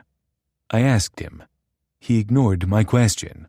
He said there was fissionable material at one end of a tube, and at the other end of the tube there was a sliding member that was also of fissionable material, and when they brought these two together under great pressure, a nuclear reaction would take place. That is the type of bomb that he described. Rosenberg had described Georgy Flyrov's cannon design, a uranium gun like the gun that Los Alamos was developing that would be nicknamed Little Boy. Greenglass had not worked on uranium gun development and knew nothing of gun design. He had been working on HE lens development for the implosion bomb. As of early January 1945, NKVD residents had apparently not yet been made aware of the problem of plutonium predetonation or of implosion. Rosenberg asked Greenglass what he was doing at Los Alamos. Greenglass told him he was working on high-explosive lenses.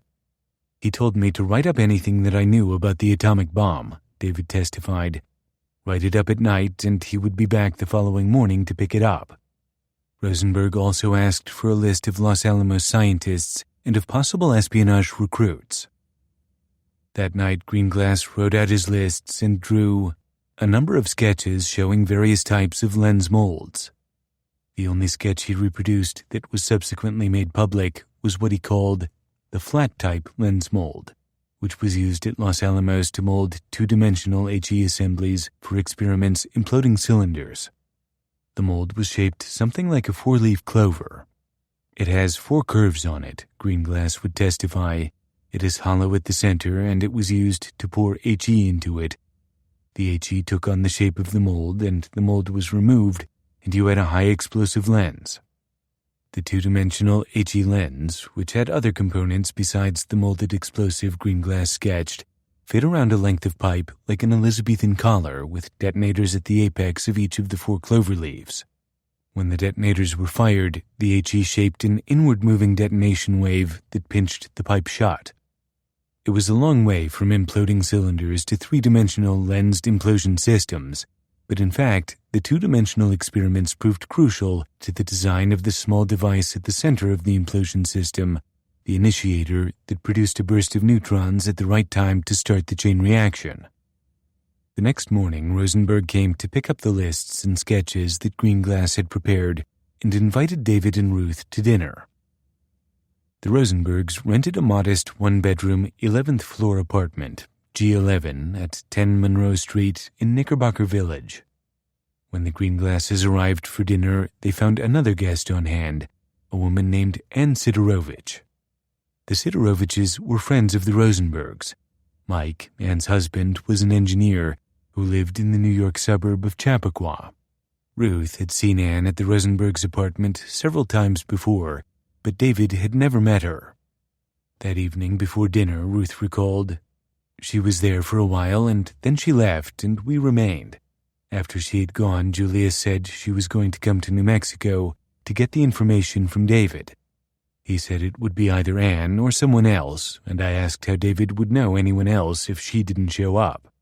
At that point, we were in the kitchen, and Julius got this Jell-O box top, and he said one half would be an identification for whoever came, and he gave me the other half. Ethel was standing behind him in the kitchen. She saw it and heard it. I slipped the box top half into my wallet. Ruth kept the box top half because she was moving to New Mexico. At about the time of her November visit, Los Alamos had authorized enlisted men to quarter their families nearby. After dinner, David testified, "The Rosenbergs told my wife that she wouldn't have to worry about money because it would be taken care of. She would be able to get out there and live out there if she wasn't able to work, and money would be forthcoming." David and Julius discussed high-explosive lenses. Julius was keen to know more about how they worked, and so was his Soviet control. Julius said that he would like me to meet somebody who would talk to me more about lenses. David was willing. Rosenberg briefed David on protocols, Ruth remembered. I recall him telling David that he wanted him not to be obvious or take anything such as sketches or blueprints or material, but that he should relay whatever he knew from information he had been working on and saw around him. That evening, or at some other time during David's January furlough, Julius filled in the Green Glasses on some of his own activities. Rosenberg told me that the Russians had a very small and a very poor electronics industry. That is, of course, another name for the radar industry, and that it was of the utmost importance that information of an electronics nature be obtained and gotten to him.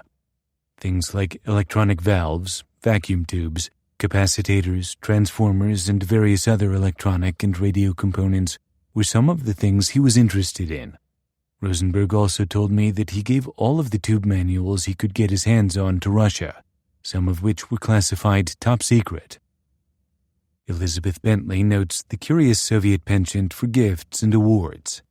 For some strange reason, she writes, it was a tradition in the NKVD that at Christmas everyone who worked for them, no matter in what capacity, received a gift. She was another of those who received an Order of the Red Star.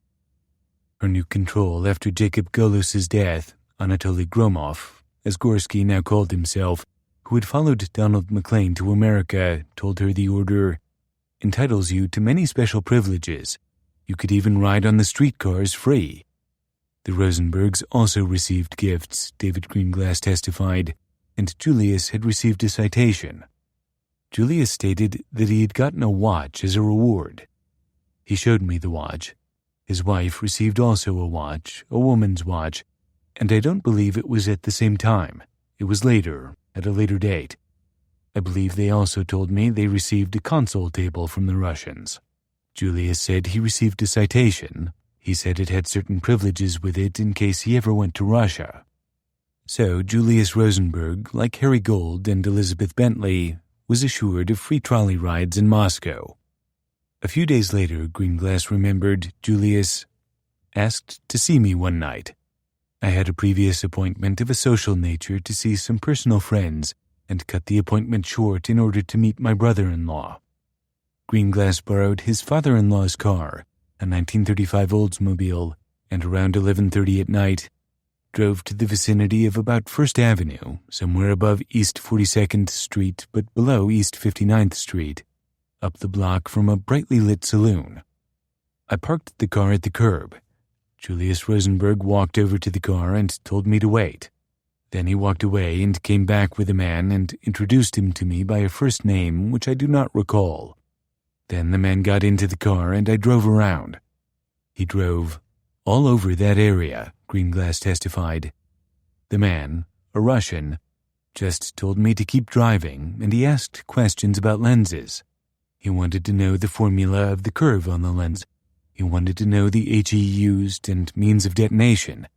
And I drove around, and being very busy with my driving, I didn't pay too much attention to what he was saying, but the things he wanted to know I had no direct knowledge of, and I couldn't give a positive answer. Greenglass nevertheless concluded that the man was technically trained, and that, in FBI paraphrase, the high-explosive lens approach to the problem of constructing an atomic bomb was an entirely new one to him.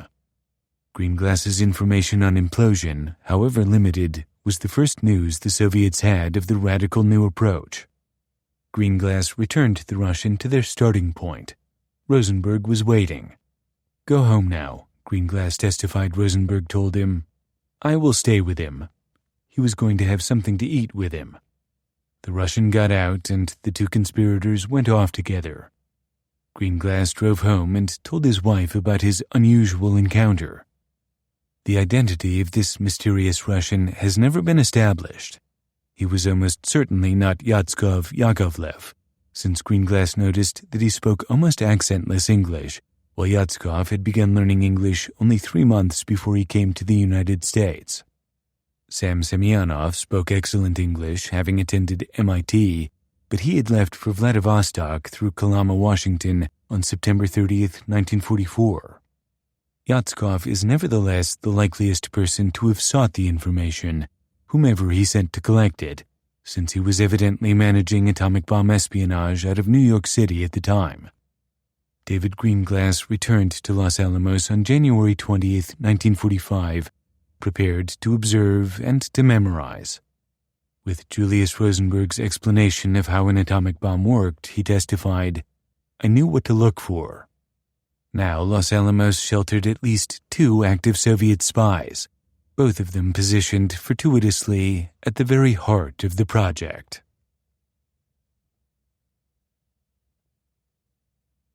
8. Explosions.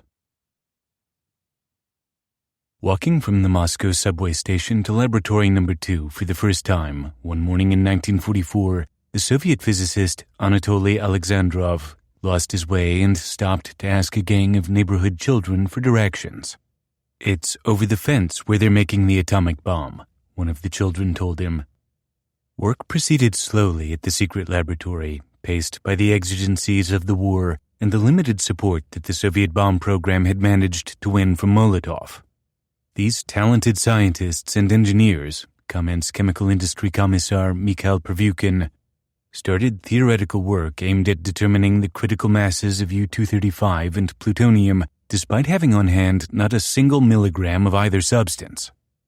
Igor Kurchatov had begun designing a first small graphite natural uranium reactor in July 1943, but the Soviet Union lacked industrial sources of metallic uranium and high-purity graphite and would not produce sufficient supplies of either material until after the defeat of Germany. When physicist Boris G. Dubovsky joined the lab in 1944, the staff was still, he recalled, very small, only several dozen people. There was enough nuclear virgin land for all of us to plow. Work on the main problem, the nuclear reactor, had already begun. We were supposed to confirm the theoretical concept of the possibility of a chain reaction. The same reactor was meant to produce the first weighable quantities of the new nuclear fuel, which is now known as plutonium. Other research toward a bomb was ongoing at Laboratory No. 2 and elsewhere in the USSR. Espionage may have been a source of ideas and information, but ultimately every experiment would have to be replicated and every number checked. It looks as though we're going to live in Kharkov again, Eddie Sinelnikov wrote her sister in England on February 15, 1944. As I wired you today, Kira has been appointed director of the Old Institute. I'm not very enthusiastic about Kira being director. With his health in such a state, I'm not sure that it won't be too much of a strain. Things are difficult and everybody is nervous, to put it politely. On the other hand, I'm tired of traveling, and it seems a terrible shame that an institute like ours should just dissolve into thin air. Kira will have to do a lot of traveling between Moscow, Kharkov, and Kyiv, but when the war is over, I hope things will be easier. Kira is at present in Kharkov for 10 days, and we are staying in Moscow with Sinelnikov's sister, Marina Kurchatov. Jilikin's aunts utterly ruin her. She has had so many presents since we arrived here that her head is quite turned. I hope that we shall be able to get to our old home in April so that it won't be too late to begin gardening. Continuing a tradition he had begun at Cambridge, Peter Kapitsa instituted seminars. Kapitsa Wednesdays, they were called, something like an American journal club, to keep Soviet physicists up to date on unclassified aspects of the work. The experimental physicist Fenyamin Aronovich Zuckerman describes his debut on a Kapitsa Wednesday in March 1944 on the same program with Yuli Hariton. Both men's reports related to bomb research. The first report was given by Yuli B. Hariton. It was on mechanisms of explosive reactions. The second report, on flash, X-ray, radiography of explosions, was mine. Kapitsa chaired. That was my first meeting with Peter Leonidovich Kapitsa. I was struck by his engineer's grasp of subject matter and by his high voice. I remember he pronounced the Russian word condensator like its English equivalent, condenser. The seminar room was crowded with well-known physicists. A.F. Ioffe, L.D. Landau, I.E. Tam, N.N. Semyonov, Y.B. Zeldovich. My report generated a lot of interest. Many present knew that this particular work had been nominated for a Stalin Prize.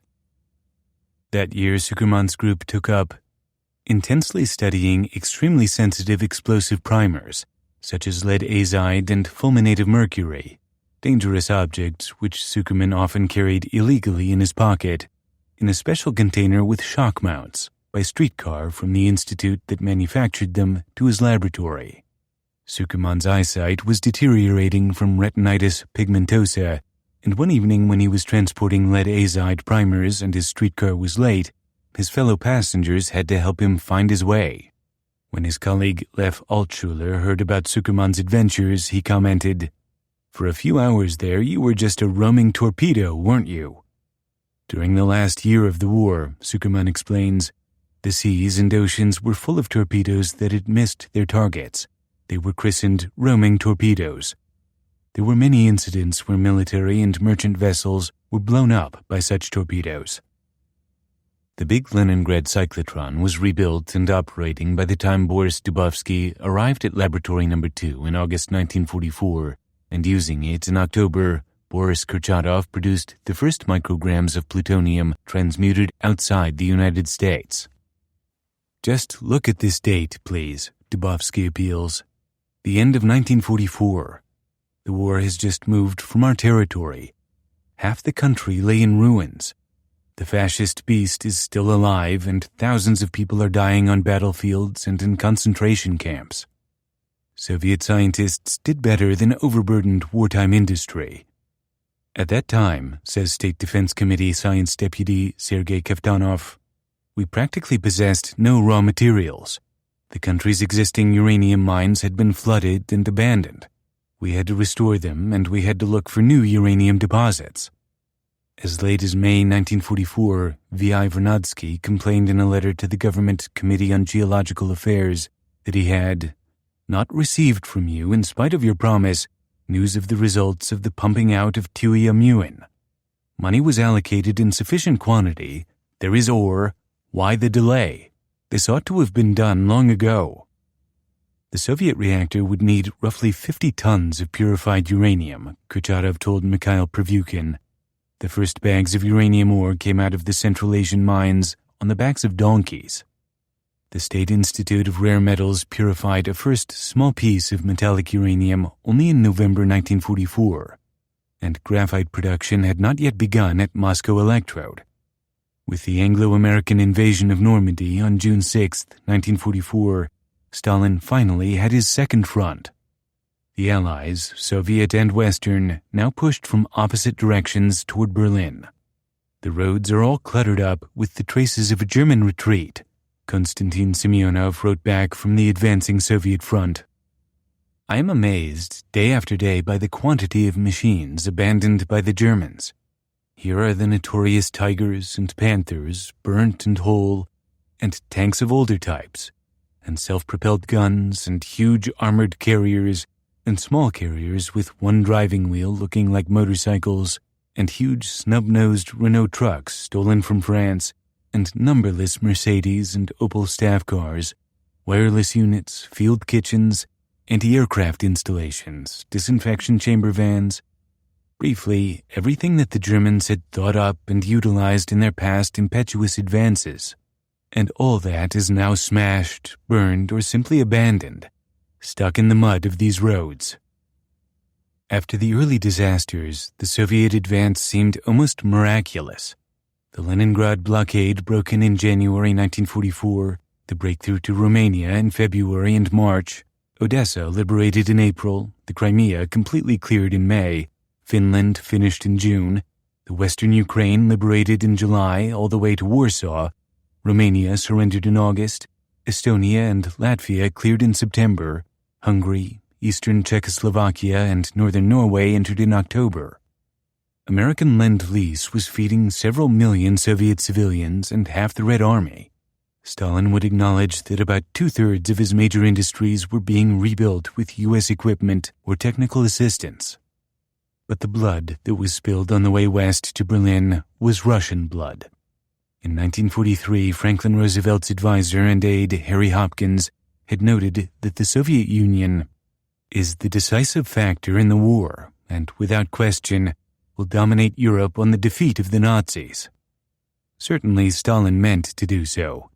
He also understood, he told Mio van Gielis one evening in March 1944, that the West would resist him. Stalin then invited us to supper, but in the hallway we stopped before a map of the world on which the Soviet Union was colored in red, which made it conspicuous and bigger than it would otherwise seem. Stalin waved his hand over the Soviet Union and, referring to the British and the Americans, he exclaimed, "They will never accept the idea that so great a space should be red. Never, never." The prospect of an eventual end to the terrible war stirred old enmities. Avril Harriman, for one, since October 1943, the U.S. ambassador in Moscow, took the Soviet determination to collect its spoils and secure its dominance as a threat. What frightens me about Soviet policy toward Poland and Eastern Europe, he wrote Secretary of State Cordell Hull on September 20th, 1944, is that when a country begins to extend its influence by strong-arm methods beyond its borders under the guise of security, it is difficult to see how a line can be drawn. If the policy is accepted that the Soviet Union has a right to penetrate her immediate neighbors, penetration of the next immediate neighbors becomes, at a certain time, equally logical. Harriman's analysis was an early version of the domino theory that would shape American thinking about the Soviet Union for most of the rest of the 20th century. It was hardly logical from a military point of view, since control and supply both attenuate with distance, nor could it take into account what Harriman was not yet aware of, the coming U.S. monopoly on the atomic bomb. But Harriman had seen ravaged Europe and knew Britain was nearly bankrupt. He had smelled the excitement in Moscow at the prospect of territorial gains and bounteous reparations, and he understood that the supply lines would be even longer from the United States. Winston Churchill was more pragmatic or more cynical.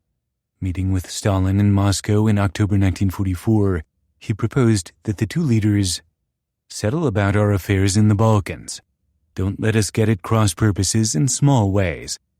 So far as Britain and Russia are concerned, how would it do for you to have 90% dominance in Romania, for us to have 90% of the say in Greece, and go 50-50 about Yugoslavia? Churchill wrote out the percentages, adding Hungary 50 to 50% and offering Stalin 75% dominance in Bulgaria, and pushed the paper across the table. There was a slight pause. Then Stalin took his blue pencil and made a large tick upon it and passed it back to us. It was all settled in no more time than it takes to set down. It was hardly settled at all, if only because Stalin expected to dominate the nations on Churchill's list, with the possible exception of Greece, not 50 or 75 or 90, but a full 100%. In February 1945, Soviet agents in North America delivered a rich harvest of atomic espionage to Moscow's center. Alan Nunn May weighed in first.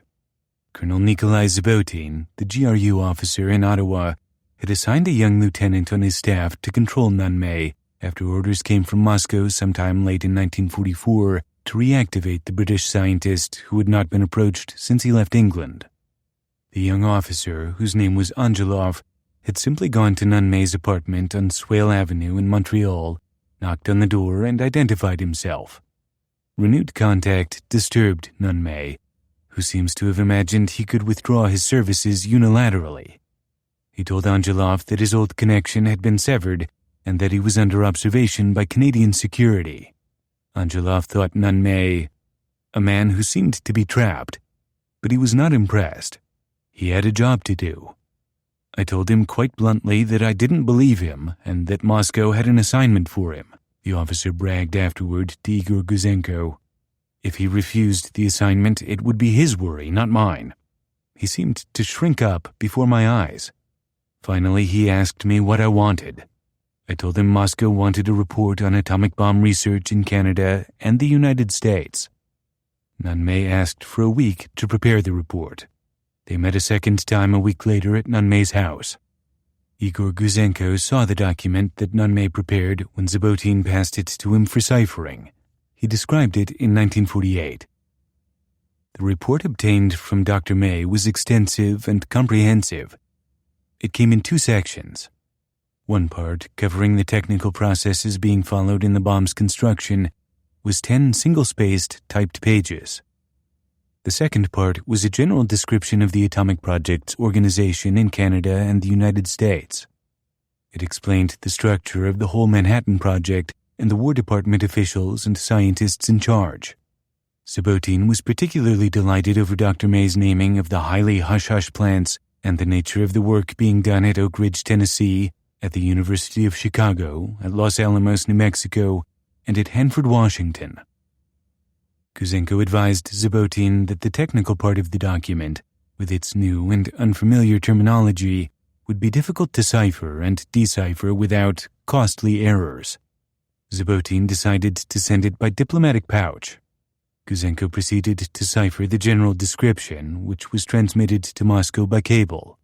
The GRU shared it with the NKGB, the NKVD Foreign Intelligence Division, and Vesvolod Nikolaevich Merkulov, the NKGB head, incorporated it into a summary of the Anglo-American program that went to NKVD Commissar Lavrenti Beria on February 28, 1945. Besides the details of organization and personnel that delighted Zabotin, Merkulov's summary mentioned 2 methods under development for activating the bomb. 1, the ballistic method, and 2, the method of implosion. Another reference, independent of David Greenglass, to the radical new technology Los Alamos was inventing for assembling a critical mass with high explosives. The NKGB summary also included a discussion of sources of uranium ores and of American efforts to gain unlimited control over mining of uranium ores in the Belgian Congo. The likeliest source of this information was Donald MacLean. Igor Kurchatov reviewed espionage material on March 16, 1945, that appears to have included the first part of Nunn May's report. The material is of great interest, Kurchatov wrote with excitement. Along with methods and schemes which we have developed independently, it discusses possibilities which we have not yet considered. One possibility concerned making a bomb with a nuclear core diluted with hydrogen, with uranium or plutonium hydride, that is, because the hydrogen would slow secondary neutrons, increasing the number of fissions and therefore reducing the amount of uranium or plutonium needed by a factor of 20, the espionage document estimated. Edward Teller had championed such a scheme at Los Alamos. Further examination had made clear to the Americans what Kurchatov immediately deduced, that a hydride core with its slower reaction rates would blow itself apart before the reaction could chain through enough generations for an efficient explosion. Work on a hydride gun essentially ended at Los Alamos in August 1944, but someone like Nunn May, collecting information far from the source, might not have known that. Kurchatov was eager to know if this odd bomb design had been studied only through calculations or experimentally. If experimentally, then that would mean that the atomic bomb has already been realized by the Anglo-Americans and that U-235 has already been extracted in large quantities. He suggested obtaining several grams of highly enriched uranium from the American laboratories mentioned in the espionage material he was reviewing. By obtaining, of course, he meant stealing. The more significant possibility discussed in the materials Kurchatov reviewed on March 16, 1945, concerned implosion. Kurchatov gave no indication that he had heard of implosion before reviewing the documents in hand, even though implosion is mentioned briefly in Merkulov's February 28th summary. The Soviet physicist was impressed. The implosion method uses tremendous pressures and velocities created by explosion. It is said in the espionage material that this method makes it possible to increase the relative velocities of particles up to 10,000 meters per second, providing that symmetry is achieved, and hence this method is preferable to the gun method. Now, it is difficult to assess whether this conclusion is correct or not, but without doubt, implosion is of great interest, is correct in principle, and should be subjected to serious theoretical and experimental study. If the information that plutonium bred in a natural uranium reactor could be a shortcut to the bomb was the first Anglo-American breakthrough that the Soviet espionage network delivered to Soviet scientists, the information that implosion was superior to gun assembly was the second. But whether this information came from Alan Nunn May or from some other source, as yet unknown, the declassified Soviet record does not reveal. It almost certainly did not come from Klaus Fuchs, who arrived at Los Alamos after the hydride gun was abandoned, and who knew, by the time he visited his sister in Cambridge in February 1945, what the documents Kurchatov reviewed on March 16th apparently failed to report, that implosion was not only desirable for plutonium assembly, but also necessary, because all plutonium-239 bred in a reactor, whether American or Soviet, would be contaminated with plutonium-240, and a gun bomb loaded with such material would detonate prematurely. I went up to Cambridge and saw Klaus there. Harry Gold remembered of his February 16, 1945 meeting with Klaus Fuchs. It was winter in Massachusetts and there was heavy snow on the ground. Gold stopped along the way to buy a book for Crystal Heinemann, a piece of froth titled Mrs. Palmer's Honey, and candy for the Heinemann children. Gold had bragged of his own children on one of his earlier visits, imaginary children made up as a cover, but elaborated into a fantasy of the family life that the lonely bachelor chemist never knew. Essie and David, Gold would confide to Abe Rothman's secretary. Those were the children's names. Twins, a boy and a girl, and his wife was a former Gimbel's model. Long afterward, defenders of the Rosenbergs would cite Gold's family fantasies as evidence that he had concocted his tales of espionage, but not even Harry Gold could have invented Harry Gold. Mrs. Heinemann stated that she brought the chemist into her living room, the FBI paraphrases, where Fuchs was then sitting. Crystal excused herself, Gold testified, saying, "I have to pick up the children from school." Klaus asked me to go upstairs with him to his room, which, as I recall, was the front one looking out on the street, and we sat there for possibly 15 or 20 minutes. Footnote: Fuchs later claimed that he only passed documents to Gold in Boston, but he was obviously lying to protect his sister, who independently confirmed Gold's version of events.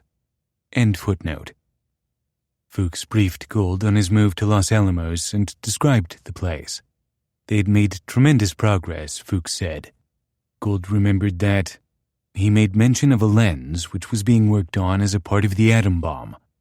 Fuchs told Harry that he was getting along very well at Los Alamos, but that he was strictly limited in regard to being able to leave. He said that it had only been with the greatest difficulty and due to the fact that he had gotten a bit ahead of schedule on his work as regards the rest of the group that he had been able to wangle time off to come to Cambridge. Gold proposed meeting again in Boston along the Charles River, a prearrangement with Fuchs that Yatskov had mentioned to Gold when they had met a few days previously in Philadelphia. Klaus told me that such would be impossible, that he was certain that it would be a very long time, possibly even a year, before he could again leave Los Alamos, and that the next meeting would have to take place in Santa Fe. Fuchs mentioned April. Gold told him that I could not possibly get to Santa Fe in April. They settled on early June. To identify a location for the June meeting, Fuchs gave Gold a map. A yellow folder, the FBI describes it. Outside of this folded circular are printed the words, Santa Fe, the capital city, different in the land of enchantment. Both sides of this circular contain maps. One side contains a Chamber of Commerce map of the city of Santa Fe, New Mexico, which was compiled April 1940. This side of the folder shows a complete layout of the Santa Fe streets, public buildings, churches, hotels, restaurants, and auto courts. On the reverse side of this pamphlet is a map of the area surrounding Santa Fe. Fuchs pointed out the Castillo Street Bridge over the Santa Fe River and proposed to meet there at 4 p.m. on the first Saturday in June. At that point, Fuchs passed Gold, in Gold's words, a quite considerable packet of information. The contents of the packet, Fuchs would confess, covered everything he knew up to that time about bomb design. Fuchs wrote a report summarizing the whole problem of making an atomic bomb as he then saw it. This report included a statement on the special difficulties that would have to be overcome in making a plutonium bomb. He reported the high spontaneous fission rate of plutonium-240 and the deduction that a plutonium bomb would have to be detonated by using the implosion method rather than the relatively simple gun method. He also reported that the critical mass for plutonium was less than that for U-235, and that about 5 to 15 kilograms would be necessary for a bomb.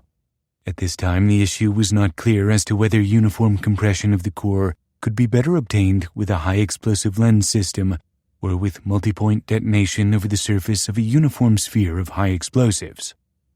He reported the current ideas as to the need for an initiator, though these, at the time, were very vague, and it was thought that a constant neutron source might be sufficient.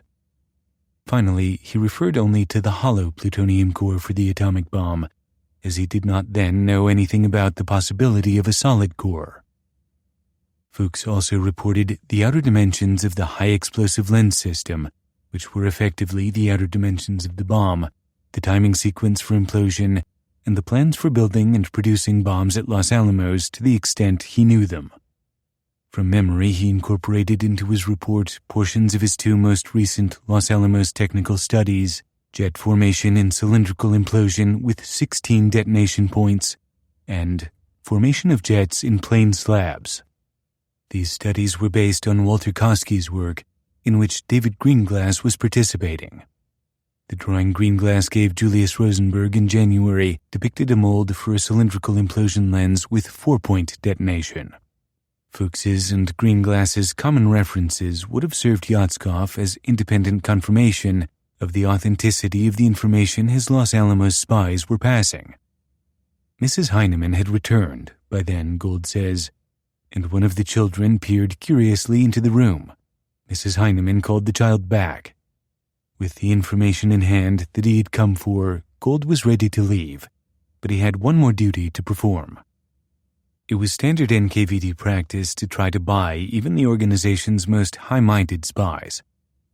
Yatskov, probably nervous about the long hiatus between contacts with Fuchs, had given Gold the munificent sum of $1,500 $1945, about $30,000 in 1995, more than poor Harry ever got at one time, to pass to Fuchs with the caution that I must proceed very delicately so as not to offend him, and that under no circumstances must I insist upon or make an issue of this matter. Harry also had an NKVD Christmas present for Fuchs, in the tradition that bemused Elizabeth Bentley, a wallet of the very thin dress or opera type. Fuchs accepted the wallet, but looked somewhat bewildered, and when I made some very tentative inquiries concerning whether he needed any money, either for himself or possibly for his sister, the reply was so cold and final that I went no further with the matter. It was quite obvious that by even mentioning this, I had offended the man. Fuchs held the envelope containing the $1,500 as if it were an unclean thing, Gould remembered at another time, and flatly refused to accept it. 5 years later, Fuchs was still insulted. He turned down this offer, he told the FBI, and stated he would not do such a thing. Gould backed off. I left shortly thereafter and returned to New York. Gould passed Fuchs's report to Yatskov Yakovlev and told him about the high-explosive lens that Fuchs had mentioned. At their next regular meeting in March, the Soviet resident was hungry for more. He told me to try to remember anything else that Fuchs had mentioned during our Cambridge meeting about the lens. Yakovlev was very agitated and asked me to scour my memory clean so as to elicit any possible scrap of information about this lens. Yatskov Yakovlev was following the right trail.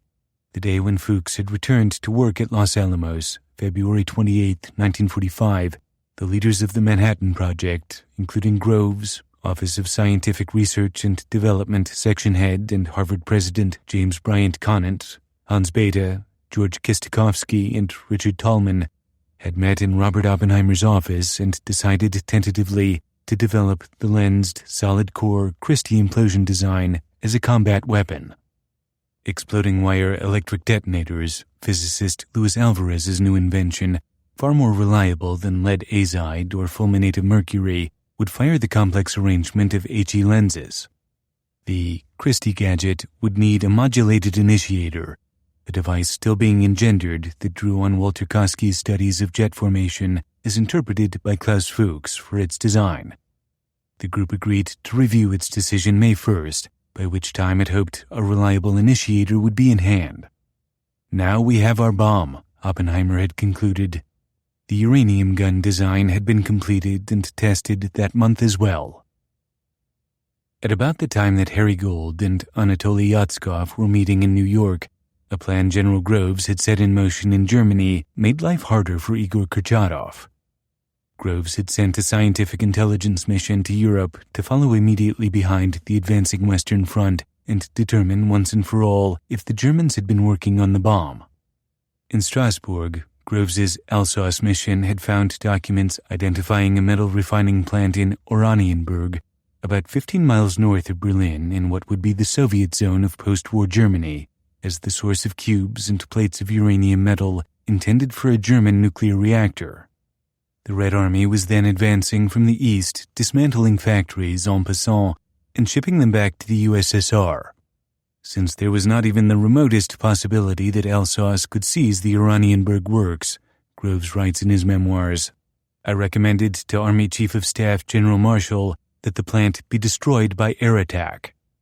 The ostensible purpose of the attack was to prevent Nazi Germany from completing an atomic bomb, but Groves knew with some certainty by then that the Germans had not even begun work on nuclear weapons. Evidently his purpose was to deny the facility to the Soviets. Groves sent an officer to London to confer with Karl Toohey Spaatz, the U.S. AAF general who commanded the strategic air forces in Europe at that time. We did not have any target maps, one of Spaatz's intelligence officers, Lewis F. Powell, Jr., later an Associate Justice of the U.S. Supreme Court, recalls, I did obtain a city map of Oranienburg by a hectic flight to London at night and going to the British War Office there. The mission was laid on for the afternoon of March 15, 1945. In a period of about 30 minutes, Groves concludes, 612 flying fortresses of the 8th Air Force dropped 1,506 tons of high explosives and 178 tons of incendiary bombs on the target. Post-strike analysis indicated that all parts of the plant that were above ground had been completely destroyed. Groves was nothing if not thorough. If the Soviets desired uranium, he wanted them to start from scratch. Ironically, Stalin at that time still anticipated that the USSR and its allies might come to accommodation post-war. In February 1945, while he was meeting with Winston Churchill and a mortally ill Franklin Roosevelt at Yalta in the Crimea, to further that purpose, his generals had offered him the opportunity of crashing through to Berlin in a matter of days, shortening the war by months.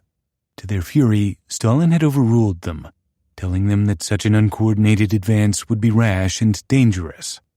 He knew that the Western leaders, Churchill in particular, feared the Red Army might overrun Europe, and held his armies back so as not to alarm them. It was a hard decision for Stalin to take, writes Alexander Worth. In the end, it cost the Russians hundreds of thousands of lives. Between February and April, the Germans had time to build powerful fortifications between Oder and Berlin, and the final Russian victory was incomparably more costly to them than it would have been 3 months earlier. The mood in the Soviet Union in those final months of the European war was a giddy mixture of triumph and tragedy. Russia was a devastated, almost a ruined country, Worth observes, with a formidable task of economic reconstruction ahead of her. But on the other hand, she was sitting on top of the world, having won the greatest war in her history. Among many of those who now dreamed of a happy Russia, there also existed the idea that the survival of the Big Three alliance after the war would somehow tend to liberalize the Soviet regime. Ilya Ehrenberg, writing for the regime, to the contrary expressed hardline menace. When the Red Army inflicted a heavy defeat on the Germans in Belorussia last summer, some American observers explained the Russian victory by the weakness of the Germans. I hope that the Americans, with the inquisitiveness peculiar to them, will study our country. It is time to drop the kind of talk that says the Russians are winning only because the Russian soldier has always been brave, or that the Russians can fight only on their own soil. The sooner Americans learn that we are a strong and completely modern country, that our victories are not accidental gains but the fruit of striving and of toil, the better will it be for us and for America and for the world. So there were hints at Yalta that the Soviet Union would look kindly on a loan for post-war reconstruction. The figure Molotov had proposed in January in an aide-memoire to Harriman was $6 billion, but no offer of a quid pro quo in Poland, which the Soviets were moving to dominate. Roosevelt understood how limited were his Eastern European options. The Russians had the power in Eastern Europe, Assistant Secretary of State Dean Acheson quoted the president as telling a group of senators in January, and there was little he could do to change this. Economic aid, he argued, did not constitute a bargaining weapon of any strength, because the only instrument available was Lend-Lease, and to cut it back would hurt the United States as much as it hurt the Russians. He also feared that an attempt to use economic pressure for political ends might jeopardize military cooperation at a time when it was obviously impossible to break with the Russians. The U.S. believed it needed the USSR to achieve victory against the Japanese, who still fielded an army of 700,000 men in Manchuria.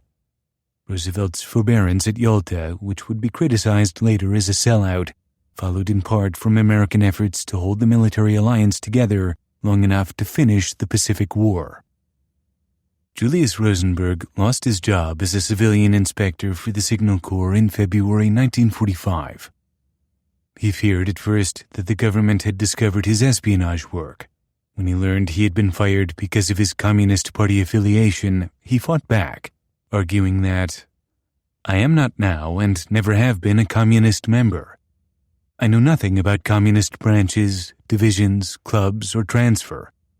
Either the case is based on a case of mistaken identity or a complete falsehood." The Signal Corps did not reinstate him. Army intelligence had collected photostats of his Communist Party membership card and other identifying documents, but the Emerson Radio Corporation almost immediately hired him to work as an engineer on some of the same military projects that he had inspected previously for the Signal Corps. Before Ruth Greenglass left for Albuquerque in mid-February, Rosenberg dropped by her apartment with arrangements for an espionage contact. At dinner with the Rosenbergs during David's January furlough, the conspirators had discussed Ruth traveling to Denver to rendezvous with Ann Sidorovich.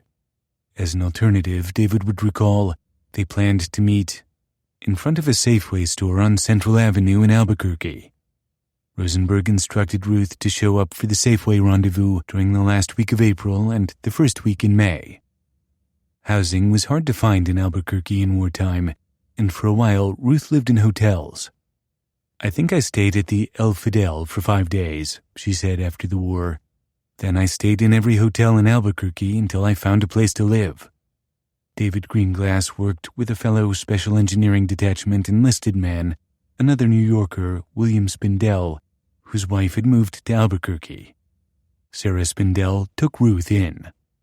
Eventually, on March 19th, Ruth rented a place of her own at 209 North High Street, a second-floor front apartment, and David began driving down on Saturday nights for the 1 day of rest that the accelerating pace of work at Los Alamos allowed. David was promoted from Tech 5 to Tech 4, from private to corporal, on April 1st. A week later, the Albuquerque branch of the Federal Office of Price Administration hired Ruth as a clerk stenographer. Ruth befriended an older neighbor, Rosalia Terrell, who found the young New Yorker a very nice, considerate person and liked her very much. Boisterous David was another matter. He had not been very well liked at the apartment house, Terrell would report, because he was rather loud or noisy, slammed doors going in and out of the house and his apartment, and made a lot of noise going up or down the stairs, no matter what time of day or night it was. Terrell was curious to learn from Ruth that the Greenglasses had packages of kosher food shipped to them from New York. West of the Hudson River was new territory for Ruth. She told Terrell that she had lived in big apartment houses all of her life, had never seen vegetables or farm produce being grown, and several times mentioned that she would like to quit office work and get some sort of a job on a farm while living in that area. A week after she began work at the OPA, Ruth had a miscarriage. "On the couch in my wife's apartment," William Spindell recalls. Ruth wrote Ethel Rosenberg that she would not be able to keep her appointment outside the Safeway store. According to Ruth, Ethel replied that she was sympathetic about my illness and that a member of the family would come out to visit me the last weeks in May, the 3rd and 4th Saturdays. Ruth kept both appointments, the second time with David, but no one showed up. In Moscow, Igor Kurchatov was reviewing the information that Klaus Fuchs had passed to Harry Gold on February 16th. On April 7, 1945, the leader of the Soviet bomb program reported his preliminary conclusions. "Very valuable material," Kurchatov began. "The data on spontaneous fission of heavy nuclei are of exceptional importance." He was surprised at the high probability for spontaneous fission in plutonium-240. It was very important to receive additional information on these matters. The espionage material included a table of U-235 and Pu-239 fission cross-sections for fast neutrons at various energies. This table, Kurchatov noted, makes it possible to define reliable figures for the critical mass of the atomic bomb, and confirmed that the formula given for the critical radius may be correct within 2%, as the text indicates. Kurchatov was puzzled by the accuracy of the cross-section measurements, since it implied that the U.S. had access to large amounts of U-235 and plutonium, which suggests that he was not yet aware that the Manhattan Project was now producing uranium and plutonium in kilogram quantities. The larger part of the document concerned implosion, about which Kurchatov wrote, "We have learned only recently, and work on which we have only begun." Yatskov's eagerness to learn more from David Greenglass and then from Harry Gold about HE lenses presumably emanated from Moscow Center. But already, Kurchatov added, the advantages of this method over the gun method are clear. Kurchatov briefly summarized the basics of implosion that the espionage document discussed. All this is very valuable, he went on, but most essential are the indications of the conditions necessary to achieve a symmetric explosion. The material describes the interesting phenomena of irregularities in the detonation wave. These were the troublesome jets which Fuchs had studied that formed where detonation waves collided and intersected, and describes how these irregularities may be avoided by the proper distribution of detonators and by using interlayers of explosives with different actions. Interlayers meaning explosive lenses. This part of the material also deals with important questions of techniques of experimenting with explosives and the optics of explosive phenomena. Since research on implosion has not advanced much here, Kurchatov concluded, it is not possible yet to formulate questions to guide espionage. This can be done after serious analysis of the material. Kurchatov suggested that a portion of the top-secret text, from page 6 to the end except for page 22, should be shown to Professor Hariton. To a limited extent, then, Yuli Hariton was aware from at least spring 1945 that espionage was supplying significant input into the Soviet program. Kurchatov's desire in mid-March for several grams of highly enriched uranium was partly satisfied a month later when Alan Nunn-May passed Lieutenant Angelov in Nunn-May's words, a slightly enriched sample of U-235 in a small glass tube consisting of about 1 milligram of oxide. Unlike Fuchs, Nunn-May was willing to accept compensation. Angelov gave him 2 bottles of whiskey, a scarce luxury in wartime, and $200. The Red Army offensive against Berlin began in mid-April. Marshal Georgy Konstantinovich Zhukov directed the battle as he had directed the battles of Moscow and Stalingrad, and described it at a press conference immediately afterward. I attacked along the whole front, and at night. The Germans had expected night attacks, but not a general attack at night. After the artillery barrage, our tanks went into action. We had used 22,000 guns and mortars along the Oder, and 4,000 tanks were now thrown in.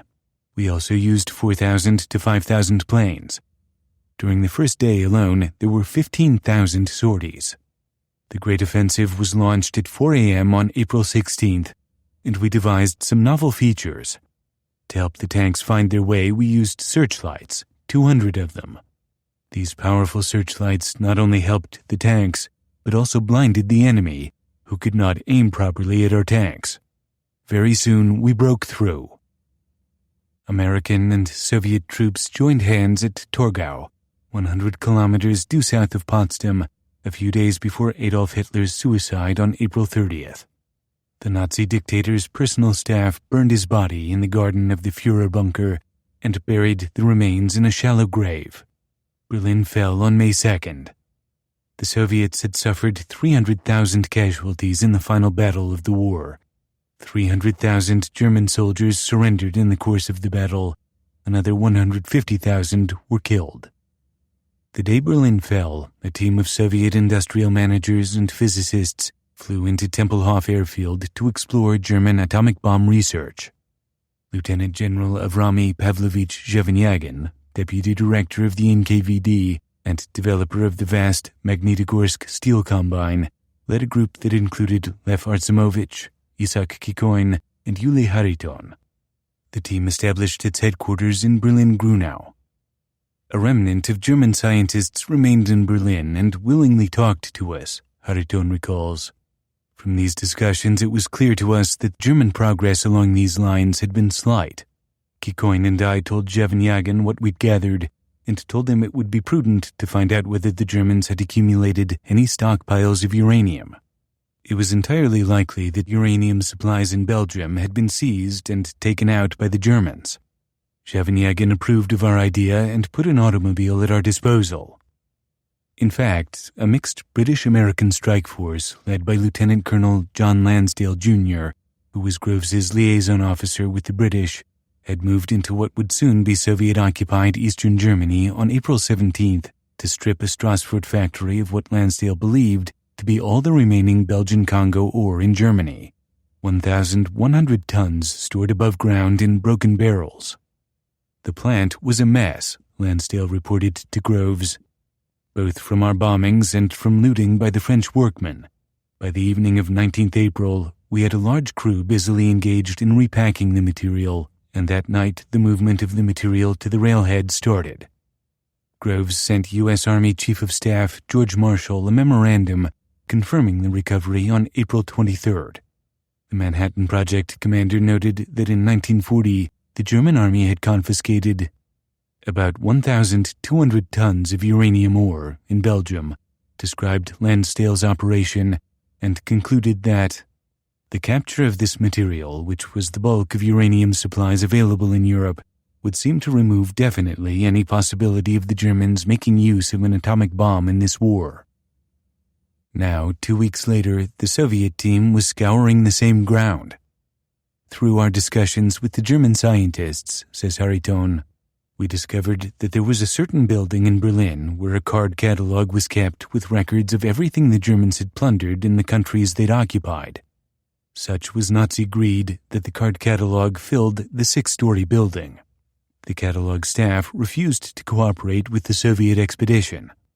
After prolonged and excruciating attempts to get our bearings, Hariton continues, we managed to determine that there was in fact uranium oxide, but we couldn't come up with its location. Then other, more cooperative Germans directed them to affiliated card catalogs in other cities. They went from city to city.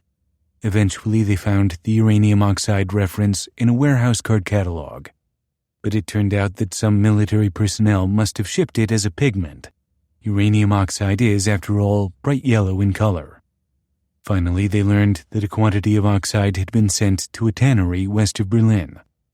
The Soviet commander of that district told the physicists that the tannery was on American-occupied territory, but Hariton claims the tannery turned out to be on our territory, right on the border with the American occupation zone.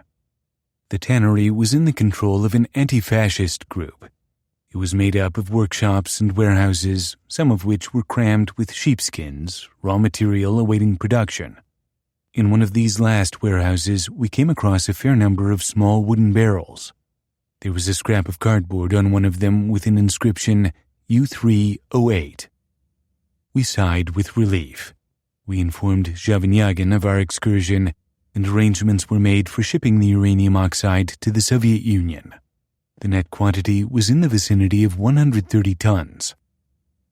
Between the American team rushing to remove uranium ore from Soviet-occupied territory and the Soviet team rushing to remove the remaining ore from right on the border of American-occupied territory, the two operations accounted for all the Belgian Congo stock in Germany and about half the existing world supply.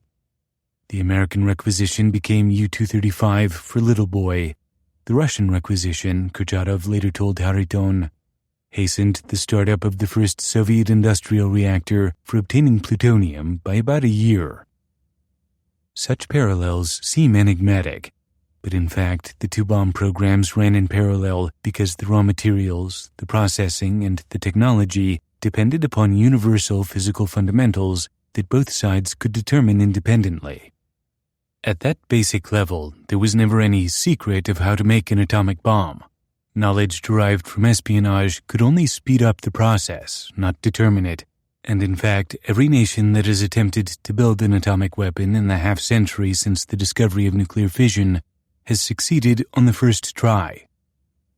Back in Berlin, Soviet troops dismantled the laboratories of the Kaiser Wilhelm Institute for Physics, next door to the Institute for Chemistry where nuclear fission was discovered, and shipped the equipment to Moscow. In Vienna on May 5th, a Soviet colonel wrote out a receipt for 400 kilograms of uranium metal and a quantity of heavy water confiscated from the Institut für Radiumforschung. All the first-rank German scientists involved in atomic research, Nobel laureate theoretician Werner Heisenberg and Nobel laureate radiochemist Otto Hahn, among others, had fled into southwestern Germany in the closing days of the war to avoid being captured by the Soviets. Zhavinagin's team drafted a number of lesser German scientists to work in the Soviet Union, however, and others volunteered. They joined what Alexander Solzhenitsyn would call the first circle of the Soviet Gulag, scientific research centers staffed with political prisoners. In this case, laboratories for developing uranium processing and isotope separation technologies at Sinop near Sukhumi on the Black Sea and at nearby Agudzeri, both laboratories in Beria country, where security staff personally loyal to the Georgian-born NKVD chief could keep an eye on them. One of the Germans, Nicholas Riehl, who called his Soviet experience 10 years in a gilded cage, was seized along with his complete Auergesellschaft laboratory. With his capture, the Soviets acquired crucial knowledge of how to purify uranium metal. The war in Europe ended in a schoolroom in Reims early on the morning of May 7, 1945, when Colonel General Alfred Jodl signed the Act of Military Surrender. The world now sees the shining face of victory, Ilya Ehrenberg had written proudly a few days before. But let the world remember how this victory was born. In Russian blood, on Russian soil. May 9th, Alexander Wirth records, was an unforgettable day in Moscow. The spontaneous joy of the 2 or 3 million people who thronged the Red Square that evening, and the Moscow River embankments and Gorky Street, all the way up to the Belarusian station, was of a quality and a depth I had never yet seen in Moscow before. They danced and sang in the streets.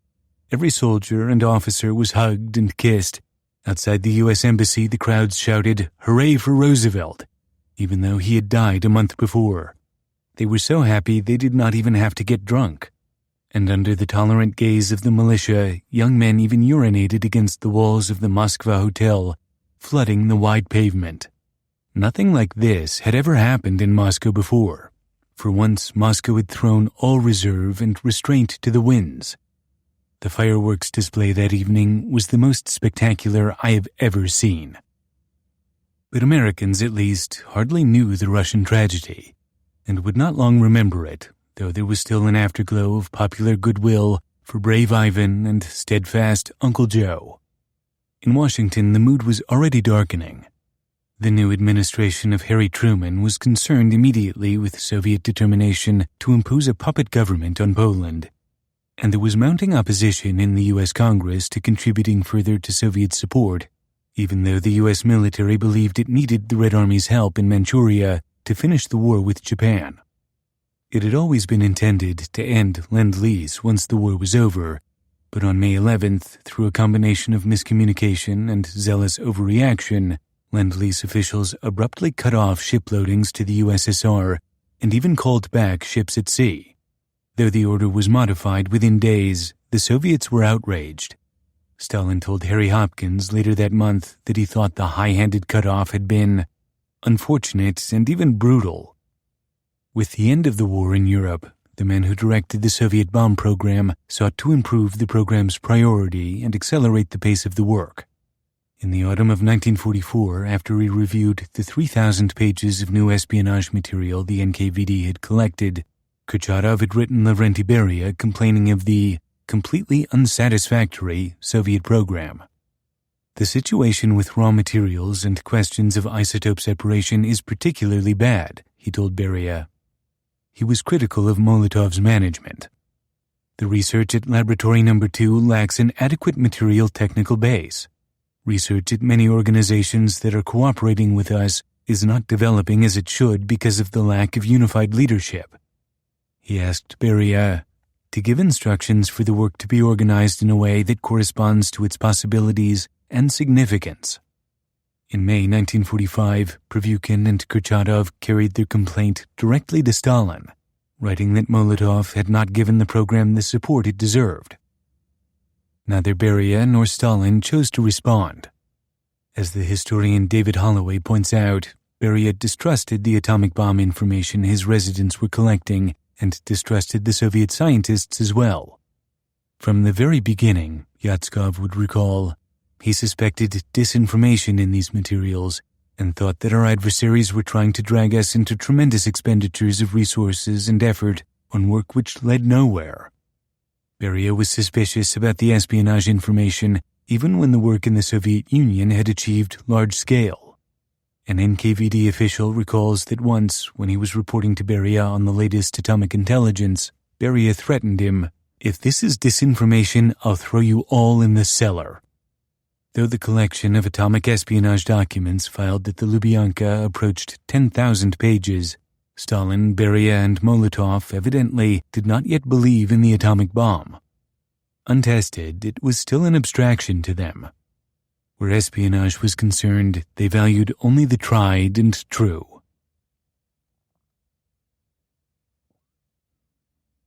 9. Provide the bomb. Harry Gold met John, the name by which he knew Anatoly Yakovlev, in Volk's Bar at 3rd Avenue and 42nd Street in Manhattan late on the Saturday afternoon of May 26, 1945, so that he might verify that I was going to see Fuchs in Santa Fe. Yakovlev was concerned to confirm the trip because Gold had been having trouble getting time off from work. The chemist had finally arranged to take part of his vacation early. They also needed to schedule their contacts after the Santa Fe trip, Gold testified. One meeting at which I would transfer information which I was supposed to receive from Fuchs. Then there would be a second meeting sometime later at which I would give Yakovlev a detailed report as well as a verbal account of exactly what would have transpired at this meeting with Fuchs. The two men had a drink standing at the bar. Gold suggested they take a walk, but walking exposed them to surveillance, and Yakovlev had a lot of business to transact. He steered them instead to the back of the bar, to a circular place with some tables in it, fairly secluded. We sat down there, and the waiter brought us a drink. The two conspirators talked for most of an hour. Yakovlev told Gold he wanted him to go to Albuquerque after he saw Fuchs and make a second rendezvous. Gold immediately protested such a flagrant violation of espionage protocol. I told Yakovlev that it was highly inadvisable to endanger the very important trip to see Dr. Fuchs with this additional task. It rankled the Soviet professional to be lectured by an amateur. He told Gold that the matter was very vital and that I had to do it. He said that a woman was supposed to go in place of me, a reference presumably to Ann Sidorovich. That very day, Ruth and David Greenglass were waiting for her in vain outside an Albuquerque Safeway store, but that she was unable to make the trip. Then Yakovlev erupted. "I have been guiding you idiots through every step," he berated Gold. "You don't realize how important this mission to Albuquerque is." He bluntly ordered Gold to go to Albuquerque. And that was all, Gold testified. I agreed to go. The mission was sufficiently important that Yakovlev gave Gold his instructions typed on a sheet of paper. Only the second time in 14 years of espionage work that Gold remembered being briefed other than orally. The first time having been the summer of 1944, when Yatskov had given him the typewritten pages of garbled questions about the U.S. atomic bomb program at which Fuchs had taken offense. Gold would variously recall the information on the paper. The name Greenglass was typed on it, he testified. Then a number on High Street, and then underneath that was Albuquerque, New Mexico. The last thing that was on the paper was recognition signal. I come from Julius. In other testimony, Gold had recalled the recognition name as Frank Kessler or Frank Martin, aliases he had used previously, and as Ben from Brooklyn. Rosenberg supporters would make much of Gold's inconsistency, but his testimony followed the events by 5 years, long enough to have forgotten what would have been a minor detail at the time. Nor was it normal Soviet practice to compromise security by using a spy's real name. Witness Elizabeth Bentley's assumption that Julius was not the real name of the engineer who lived in Knickerbocker Place, who woke her with his post-midnight calls. Gold received verbal instructions from Yatskov as well. John told me that there existed in Albuquerque a man who was employed in the atomic energy project. I assumed that he meant a civilian. He told me that after I had seen Dr. Fuchs that I should return to Albuquerque and that on that Saturday night I should visit this man and pick up certain information which he had prepared. I further was instructed that should this man not be in Albuquerque, that his wife would be there and would have information for me. In addition, I was given the sum of $500 and was told that should either the man or his wife evince any need for the money, that I should give it to them. Gold also recalled Yatskov giving him a recognition device corresponding to the tennis ball and gloves that he and Fuchs had carried to their first meeting. I was to tender a piece of cardboard cut in an irregular manner. This piece of cardboard was to be matched by a second piece which the person whom I met would have. The piece of cardboard was half of Julius Rosenberg's Jell-O box top. Ruth Greenglass had carried the matching half to Albuquerque in her wallet. Gold departed Philadelphia at the end of May for Chicago. In Chicago, he managed to arrange an upper berth to Albuquerque. Yatskov had instructed him to follow a more circuitous route through Arizona and Texas, but Gold recalled being extremely short of money and having to watch what I had very carefully. He had about $400 left from expense money Yatskov had given him in February or March, and being short on time as well. Fuchs had recommended that Gold get off at Lamy, New Mexico, the usual stop for Santa Fe-bound passengers, since the New Mexican capital lacks a railroad terminus, saving the backtrack bus ride from Albuquerque 60 miles further south. But Gold had surmised that the only people going to Santa Fe from Lamy would be those connected with the Atomic Energy Project, and they might wonder who this stranger was in their midst. As these and other decisions make clear, Gold was not easily swayed by other people's opinions, a characteristic he demonstrated most radically by his commitment to espionage. The bus pulled into Santa Fe at about 2:30 Saturday afternoon, June 2nd, 1945. Fuchs and Gold had arranged to meet on the Castillo Bridge at 4. I had considerable time to spare, Gold remembered, and to avoid drawing attention to myself, I went as any ordinary tourist would to the rather large historical museum located in Santa Fe. At the museum, he asked for a map and got one identical to the yellow brochure Fuchs had given him in Cambridge. With the map, at the appointed time, the 34-year-old industrial chemist found his way to the bridge. Fuchs drove up late in the battered old two-door gray Buick he had bought second-hand. You had to hold the gear shift to keep the transmission from jumping out of gear going downhill, its next owner, physicist Anthony French, remembers.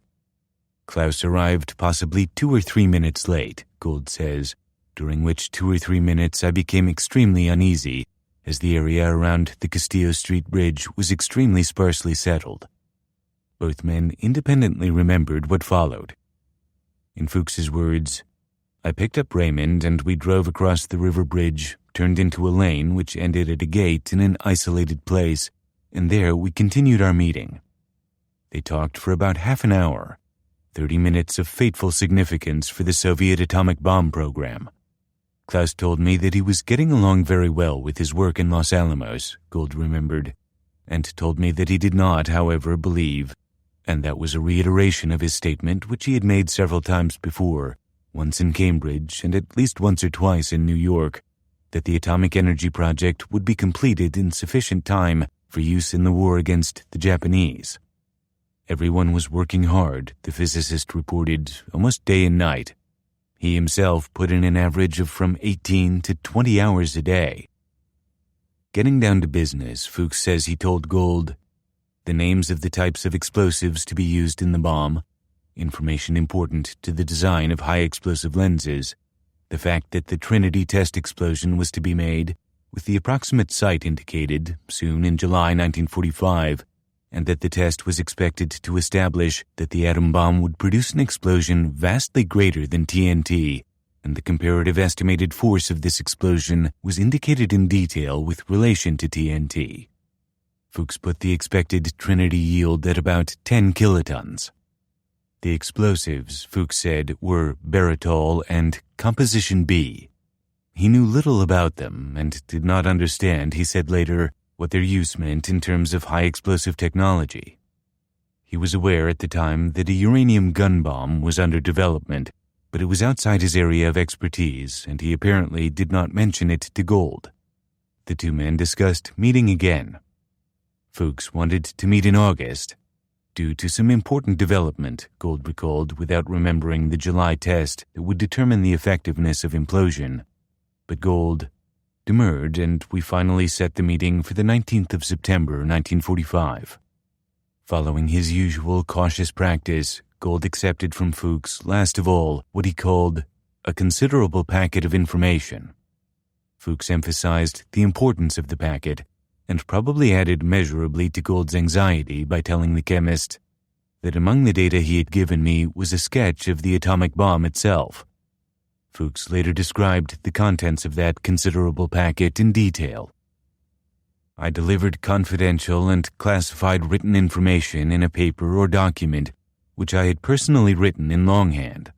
Included in this written paper were the following items: a description of the plutonium bomb, which had been designed and was soon planned to be tested at Alamogordo, a sketch of the bomb and its components with important dimensions indicated, the type of core, a description of the initiator, details as to the tamper, the principle of the IBM calculations, and the method of calculating efficiency.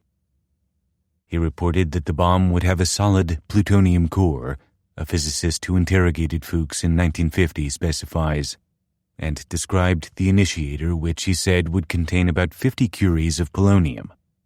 Full details were given of the tamper, the aluminum shell, and of the high-explosive lens system. Fuchs's sketch, which he later reproduced for the FBI, depicted a cross-section of the Fat Man implosion design, a matryoshka of nested concentric shells. It revealed the relationship among the device's various parts. Significantly, it gave the thickness of each of the shells and reported the crucial information that an aluminum shell had been interposed between the explosive layers and the uranium tamper to dampen the hydrodynamic instability that would otherwise have developed when the light explosive mixed with the heavy metal, a phenomenon known for its English delineator, Geoffrey Taylor, as Taylor instability. Thus burdened with historic knowledge, a career as cosmically mischievous as Mercury, Gold said his goodbyes and immediately got out of the physicist's car and walked away. Gold walked to the Santa Fe bus station and took the next bus to Albuquerque, arriving there around 8 or 8:30 Saturday night. I went to the place whose address had been given to me by Yakovlev, he recalled. The house at 209 High Street had a large screened porch. On the porch, Gold testified, I was met by a tall, elderly, white-haired, and somewhat stooped man, probably P.M. Scherer, the father of the Green Glasses landlady. The old gentleman told me the Green Glasses had gone out for the evening, and on my further inquiry said that he thought they would be in the following morning. So, Gold continues, Saturday night in a town in wartime. Just tried to get a room in a hotel without a reservation. At one dignified old place, I think the Franciscan, they actually laughed at me. I had not, of course, expected to stay over and was, it may be believed, most anxious to get away as soon as possible from the area of Santa Fe and Albuquerque. In the course of his hunt for a place to stay that night, Gold gave his name at the Albuquerque Hilton. Finally, about midnight, the Hilton advised me that there was such a long waiting list ahead of me that they were certain no room would be available that night. I thereupon wandered through Albuquerque, and finally, upon asking a policeman, he directed me to a private home near the main street, which had been temporarily converted into a rooming house. The only space that these people had, and I with difficulty talked these people into letting me stay there, was in the hallway on the second floor, where a makeshift screen was put up around a very rickety cot. I spent the night there. The chemist slept badly, if at all. He had secrets to protect. Now, with the servicemen on the loose, he remembered long afterward, police sirens kept screaming all night. And every time one did, I was jarred, instinctively reacting with the thought that they might be coming for me, because of that fat package from Fuchs in my possession. It was a traumatic experience. Sunday morning, June 3rd, 1945, Gold moved uneasily to his rendezvous. I clearly remember that on leaving the rooming house that morning, I was anxious to get to High Street before the Green Glasses might go out again. So likely I checked my bags at the Santa Fe Railroad station, as it was right in the direction I was going. He knocked at the Greenglass apartment. David Greenglass opened the door. We had just completed eating breakfast, the young soldier would testify, and there was a man standing in the hallway who asked if I were Mr. Greenglass, and I said yes. He stepped through the door and he said, "Julius sent me." And I said, "Oh." And I walked to my wife's purse, took out the wallet, and took out the matched part of the Jell-O box. Gold offered the part Yatskov Yakovlev had given him. The two parts matched. David introduced Ruth. The whole setup smelled wrong to me, Gold would recall. Not only was he jeopardizing an already accomplished mission with Fuchs by meeting with David Greenglass, but the man was a GI. Yakovlev had made no mention of this. As Greenglass opened the door, I saw that he had on a pajama top and army trousers, and on the wall to the right there was hanging a non-com's coat with stripes.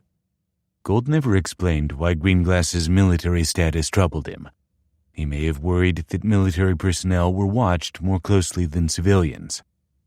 David testified that he offered Gold something to eat. Ruth, to the contrary, asked later by the FBI if she offered Gold a cup of coffee, snapped, "I didn't like the situation well enough to be friendly." David liked the situation, but he was unprepared. He just wanted to know if I had any information, and I said, "I have some, but I will have to write it up. If you come back in the afternoon, I will give it to you." The garrulous New Yorker tried to start a conversation. I started to tell him a story about one of the people I was going to put into the report, a buddy at Los Alamos who he imagined might be good material for recruiting into espionage work. Appalled, Gold cut him very short indeed. I told him that such procedure was extremely hazardous, foolhardy, that under no circumstances should he ever try to proposition anyone on his own into trying to get information for the Soviet Union. Years later, Gold still shuddered to remember his dismay at the young soldier's brashness. Greenglass was not only young, but at once impressed me as being frighteningly naive, particularly in his eager volunteering of the idea of approaching other people at Los Alamos as potential sources of data. I was horrified at his total inexperience in espionage, especially considering what we were after. David was chagrined. He agreed with me, Gold says. He did not seem angry or taken aback by the rebuke. He said, yes, I was right, that just previously a man whom he knew at Los Alamos had been broken to the ranks and had been sent elsewhere. For the rest of Gold's brief 20-minute visit, the conspirators confined themselves to small talk, some of it significant. Mrs. Greenglass told me that she had seen and spoken with a Julius in New York, just prior to her coming to Albuquerque in April 1945. Greenglass told me that he expected to be furloughed and would take the opportunity to go home to New York. He told me I could get in touch with him about Christmas time by calling Julius. Evidently, both the Greenglasses assumed Gold knew David's brother-in-law. Associating themselves with Julius Rosenberg further cross-linked and compromised the two separate lines of Yatskov's operation. He had only himself to blame for breaking with protocol and sending Gold to Albuquerque in the first place. After Gold left the Greenglasses, he stopped at the railroad station to ask about reservations eastward. He thought later that he may also have stopped for breakfast, though Greenglass remembered Gold responding to his invitation to eat by saying he had already eaten. The chemist was probably offering an excuse to cover his discomfort with a situation that smelled wrong. Then Gold went on to the Hilton to take a room for the day, standard operating procedure to stay out of sight that Gold appreciated. With all that material from Fuchs on me, wandering an entire day around a relatively small town such as Albuquerque was a risk to be avoided, he explains. He was tired and under a strain from the whole mission. There was as well an airline's office nearby. Gold was most anxious to get away from New Mexico, and I had to have some sort of address at which I could be called should space be available. He camped out in the hotel lobby, waiting for people to check out. There was crowding around the registration desk, confusion and jostling. At 12:36, he registered and went to his room. In the meantime, in his small apartment back at High Street, David Greenglass prepared to write down what he knew. I got out some 8x10 ruled white line paper, and I drew some sketches of a high-explosive lens, and how they are set up in an experiment, and I gave a description of this experiment. I gave sketches relating to the experimental setup, one showing the face of the flat-type lens. I showed the way a high-explosive lens would look with this high-explosive in it, with the detonators on, and I showed the steel tube in the middle which would be exploded by this lens. I showed a schematic view of the lens set up in an experiment. To clarify his sketches, which depicted configurations and experiments concerning cylindrical, two-dimensional implosion, David keyed them to a detailed description that he wrote out by hand. These, a discussion of the growth of the project, and a pretty substantial list of names of both possible recruits and of scientists who worked there, went into a large, letter-size envelope. He was not well informed. He thought that Hans Bethe, a staunch patriot, was a possible espionage recruit, and he thought that Harold Urey, the Columbia chemist who had guided gaseous diffusion research and development, was head of the Manhattan Project. Harry Gold returned to High Street mid-afternoon. David gave him the envelope and briefed him verbally as well. David and this man discussed how the atom bomb was detonated, Ruth Greenglass remembered, and this man told David that he was a chemical engineer. I also recall that David and Gold discussed lenses and high-speed cameras. Gold said later that Greenglass asked to be paid. Both the Greenglasses remember Gold, to the contrary, offering them money unasked, that they accepted with shame. Given Gold's lonely solicitude for family life, his own family, the family he invented as a cover, Crystal Heinemann and her children, it seems likely that he offered the money directly in return for Greenglass's information.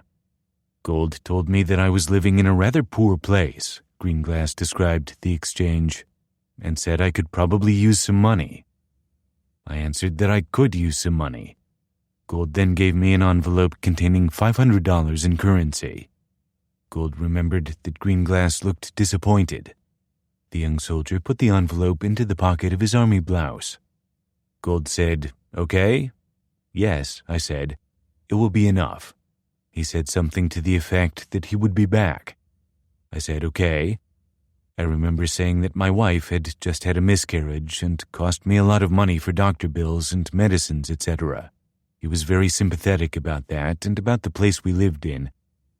I said something about, "I guess I need it."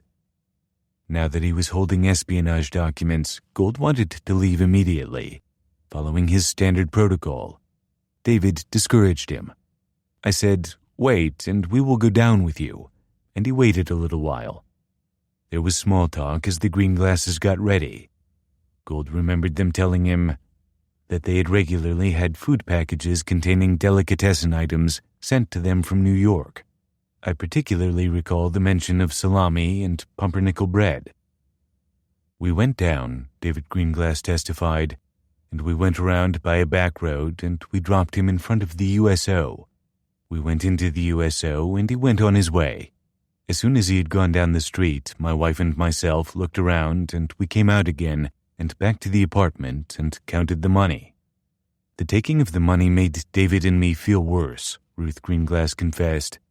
I was under the impression at first that Julius said it was for scientific purposes we were sharing the information, but when my husband got the $500, I realized it was just COD.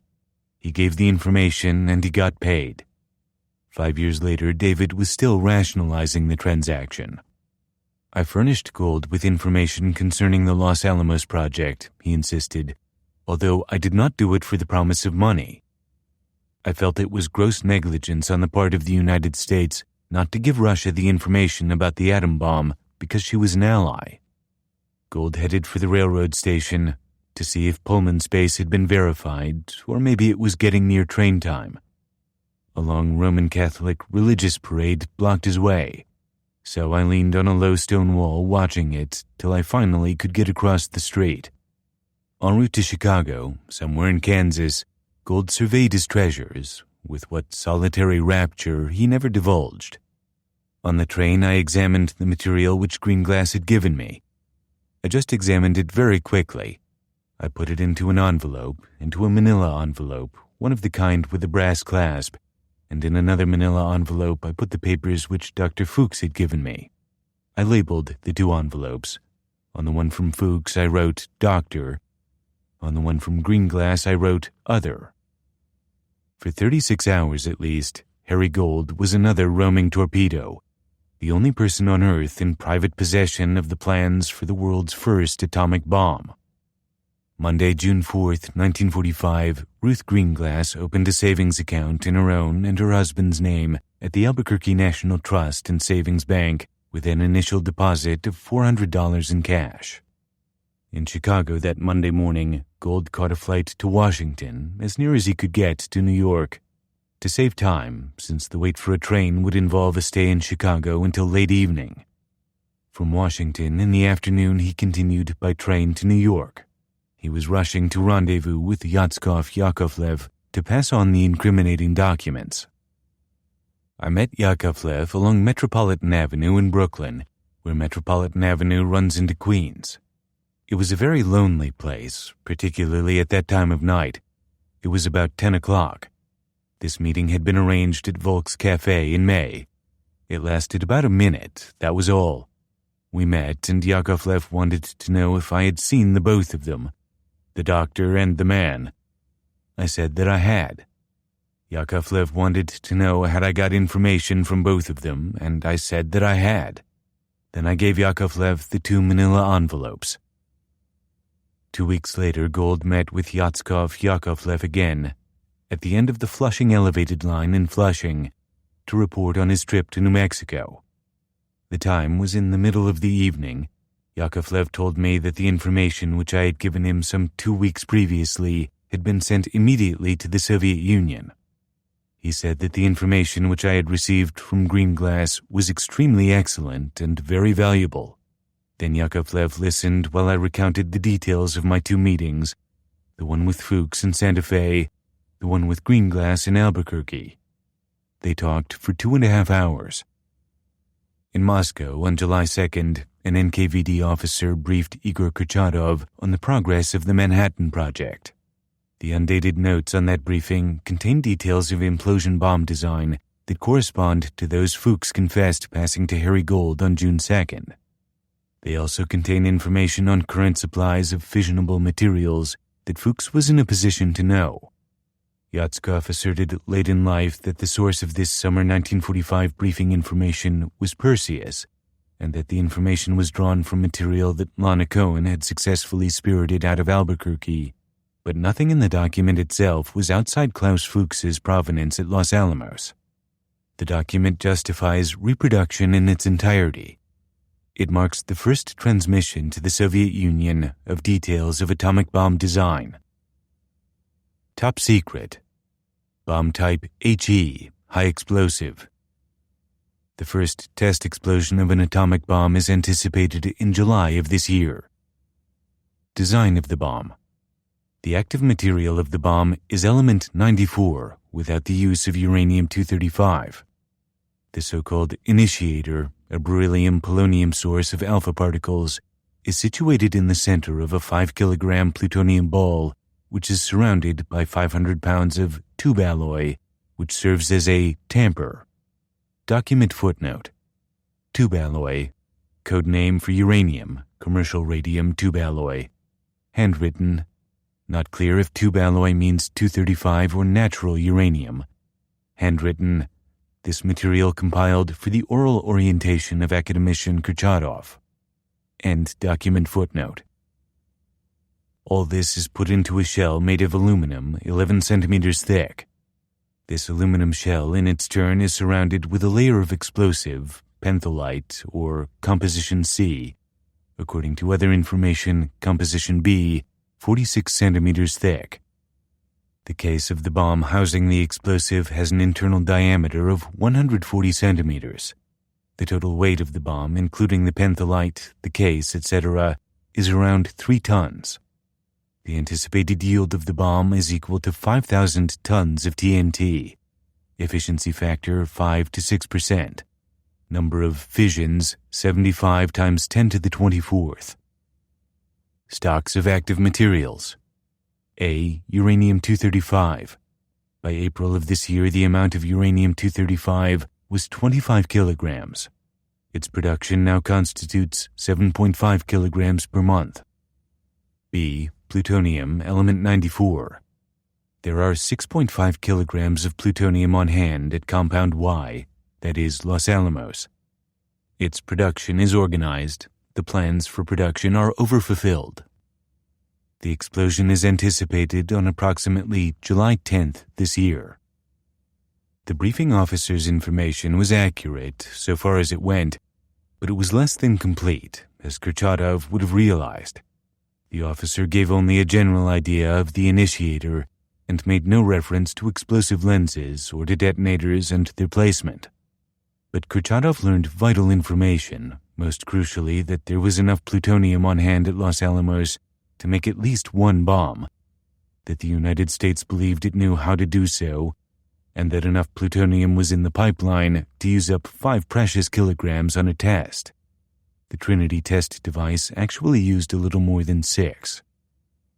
The Anglo-American Combined Policy Committee met formally and secretly in Washington on Independence Day to carry out a significant provision of the 1943 Quebec Agreement. The British officially gave their approval that day for the use of atomic bombs against Japan, as the agreement provided they must before the United States could act. Donald MacLean was positioned to pass along the information to the Soviets. Sometime that summer, Yatskov learned that Abe Rothman was under suspicion of having engaged in espionage. At his regular monthly meeting with Harry Gold in early July, perhaps anticipating problems in maintaining contact if Rothman was questioned and confessed, Yatskov had Gold prepare a recognition signal whereby, says Gold, some Soviet agent other than himself could get in touch with me. Like the Rosenberg green glass Jello box top, the recognition signal was a piece of ephemera. In this case, a memorandum sheet from a laboratory supply house that Gold happened to have in his pocket, on which Gold wrote a street address and which he then divided with his Soviet control. Yatskov outlined a procedure to follow to make contact using the torn memorandum sheet. Gold would be alerted by 2 tickets to a New York theatrical or sporting event mailed to him in an otherwise empty envelope. A test model of the plutonium implosion device on which Klaus Fuchs, David Greenglass, and many others at Los Alamos had been working, and on which Igor Kurchatov had been briefed 2 weeks previously, exploded in its corrugated iron cab on a 100-foot steel tower at Trinity Site in the desert north of Alamogordo, New Mexico, at 5:29 and 45 seconds a.m., July 16, 1945, just before dawn. I. Rabi, the tough-minded Columbia Nobel laureate physicist who visited Los Alamos from time to time as a consultant, was one of many on hand to observe the explosion. Suddenly, there was an enormous flash of light, the brightest light I have ever seen, or that I think anyone has ever seen. It blasted, it pounced, it bored its way right through you. It was a vision that was seen with more than the eye. It was seen to last forever. You would wish it would stop. Altogether, it lasted about 2 seconds. Finally, it was over, diminishing, and we looked toward the place where the bomb had been. There was an enormous ball of fire which grew and grew and rolled as it grew. It went up into the air in yellow flashes and into scarlet and green. It looked menacing. It seemed to come toward one. A new thing had just been born, a new control, a new understanding of man which man had acquired over nature. Fuchs was there to see the new thing he had caused to proliferate, the new control, but no one put a penny in his slot, so he left no record of how the unique experience affected him. Forewarned with information from his spies, Stalin played dumb at the Potsdam Conference convened outside Berlin when Harry Truman came around at the Green Baize table to inform him of the bomb on the afternoon of July 24th. According to Jimmy Burns, Truman's new Secretary of State, the president was afraid that if Stalin understood the full power of the new weapon, understood that it might bring a swift end to the Pacific War, the Soviet dictator might expedite his declaration of war against the Japanese and gain a share of the spoils he had hardly earned. Truman had confided his expectations to his private diary as soon as he heard of the successful test at Trinity. "Believe Japs will fold up before Russia comes in. I am sure they will when Manhattan appears over their homeland." So Truman intended to reveal no more of the bomb at Potsdam than was necessary to protect himself from a Soviet charge of perfidy. "I casually mentioned to Stalin that we had a new weapon of unusual destructive force," the president recalled in his memoirs. The Russian premier showed no special interest. All he said was that he was glad to hear it and hoped we would make good use of it against the Japanese. Stalin pretended he saw nothing special in what Truman had imparted to him, Marshal Zhukov reports. Both Churchill and many other Anglo-American authors subsequently assumed that Stalin had really failed to fathom the significance of what he had heard. In actual fact, on returning to his quarters after this meeting, Stalin, in my presence, told Molotov about his conversation with Truman. "They're raising the price," said Molotov. Stalin gave a laugh. "Let them. We'll have to have a talk with Kurchatov and get him to speed things up." Since Kurchatov and Prevyukin had written to Stalin 2 months previously to complain of Molotov's unenthusiastic management, the American news must have made the old Bolshevik uneasy. Molotov himself claimed to remember no such conflict, although his recollection sounds exculpatory. Truman didn't say an atomic bomb, he contended, but we got the point at once. We realized they couldn't yet unleash a war, that they had only 1 or 2 atomic bombs, but even if they had had some bombs left, so few bombs could not have played a significant role. The more important point in this recollection is that in late July 1945, the Soviet leadership knew approximately how many atomic bombs the U.S. had in its arsenal. Soviet intelligence continued its work. A telegram from Moscow on July 28 asked Colonel Zhabotin in Ottawa to try to get from Alan Nunn-May before his departure to return to England detailed information on the progress of the work on uranium. The atomic bombing of Hiroshima on August 6th, 70,000 dead from 1 bomb delivered from 1 bomber, less than a kilogram of fissioning matter destroying a large city by blast and fire, made that progress brutally clear. Nunn-May obliged immediately, reporting that the Trinity test had been conducted in New Mexico, that the bomb dropped on Japan was made of U-235, reporting the daily output of U-235 and plutonium from Oak Ridge and Hanford. Zhabotin noted that the British scientist handed over to us a platinum foil with 162 micrograms of uranium-233 in the form of oxide in a thin lamina. The foil had been sent to Nunn-May at Montreal for research, legally, following up the British physicist's work with Herbert Anderson at Argonne in October 1944. Herb said he noticed later that about half the U-233 was missing, recalls Anderson's colleague, physicist Alvin M. Weinberg. He always wondered where it went. Igor Guzenko was on hand to record the excitement in the Soviet embassy when what he calls Nunn-May's uranium samples came in. "I was working late in the cipher room the night Angelov brought them from Montreal." Zhabotin placed the samples on his desk and excitedly called Lieutenant Colonel Motinov to see the latest prize catch. There was some discussion on how the samples should be sent safely to Moscow.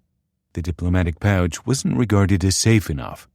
Then it was decided to send the samples with Motinov, who was due to return to Moscow shortly for reassignment to Washington. Motinov, of course, was delighted because bringing back uranium samples would more or less assure him a good reception. Zhabotin was in high fettle. I heard him say excitedly, "Now that the Americans have invented it, we must steal it." Klaus Fuchs already had.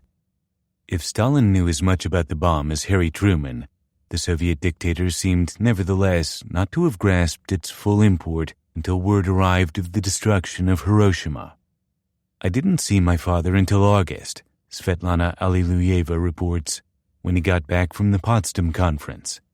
"The day I was out at his dacha, he had the usual visitors. They told him that the Americans had dropped the first atom bomb over Japan. Everybody was busy with that, and my father paid hardly any attention to me. She had borne him a grandson whom he had not yet seen and had given her son his name, Yosef, but he was too preoccupied or too indifferent to her to respond. According to NKVD staff physicist Yakov Terletsky, who probably heard the story in the corridors of the Lubyanka, after the explosion of the atomic bomb in Hiroshima, Stalin had a tremendous blow-up for the first time since the war began, losing his temper, banging his fists on the table and stamping his feet. Terletsky thought Stalin had something to be angry about. After all, the dream of extending the socialist revolution throughout Europe had collapsed, the dream that had seemed so close to being realized after Germany's capitulation. Hiroshima seemed to highlight the negligence of our atomic scientists headed by Kurchatov. It would have been entirely consistent with Stalin's character to blame the difficulties Kurchatov's underfunded and low-priority bomb project had encountered on Kurchatov himself. According to Anatoly Alexandrov, who worked with Kurchatov and probably heard the story from him, at some time during this immediate post-war period, Stalin summoned Kurchatov and accused him of not demanding enough for maximum acceleration of the work. Kurchatov answered, "So much is destroyed, so many people perished. The country is on starvation rations and everything is in shortage." Stalin said irritably, "If the baby doesn't cry, the mother doesn't know what it needs. Ask for anything you need. There will be no refusals." August 7th, Stalin met promptly with Lavrenti Beria and appointed Beria head of the bomb program. Once again, lacking faith in the patriotism of his scientists, Stalin would rely on his whip. The Soviet press delayed announcing the Hiroshima bombing until the morning of August 8th and underplayed the story, Pravda publishing only an excerpt from Truman's statement at the bottom of the foreign page. But the event did not go unnoticed. On my way to the bakery, Andrei Sakharov remembered, I stopped to glance at a newspaper and discovered President Truman's announcement. I was so stunned that my legs practically gave way. There could be no doubt that my fate and the fate of many others, perhaps the entire world, had changed overnight. Something new and awesome had entered our lives, a product of the greatest of the sciences, of the discipline I revered. Just as Truman had feared, Stalin moved up his intervention in the Far East from the mid-August launch he had promised at Potsdam to August 8th. "I declared war on Japan," Molotov bragged. I called the Japanese ambassador to the Kremlin and handed him the note. Molotov received the press that night to pass along the text of the Soviet declaration of war without a word about the atomic bomb. A member of the Polish provisional government in Moscow at the time, Stanislav Mikolajczyk, asked Molotov at supper if the bomb would affect the international situation. "This is American propaganda," Molotov snapped. "From a military point of view, it has no important meaning whatsoever." The Soviet people knew better, Alexander Wirth reports. Yet the bomb was the one thing everybody in Russia had talked about that whole day. Although the Russian press played down the Hiroshima bomb and did not even mention the Nagasaki bomb until much later, the significance of Hiroshima was not lost on the Russian people. The news had an acutely depressing effect on everybody. It was clearly realized that this was a new fact in the world's power politics, that the bomb constituted a threat to Russia, and some Russian pessimists I talked to that day dismally remarked that Russia's desperately hard victory over Germany was now as good as wasted. There had been a great victory parade in Red Square on June 24th, hundreds of Nazi flags captured in the march westward to Berlin, flung down on the steps of Lenin's tomb at Stalin's feet in a driving rainstorm, and a celebration that night at the Kremlin when Stalin entertained several thousand officers and soldiers of his victorious army. But Ilya Ehrenberg described a harsher reality that month, a nation in ruins. France recently commemorated by a day of mourning the anniversary of the destruction of Oradour-sur-Glane. In Czechoslovakia, President Beneš drove out to the ashen ruins of Lidice. I think about our own Oradours and Lidices. How many are there? If you proceed west from Moscow to Minsk, or south to Poltava, or north to Leningrad, you will see everywhere ruins, ashes, graves, and after removing your cap, you will not put it back on again.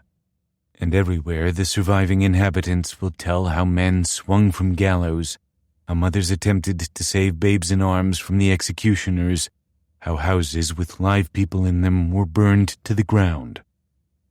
1/10 of the Soviet population, some 20 million human beings, had died in the war. Millions more were invalids. The NKVD under Lavrenti Beria had murdered at least another 10 million Soviet citizens, a slaughter more extensive than that of the Holocaust. In the age groups that had borne arms, writes Worth, there were at the end of the war only 31 million men left, as against 52 million women. The Germans had destroyed 1,700 towns, 70,000 villages, 84,000 schools, 40,000 hospitals, 42,000 public libraries. 25 million people were left homeless.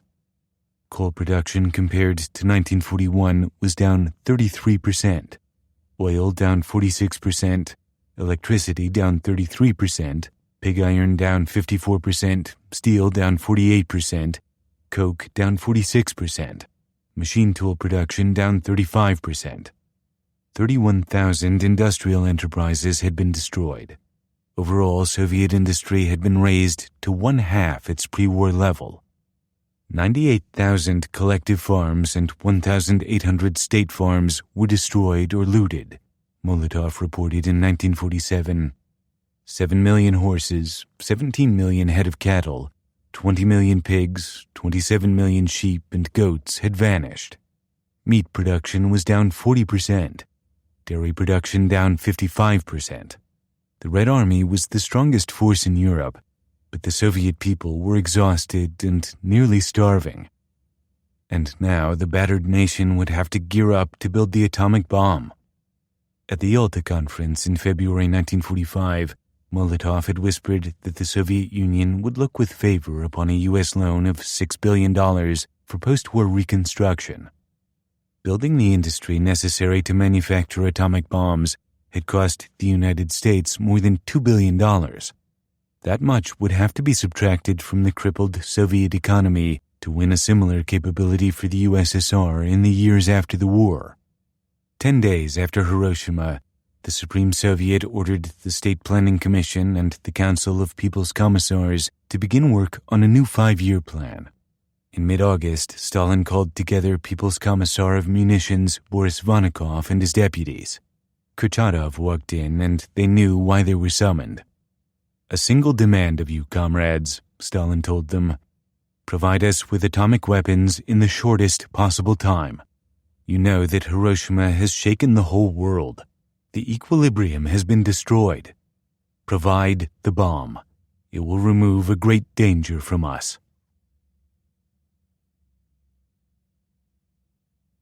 10. A pretty good description. In August 1945, the most destructive war in history ground to an end, having claimed 55 million human lives. The Japanese armies in Manchuria quickly collapsed before the Soviet advance that began at midnight on August 8th. Footnote: in the brief Soviet-Japanese conflict, 80,000 Japanese combatants died and 594,000 were taken prisoner. Official Soviet casualties totaled 8,000 dead and 20,000 wounded. The real figures were probably higher. Soviet forces found the Japanese only lightly armed, primarily with rifles. More than the U.S. atomic bombings, the Soviet declaration of war influenced the Japanese decision to accept unconditional surrender. The Japanese leadership understood that without a neutral Soviet Union, it no longer had an influential intermediary through which to negotiate surrender conditions. End footnote.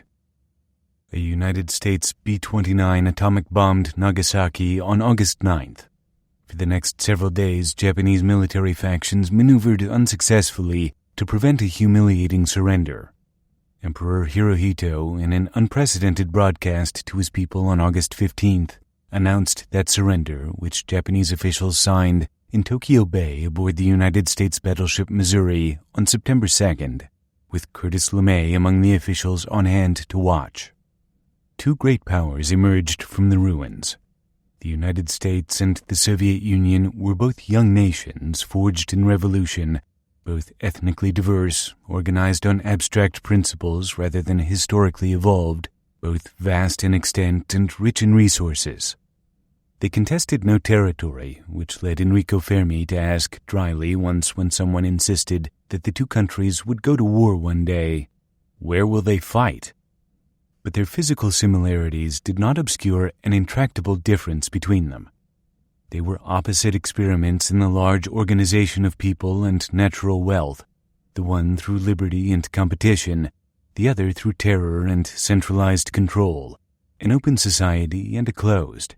A crystal of quartz and a crystal of onyx, Robert Oppenheimer once contrasted them, and each was convinced that the other side's intentions were malevolent. Astride the ruins of Europe and Asia, they were positioned peacefully to organize the world, but they could not agree on how the world should be organized. Their mutual victories thus became mutual warnings. The Red Army, thousands of tanks, artillery pieces, and mobile rocket launchers, and 10 million foot soldiers, had smashed west across Eastern Europe and Germany. It might as inexorably roll on to the Atlantic in a matter of days and confine all of Europe behind what Winston Churchill had already, before the end of the war, called an Iron Curtain.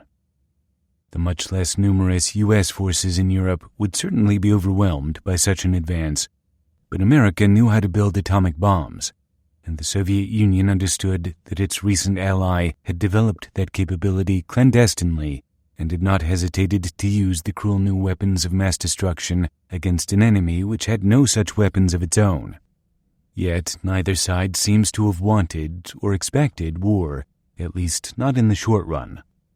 Each demobilized rapidly, the Soviet Union reducing the strength of its armies by the end of 1946 from 11.5 million to fewer than 3 million, the U.S. by mid-1947 from more than 12 million to fewer than 1.6 million. The long run was more problematic.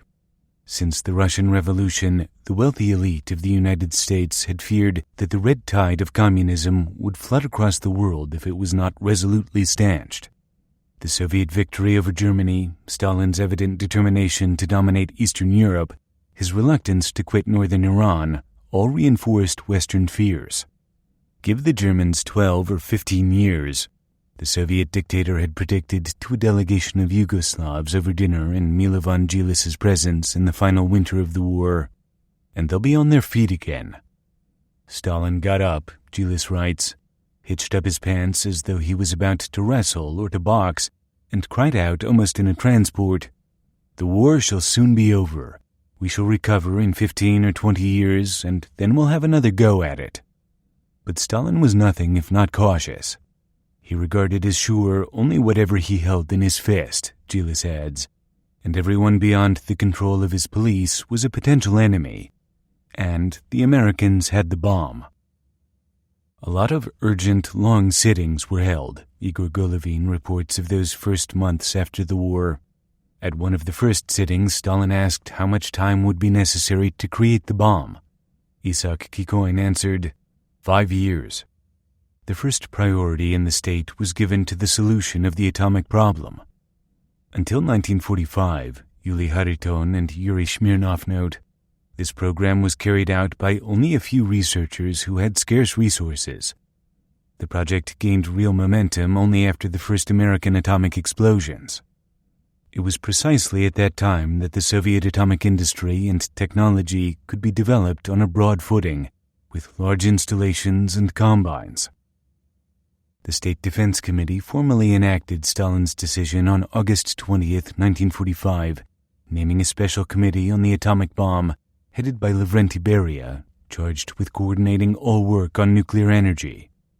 The committee's membership included rising Politburo star Georgy Malyenkov, Boris Vanikov, Avrami Zhavinyagin, the Red Army general and senior NKVD officer who had led the roundup of uranium ore and scientists in defeated Germany, Mikhail Pravyukin, the chemical industry commissar, Peter Kapitsa, and Igor Kurchatov.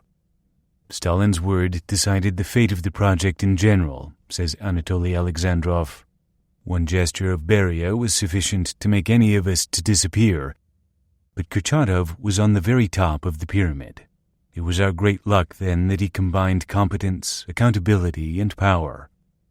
Beria led the atomic bomb project more actively than Alexandrov's comment implies, Hariton has insisted. Once the project passed into Beria's hands, the situation changed completely. Beria understood the necessary scope and dynamics of the research. This man, who was the personification of evil in modern Russian history, also possessed great energy and capacity for work. The scientists who met him could not fail to recognize his intelligence, his willpower, and his purposefulness. They found him a first-class administrator who could carry a job through to completion. It may be paradoxical, but Beria, who often displayed great brutishness, could also be courteous, tactful, and simple when circumstances demanded it. The U.S. War Department, with Truman's approval, released a report on the Manhattan Project on August 12th that supplied the Soviet Union with information on atomic bomb development nearly equivalent to all the information it had acquired laboriously during the war through espionage. The General Account of the Development of Methods of Using Atomic Energy for Military Purposes, written by Princeton physicist Henry D. Smith and quickly nicknamed the Smith Report, confirmed the validity of that espionage. It discussed the problems the Manhattan Project had encountered in separating uranium isotopes, building reactors, breeding plutonium, and designing the bomb, and identified the most effective solutions.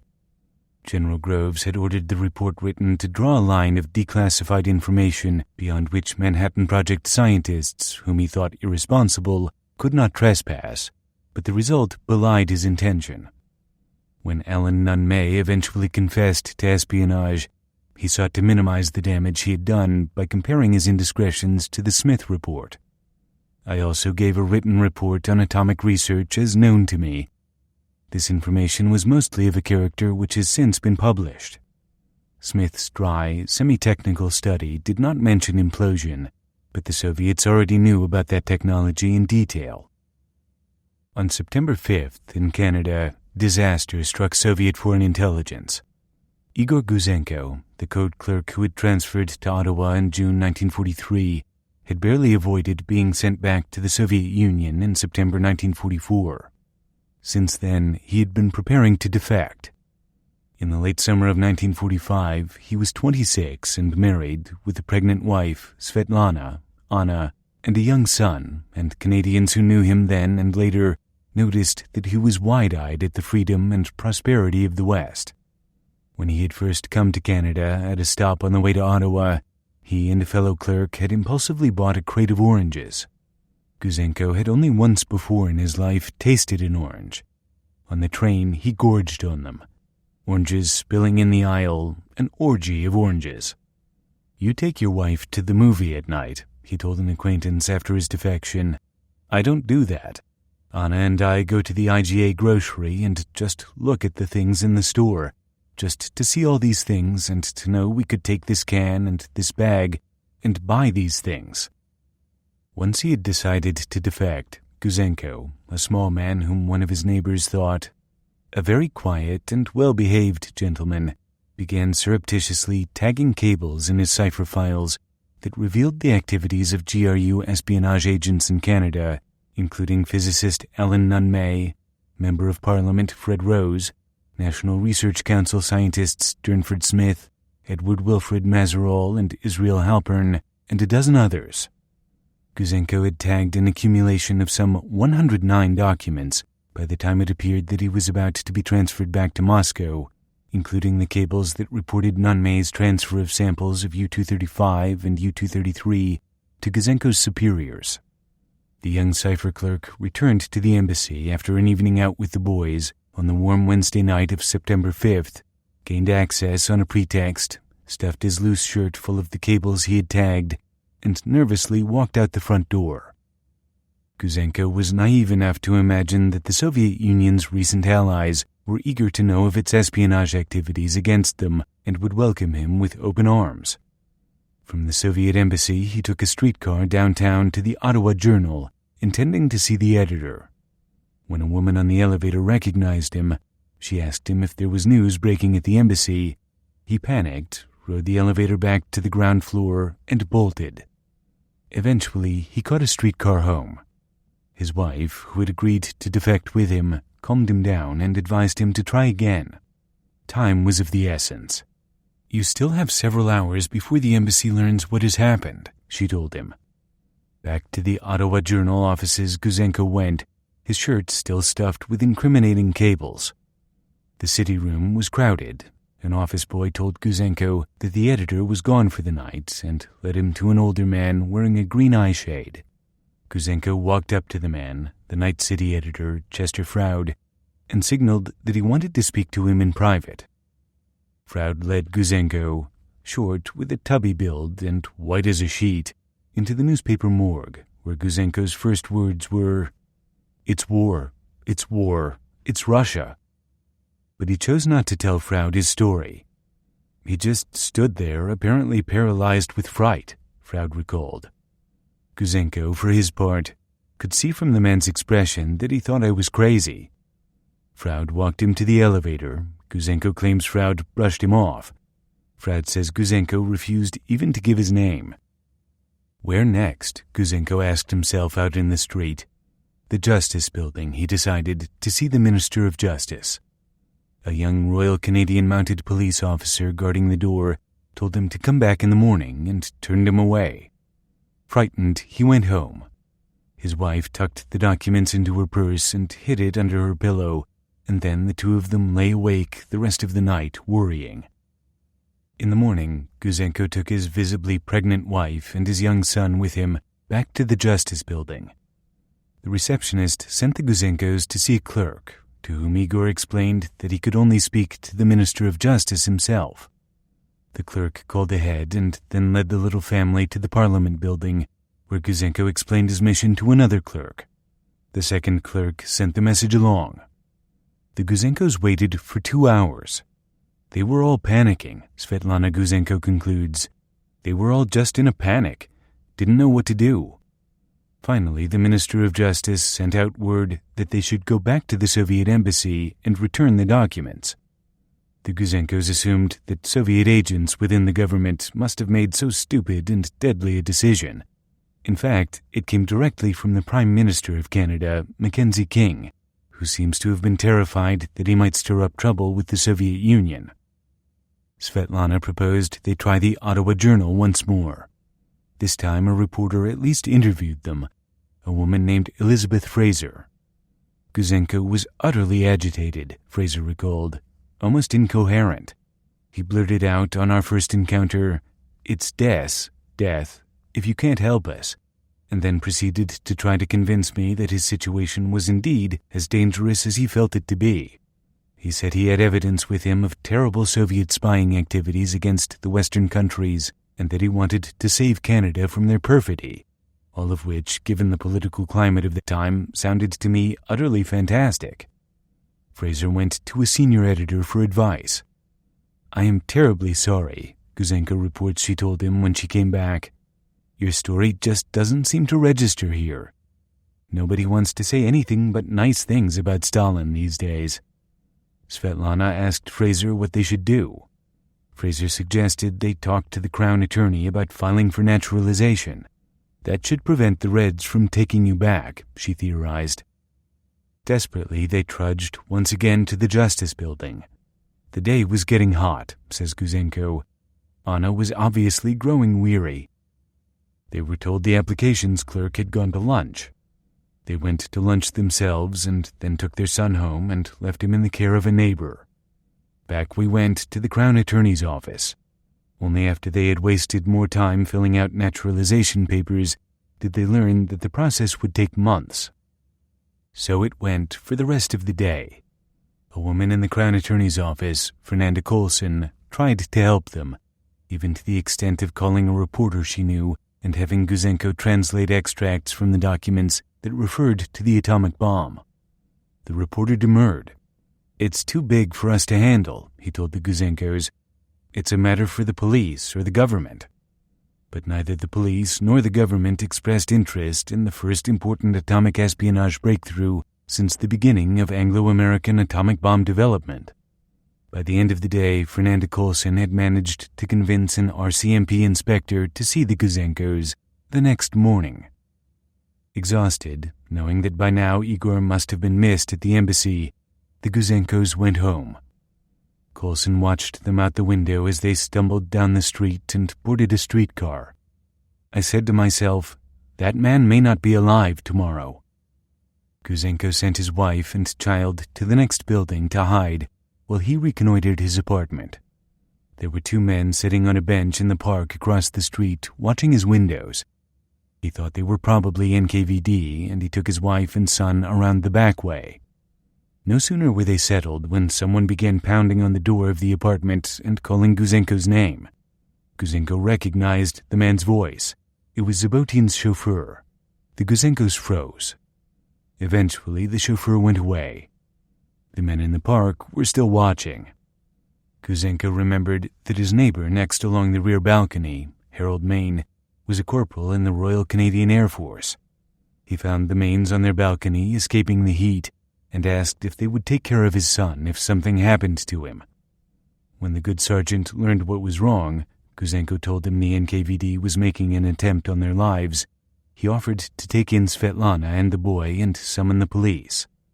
He was a military man, Svetlana Guzenko comments, and to tell him that one man can kill another was not new to him. Fetched by Harold Mayne, the constables promised to keep the building under surveillance. In the meantime, Mrs. Mayne having objected to sheltering the Guzenkos, another neighbor across the hall took them in. At about 10 o'clock that night, an NKVD officer and 3 embassy men, 3 or 4 of them with a Russian movie sleaze look to them, remembered a neighbor who saw them out his window, pounded on Guzenko's apartment door and then shouldered it open. After the Soviet raiding party had started searching the apartment, the constables stepped in with their guns drawn and demanded to know what was going on. The NKVD officer, invoking diplomatic immunity and insisting that the apartment was Soviet property, ordered the constables to leave the apartment. Instead, they called in an inspector, and the Soviets slunk away.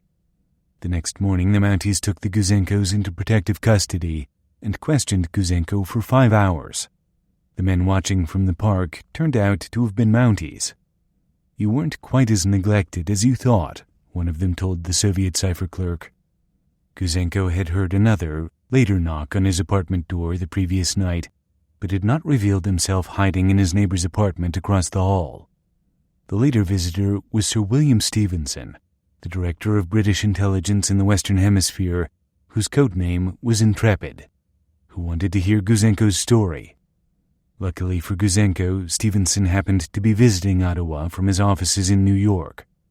He had urged Mackenzie King's deputy, Norman Robertson, to take Guzenko when King had decided to send the Soviet defector back to the Soviet embassy with his documents. After visiting Guzenko's building, Stevenson had gone to Robertson's home in the middle of the night and had convinced him to place the Guzenkos in protective custody. The Canadian government spirited the Guzenkos away to a safe house and began Igor Guzenko's lengthy debriefing. "It was much worse than what we would have believed," King confided to his diary. Guzenko's documents disclosed an espionage system on a large scale. Robertson told King he felt that what we had discovered might affect the Council of Foreign Ministers, then meeting in London, that if publicity were given to this, it might necessarily lead to a break in diplomatic relations between Canada and Russia, and in regard to other nations as well, the US and the UK. All this might occasion a complete breakup of the relations that we have been counting on to make the peace. There was no saying to what terrible lengths this whole thing might go. The Canadians told the British about Guzenko and called in the FBI. Late in September, Mackenzie King flew to Washington to brief President Truman, whom he met in the White House Oval Office with Dean Acheson. Narrated the incidents regarding Guzenko, told them of the extent of espionage in Canada, what we had learned about espionage in the United States, mentioned particularly information regarding the atomic bomb, spoke of the vice consul at New York who apparently had charge of the espionage business in the United States, what was thought to have gone from Chicago, that is, the samples of uranium. Also, the statement that an assistant secretary of the Secretary of State's Department was supposed to be implicated. Footnote: Kuzenko had reported the assistant secretary without knowing who he was, but the cipher clerk's account started the investigation that later pointed to Alger Hiss, Special Assistant to U.S. Secretary of State Edward Stettinius at Yalta. End footnote. Confronted with these shocking revelations, writes King, Truman asked that, above all, nothing should be done which might result in premature action in any direction. For the time being, the several security agencies involved would keep their secrets and set out their snares. Kuzenko's information, in any case, hardly shone glory on their guardianship of state secrets. With the end of the war, David Greenglass received an early furlough. He and Ruth visited New York together in September and stayed in the Coldwater flat in his parents' building where David had lived before he was married. The morning after the couple arrived, David would testify, Julius Rosenberg dropped by. He came up to the apartment and he got me out of bed and we went into another room so my wife could dress. He said to me that he wanted to know what I had for him. I told him, I think I have a pretty good description of the atom bomb. He said he would like to have it immediately. As soon as I possibly could get it written up, he would like to get it. During this conversation, he gave me $200 and he told me to come over to his house. He then left and I was there alone with my wife. My wife didn't want to give the rest of the information to Julius, but I overruled her on that. I said that I have gone this far and I will do the rest of it too. We went down. It was late in the morning. We had a combination breakfast and lunch, and I came back up again and I wrote out all the information and drew up some sketches and descriptive material. I would say about 12 pages or so. I did not want David to give the information to Julius, Ruth Greenglass confirmed.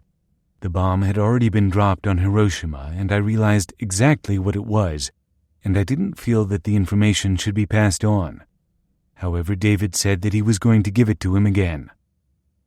The description of the implosion bomb which David Greenglass passed to Rosenberg that afternoon was garbled, but it contained useful information. He collected it in the course of his work and by being observant. He described the lens molds, the high-explosive lenses, as pentagonal in shape, incorrectly reported that there were 36 lenses, there were 32, and indicated that the detonators were fired by capacitors. Most valuably, he described a key feature of the small initiator at the center of the assembly that supplied a burst of neutrons to start the chain reaction. Cone-shaped holes, the apex of each cone being toward the periphery of the beryllium. In the initiator, at the appropriate moment, implosion mixed polonium-210 with beryllium. Polonium-210 is a powerful source of alpha particles, which easily dislodge neutrons from beryllium atoms. The cone-shaped holes in the initiator served to break the barrier of nickel plating between the polonium and the beryllium and improve their timely mixing. Their design took advantage of the Monroe effect, the principle on which the shaped charge is based, that is used in such devices as armor-piercing rockets like the famous bazooka of the Second World War. A cone focuses a shock wave moving through such a configuration to an intensely penetrating high-speed jet. Applying the Monroe effect to initiator design was a direct outgrowth of the experiments with two-dimensional implosion and the studies of jets in which both Greenglass and Klaus Fuchs had participated. Initiator design, significantly, it was one of the most difficult aspects of implosion development and effectively paced the plutonium implosion project. Greenglass had learned about the Monroe effect and shaped charges in conventional explosives during his training at Aberdeen. The cone configuration was an advanced design, different from the initiator used in the Trinity and Nagasaki Fat Man units. Its Los Alamos inventors patented it. The patent went jointly to experimental physicist Ruby Schurer and Klaus Fuchs. But Greenglass recalled including even more valuable information in the handwritten pages he passed to his brother-in-law in September 1945. He described and supplied a rough sketch of an experiment, he said later, which was concerned with the reduction of the amount of plutonium to be used in the atomic bomb. It was also concerned with increasing the efficiency of the explosion.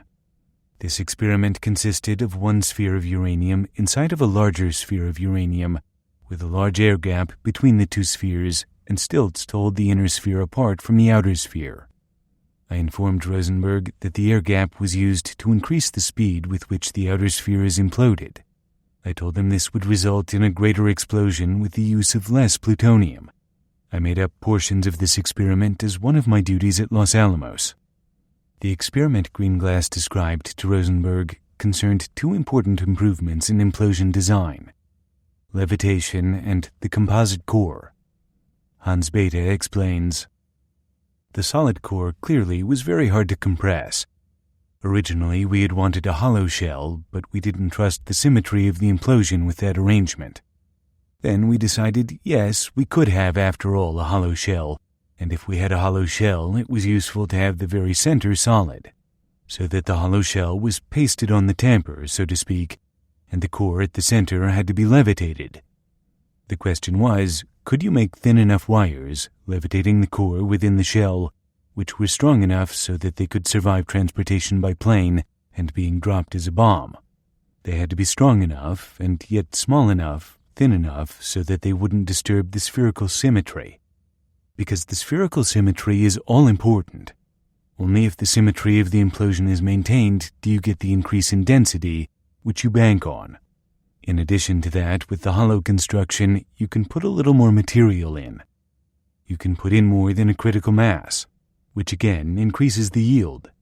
And then, already in the last month of the war, we invented the composite core, plutonium in the center and uranium outside, which results in a great increase in the yield. Plutonium was much more expensive than separated uranium, 3 times maybe. Therefore, we would get a much better arsenal by having the mixtures. Levitation gave the imploding shell time to acquire momentum before it hit the core. Nuclear weapons designer Theodore B. Taylor explained the principle to the writer John McPhee once without naming it. The way to get more energy into the middle was to hit the core harder. When you hammer a nail, what do? Do you put the hammer on the nail and push? The solid Fat Man core had been pushed, levitation hammered. And because it increased efficiency, levitation also made it possible to design bombs of smaller diameters than Fat Man, lighter weapons more easily transportable by plane. The composite core, as Bethe points out, used less plutonium and resulted in increased yield as well, both important advantages. The core Greenglass described, with a uranium shell and a uranium center, was a substitute, probably of plentiful and non-chain reacting natural uranium used in implosion experiments. Greenglass asked Rosenberg why Harry Gold had contacted him in Albuquerque instead of Ann Sidorovich. She couldn't make it, Rosenberg told him unhelpfully. Max Ellicher remembered Julius Rosenberg phoning him from Washington's Union Station that September as well, and coming over for a talk. Rosenberg told Ellicher he was still in business, even though the war was over. The Soviet Union still needed information on military technology, he said. Harry Gold had met with Anatoly Yatskov in Brooklyn in mid-August to prepare for the planned trip out to New Mexico in late September to rendezvous again with Fuchs. Since Yatskov had told them that the information David Greenglass passed in June was valuable, Gold suggested meeting again with the young Army machinist as well. This time it was Yatskov's turn to invoke protocol. Gold says the Soviet agent told me that it would be inadvisable to endanger the trip to see Fuchs by complicating it with a visit to the Greenglasses in Albuquerque. Gold went out to New Mexico in mid-September. The trip had been difficult to organize. He had trouble getting time off from work, and he was short of money. From the Palmer House in Chicago, where he spent the night of September 16th, he called his old friend Tom Black in Newark and asked Black to wire $50 to him, care of the Albuquerque Hilton. Black was able to raise only $20, but loyally sent it on. With Curtis LeMay in the air in his B-29 somewhere eastward of Hokkaido, Gold arrived in Albuquerque on Wednesday, September 19, 1945, and signed in at the Hilton. He was scheduled to meet Fuchs that day on the outskirts of Santa Fe at a time Gold remembered as very late in the afternoon, about 6 o'clock. Once again, he caught a bus up from Albuquerque. Fuchs arrived at the rendezvous in his dilapidated Buick uncharacteristically late. Fully 20 or 25 minutes tardy, says Gould, who always felt exposed when he was waiting for a contact, and they drove off into the Santa Fe hills. Fuchs told the portly chemist apologetically that he'd had difficulty getting away. As Gould remembered it, the physicist and his friends with whom he worked at Los Alamos were having a party that very evening to celebrate the successful use of atomic energy in the form of a weapon. Fuchs was hauling a supply of liquor. The occasion must have been the formal British mission party held at Los Alamos not that evening but 3 days later on Saturday, September 22nd, in celebration of the birth of the atomic era, as the formal invitations proclaimed. The party featured a footman announcing guests, steak and kidney pie served on paper plates, several hundred paper cartons of trifle, a full-scale pantomime, dancing, and many toasts, enough work to keep the British staff on the Hill busy throughout the week making preparations. Fuchs evidently contrived to get away to his rendezvous with Gould by volunteering to pick up the liquor. Gould could not have learned about the British mission party from a source outside Los Alamos. That he approximately recalled Fuchs's late September circumstances 5 years later is significant confirmation of his veracity. Fuchs had only just finished writing the report he was delivering to Gould. En route for this planned meeting, he would confess, I stopped somewhere on the way in the desert, drove off the highway to a solitary place, and wrote part of the paper which I planned to deliver. Driving, Fuchs had much to say. He had attended the Trinity test, he told Gould, and learned later that the flash of the explosion had been visible all the way up at Los Alamos, 200 miles northwest, despite overcast skies and rain. He himself was rather awe-stricken by what had occurred, Gould paraphrases Fuchs. Frankly, he had not been too certain that the project might not have been abandoned before it was completed, and certainly he had grievously underestimated the industrial potential of the United States. He was also greatly concerned by the terrible destruction which the weapon had wrought. Fuchs was not the only one at Los Alamos disturbed by the death tolls at Hiroshima and Nagasaki. His great concern was evidently not sufficient to lead him to reconsider proliferating the destructive new technology to the Soviet Union. At some point, Fuchs pulled off the road and parked, a fair distance away from town, says Gould, because below us I could barely see the lights of Santa Fe in the distance. The physicist continued his recitation of marvels. He told me that whereas before the townspeople of Santa Fe had regarded them, the people of Los Alamos, as a sort of boondoggling outfit engaged in work which they could not comprehend, that now they were hailed on all sides as conquering heroes. A Los Alamos security officer, Fuchs said, told him casually one day that Army intelligence realized there were hundreds of Soviet agents in the U.S. and England, but the British and Americans together had only one agent in the Soviet Union. Fuchs laughed at the discrepancy, Gould remembered. From derisive, Fuchs turned somber. He had been barred from some sections of the project, he reported. The relationship between the British mission and the United States, which once had been extremely cordial and free, had now become somewhat strained, and there was no longer the free exchange of information between the two groups. He expected to be returning to England before the end of the year, or early in 1946, where he would again resume work on atomic energy exclusively for the British. British intelligence had notified him that they were trying to contact his father and might bring Emil Fuchs to England. Fuchs was very much concerned about his father's welfare and health, but he was also worried that his father would talk too much. Klaus told me that as far as he knew, the British had no inkling about his past as it related to his communist activities, and he was anxious that this continue so. Gould told him to proceed as he thought best. Possibly, Gould consoled him, he was greatly overestimating the extent to which the old man would talk, and also the extent to which the British might be interested in Klaus's past. As it turned out, Gould was right on both counts. Yatskov, with his high-level informants in Washington, had heard that Fuchs would soon be returning to England and had prepared Gould with a London contact protocol, which Gould now passed along to Fuchs. Fuchs mentioned that he might stop off to visit his sister in Cambridge again around Christmas time, and that the best way of ascertaining his whereabouts was to make an inquiry shortly before that time. Fuchs drove Gold back to Santa Fe. The last event that transpired before Klaus dropped me off was that he gave me the packet of information relating to atomic energy. Fuchs drove away. Gold headed for the bus station. After a period of anxious waiting, about an hour and a half, I finally obtained a bus going back to Albuquerque. American Airlines woke Gold at the Albuquerque Hilton at 2:30 Thursday morning to confirm a seat as far as Kansas City. From Missouri, Gold took the day coach to Chicago, caught a train late that night to New York, and from New York, still carrying Fuchs's packet, commuted home to Philadelphia.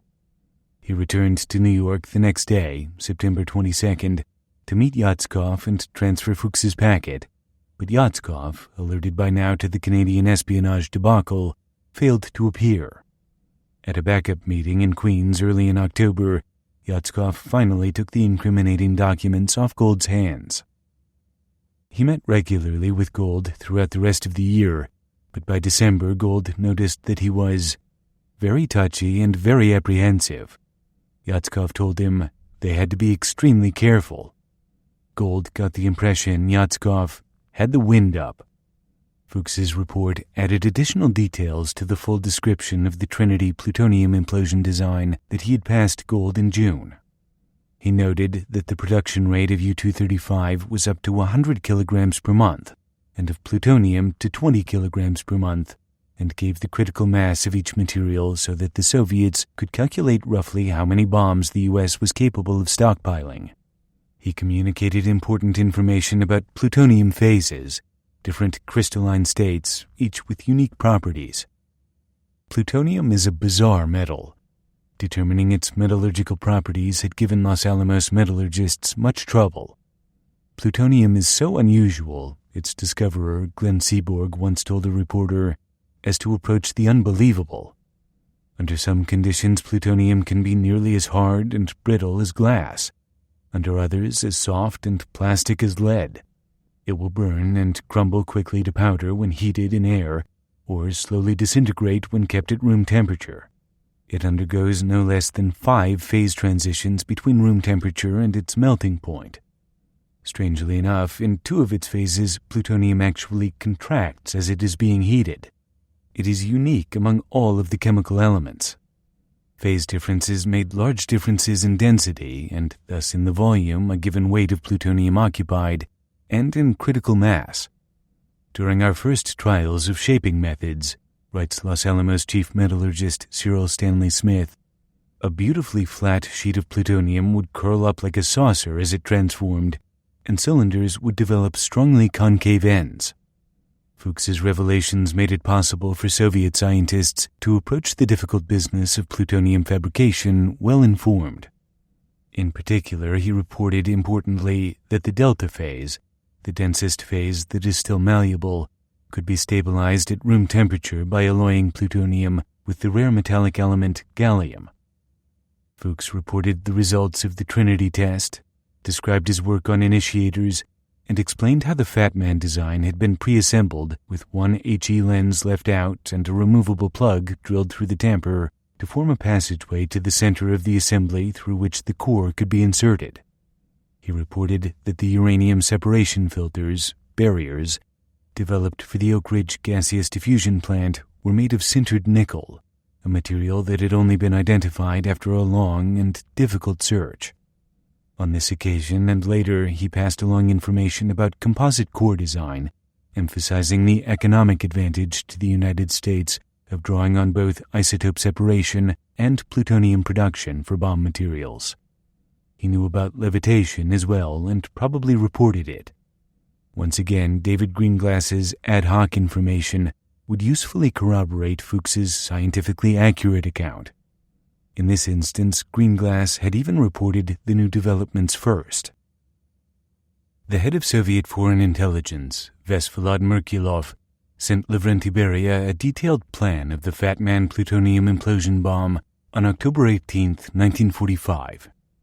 The top-secret 7-page document began with a summary. General description of the atomic bomb. The atomic bomb is a pear-shaped projectile with maximal diameter of 127 centimeters and 325 centimeters long, fins included. The total weight is around 45,000 kilograms. The bomb consists of the following parts: A. Initiator, B. Active material, C. Tamper, D. Aluminum layer, E. Explosive, F. 32 explosive lenses, G. Detonating device, H. Duralumin shell, I. Armor steel shell, J. Fins. All the above listed parts of the bomb, except for the fins, detonation device, and external steel shell, are hollow balls inserted into each other. For instance, the ball of active material itself is inserted into the tamper, moderator, which is also a hollow ball. The ball of the tamper is in turn inserted into another hollow ball made of aluminum, which in its turn is surrounded by a spherical layer of explosives. The layer of explosives, which also contains the lenses, is surrounded by the duralumin shell, to which the detonation device is attached, and which is covered by the outer shell of the bomb, made of armored steel. There followed a systematic discussion of each of the important parts of the bomb, beginning with the initiator. David Greenglass had described an initiator with shaped charge cones machined into its beryllium shell to facilitate shockwave mixing of its beryllium and polonium. The document Beria received in October 1945 described another initiator design: a hollow beryllium ball with wedge-like grooves on the internal surface of the ball, with the axes of all grooves parallel to each other. This design, the document noted, was called Urchin. Physicist Ruby Schur at Los Alamos had nicknamed the grooved initiator the Urchin. Because of its grooves, its other nickname was the Screwball. The Trinity implosion device used an Urchin initiator. So did the Fat Man exploded over Nagasaki. So would all U.S. atomic bombs for half a decade to come.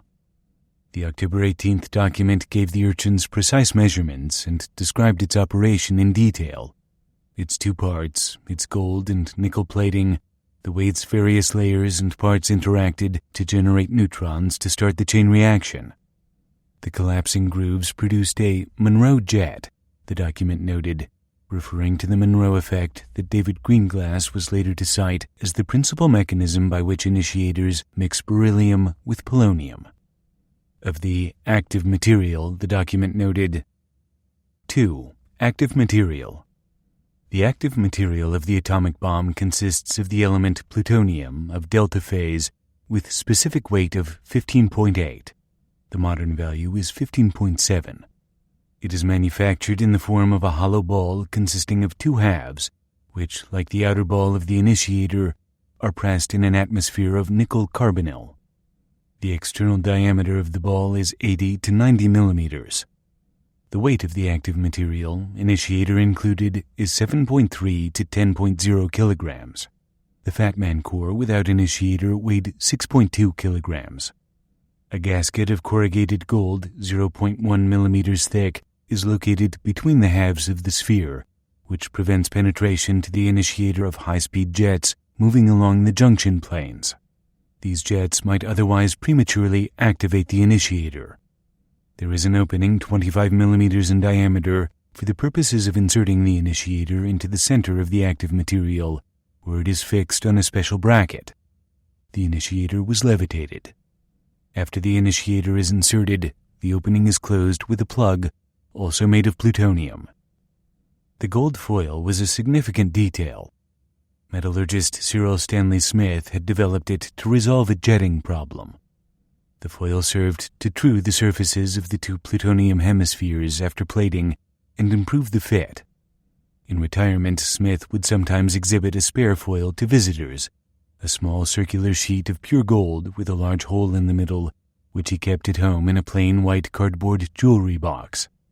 After his death in 1992, the National Museum of American History acquired Smith's spare and placed it on permanent exhibit. The Merkulov document next discussed the tamper, the heavy shell of natural uranium that surrounded the core, and served as both a neutron reflector and an inertial restraint on explosive disassembly. Besides the tamper's composition and dimensions, and the fact that it also was plugged for core insertion, the espionage report included a significant detail that is invariably omitted in U.S. official descriptions of the Fat Man design. The external surface of the tamper is covered with a layer of boron, which absorbs thermal neutrons emitted by the radioactive materials of the system that are capable of causing pre-detonation. The muddled description of the implosion bomb that David Greenglass had passed to Julius Rosenberg in September had included this neutron absorption system, although Greenglass had misidentified it as barium, not boron. At his trial in 1950, he called the boron layer a barium plastic sphere. In one of his confessions the previous July, he had correctly positioned the boron layer, which he called a plastic shield, between the plutonium, uranium tamper, and the high explosives. The Merkulov document described the Fat Man high explosive configuration in detail, but omitted crucial information about the precise curve of the HE lens assemblies. 5. The layer of explosives and lenses. The layer of explosives consists of 32 blocks of special form. It follows the layer of aluminum. The internal surface of the blocks, facing the center, is spherical and has a diameter equal to the external diameter of the aluminum layer. There are special slots in the external surface of the blocks which provide for the insertion of 20 lenses of hexagonal and 12 lenses of pentagonal shape. A felt lining 1/16 of an inch thick is located between the surfaces, perpendicular to the axis of the sphere. Voids between radial surfaces are filled with blotting paper. The air gap between layers of explosives and lenses shouldn't be greater than 1/32 inch, since a larger gap could lead to an increase or alternatively a decrease of detonation, depending on the orientation of these gaps. Each lens consists of 2 types of explosives, one fast-burning, another slow-burning. The lenses are cast in special casings made of cellulose acetate. The lenses are installed so that the fast-detonating part contacts the layer of explosive. Total weight of explosives is around 2 tons. One detonator is attached to each lens, which, for higher reliability, is provided with 2 electric fuses. There are 64 wires in total, divided into 4 quadrants, 16 wires in each. 2 wires lead to each lens, but from separate quadrants.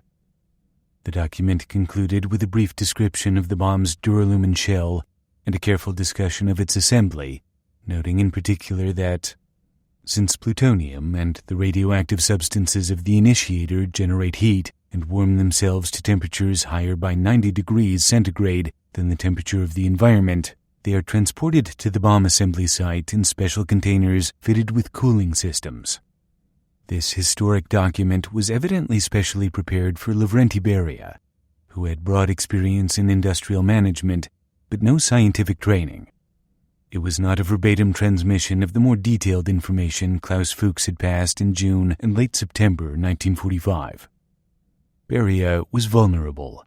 He had been assigned a vital project which had been given the highest priority of the state, but he lacked the knowledge necessary to judge its progress. He was at the mercy of scientists, intellectuals, people he viscerally distrusted.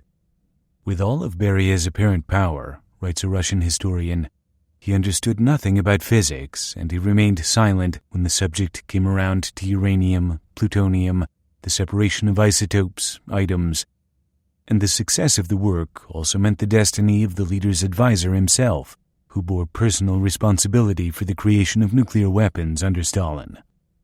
At first, all the problems were solved through Kurchatov, says Yuli Hariton. Eventually, Beria was forced to pay attention to us. So Beria sought ways to decrease his vulnerability. He sent security officers to Japan to film the destruction at Nagasaki. He began developing a stable of backup scientists, with fewer Jews among them, whom he might call upon to replace the Kurchatov team if it proved to be treacherous. Already on October 3rd, Peter Kapitsa had written Stalin boldly complaining of Beria's leadership of the atomic bomb project. Is the position of a citizen in the country to be determined only by his political weight?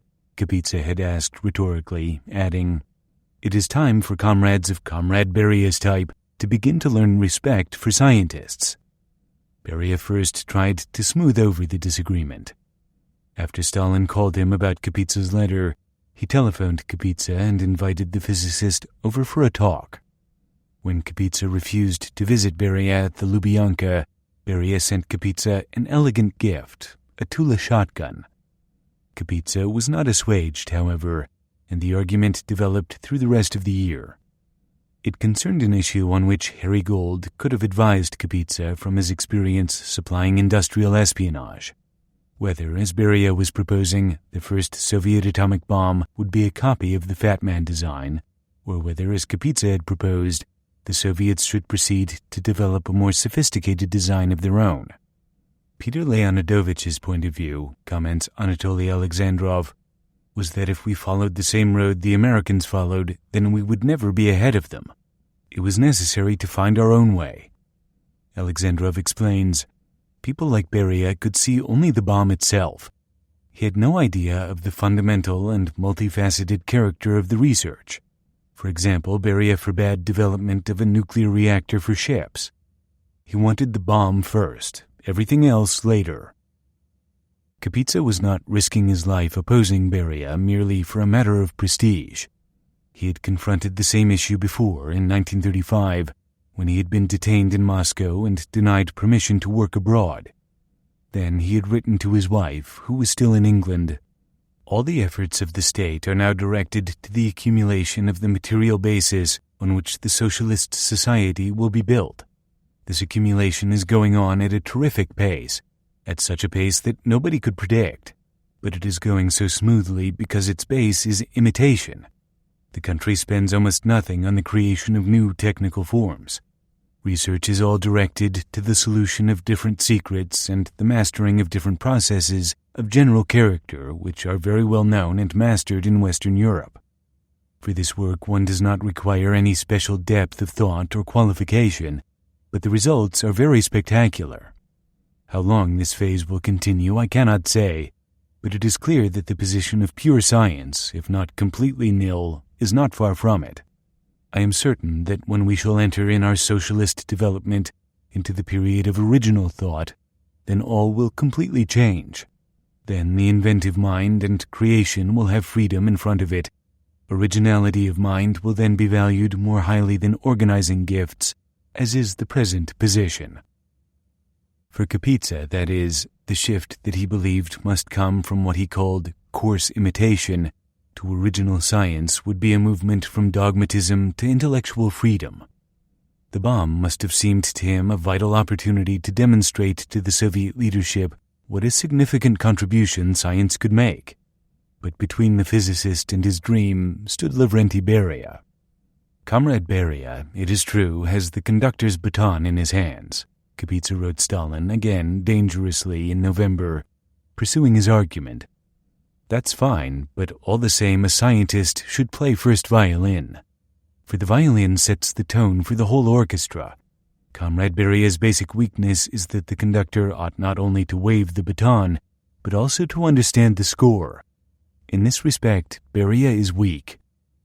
I told him straight out, Kapitsa added, "You don't understand physics.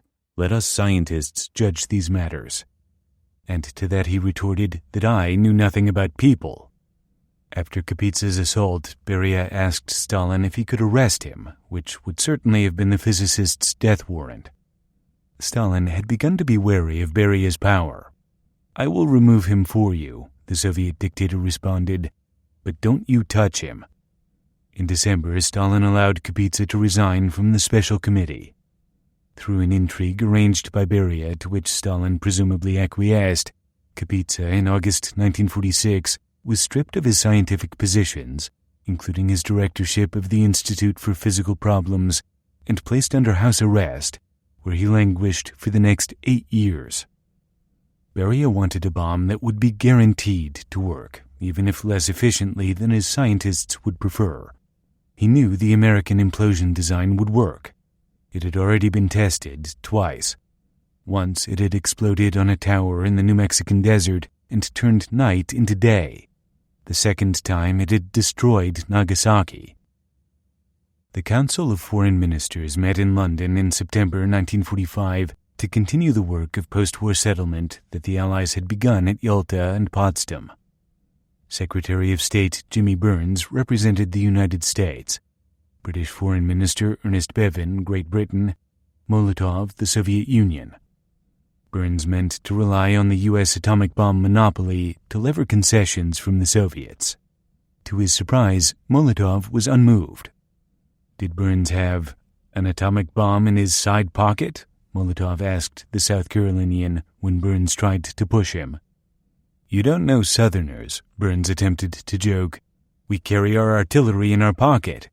If you don't cut out all this stalling and let us get down to work, I'm going to pull an atomic bomb out of my hip pocket and let you have it. That night at a cocktail party, Molotov let the West have it. At one point of the occasion, a U.S. security officer reported afterward, Mr. Molotov was taking great delight in teasing Mr. Bevin, first on one thing and then on another. During the course of this badinage, Mr. Molotov stepped out of the room for a minute and then suddenly reappeared with the statement, You know, we have the atomic bomb. Whereupon the Soviet ambassador to Great Britain led Molotov from the room. Burns took Molotov's remark for evidence at best of interest in acquiring atomic weapons. Beria, Fuchs, Harry Gold, David Greenglass, or Julius Rosenberg would have recognized that Molotov was not bluffing. The Soviets did not literally have an atomic bomb, but they had the plans. They knew how to make one.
Part 2.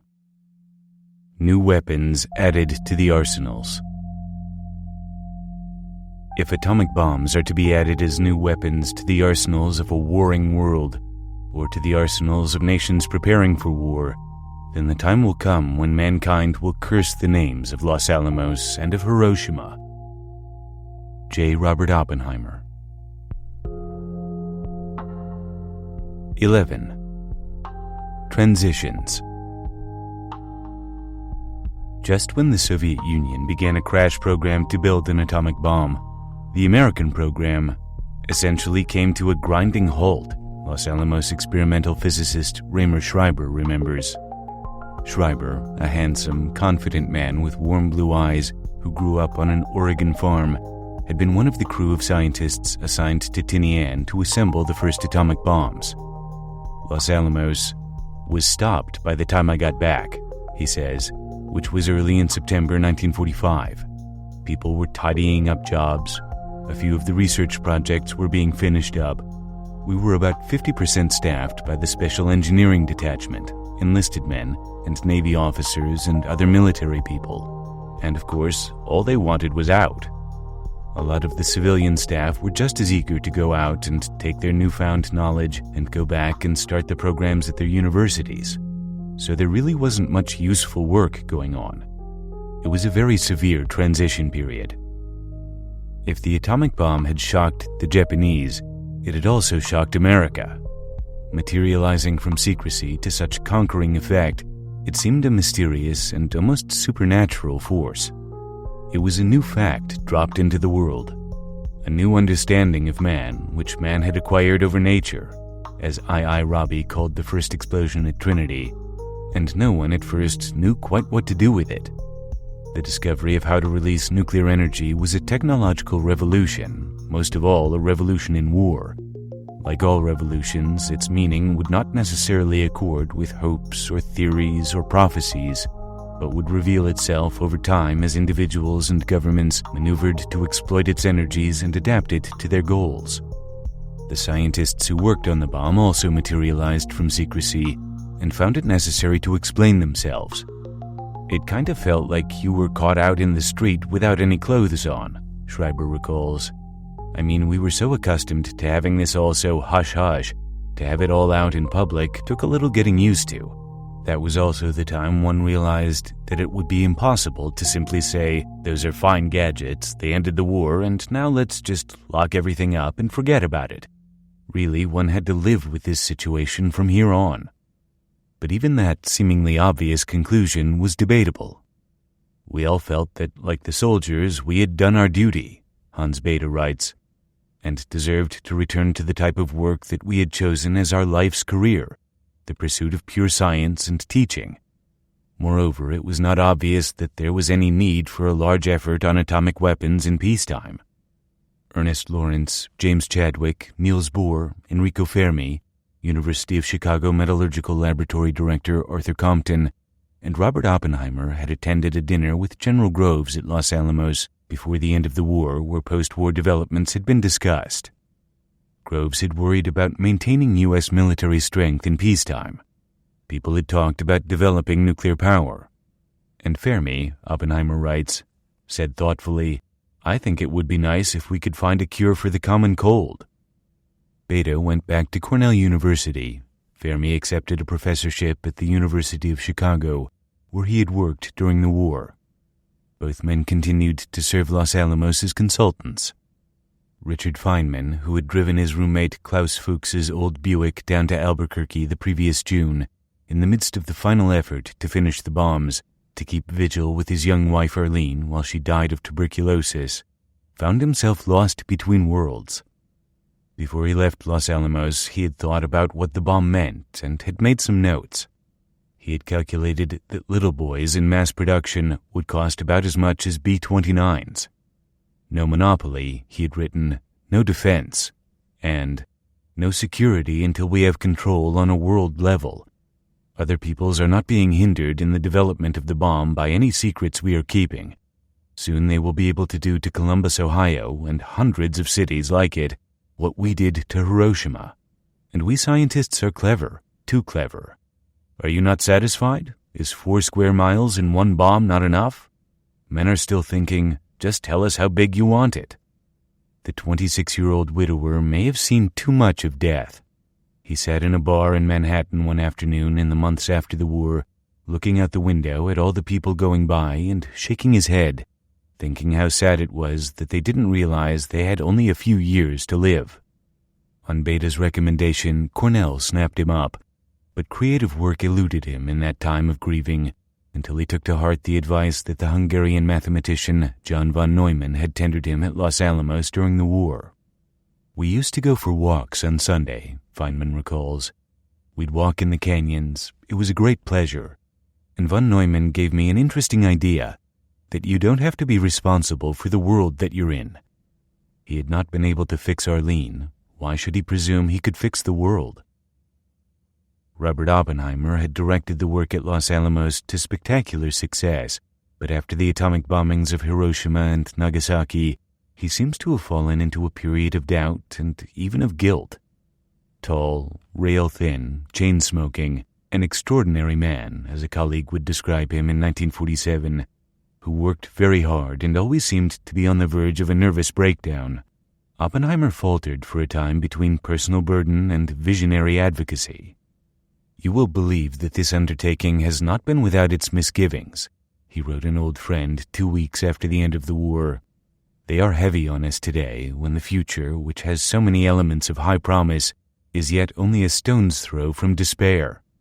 He had supported and even promoted using the bombs. "We were concerned," he told an audience a year later. "We were rightly and somewhat desperately concerned that these weapons should be manifest to all men to see and understand, that they might know what future war would be. It would not have been a better world if the unrealized possibility of these terrible weapons had been a secret shadow on our future." Edward Teller had carried a petition into Oppenheimer's Los Alamos office in July 1945 opposing use, and had come away bearing just that message, advising the petitioner, his fellow Hungarian Leo Szilard, that "Our only hope is in getting the facts of our results before the people. This might help to convince everybody that the next World War would be fatal. For this purpose, actual combat use might even be the best thing." The advice was pure Oppenheimer, and for the rest of his life Teller would resent having parroted it, even claiming in old age that doing so had been a ruse. "Not very nice, but we had censorship in Los Alamos, and I felt sure that Oppenheimer would see the letter, and I did not care to contradict Oppenheimer too strongly." In fact, Teller sent the letter to Oppenheimer for approval with an obsequious cover note. The weekend after the Nagasaki bombing, Oppenheimer met at Los Alamos with the 3 other members of the scientific panel, Lawrence, Arthur Compton, and Fermi, that advised the interim committee that Harry Stimson, the Secretary of War, had assembled to consider the post-war disposition of the atomic enterprise. Lawrence found Oppenheimer weary, guilty, and depressed, wondering if the dead at Hiroshima and Nagasaki were not luckier than the survivors, whose exposure to the bombs would have lifetime effects. The 4 men worked to prepare a letter that went to Stimson on August 17th. It warned that the new weapon that seemed so absolute in monopoly would eventually, when it got around, pose a threat not only to an enemy but also to the United States. "We are convinced," the scientists wrote, "that weapons quantitatively and qualitatively far more effective than now available will result from further work on these problems. Nevertheless, we have grave doubts that this further development can contribute essentially or permanently to the prevention of war. We believe that the safety of this nation cannot lie wholly or even primarily in its scientific or technical prowess. It can be based only on making future wars impossible."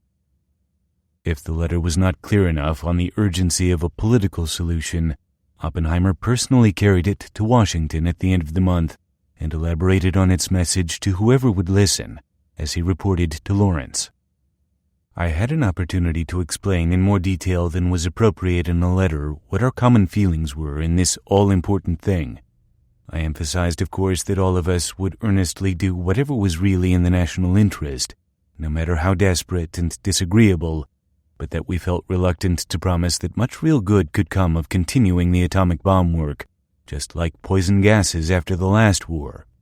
In the end, this will have to be based on a national policy which is intelligible in its broad outlines to the men who are doing the work. I do not come away from, that is, I still feel, a profound grief and a profound perplexity about the course we should be following. Before he left Washington, Oppenheimer heard from Jimmy Burns that, in the present critical international situation, there was no alternative to pushing the program full steam ahead. Oppenheimer disagreed. During September and October, he communicated his disagreement forcefully to officials at the highest levels of the U.S. government. He was certainly secure in his conviction, but he was also inevitably gauging the political influence of his authority as the magus who had guided the invention of the miraculous bombs. From obscurity before the war and invisibility during the war years, he would soon appear in Time magazine, celebrated as the smartest of the lot. On September 24th, the 41-year-old physicist met with Acting Secretary of State Dean Acheson and Stimson aide George L. Harrison. Dr. Oppenheimer philosophized at great length about the work of the scientists. Harrison dictated afterward for the record, their objectives, their prejudices, and their hopes. There is distinct opposition on their part to doing any more work on any bomb. He says that much of the restiveness in his laboratory is not so much due to the delay in atomic energy legislation as to a feeling of uncertainty as to whether they are going to be asked to continue perfecting the bomb against the dictates of their hearts and spirits. This is true particularly in terms of a better one, but the feeling persists even as to continuing the manufacture of the present one.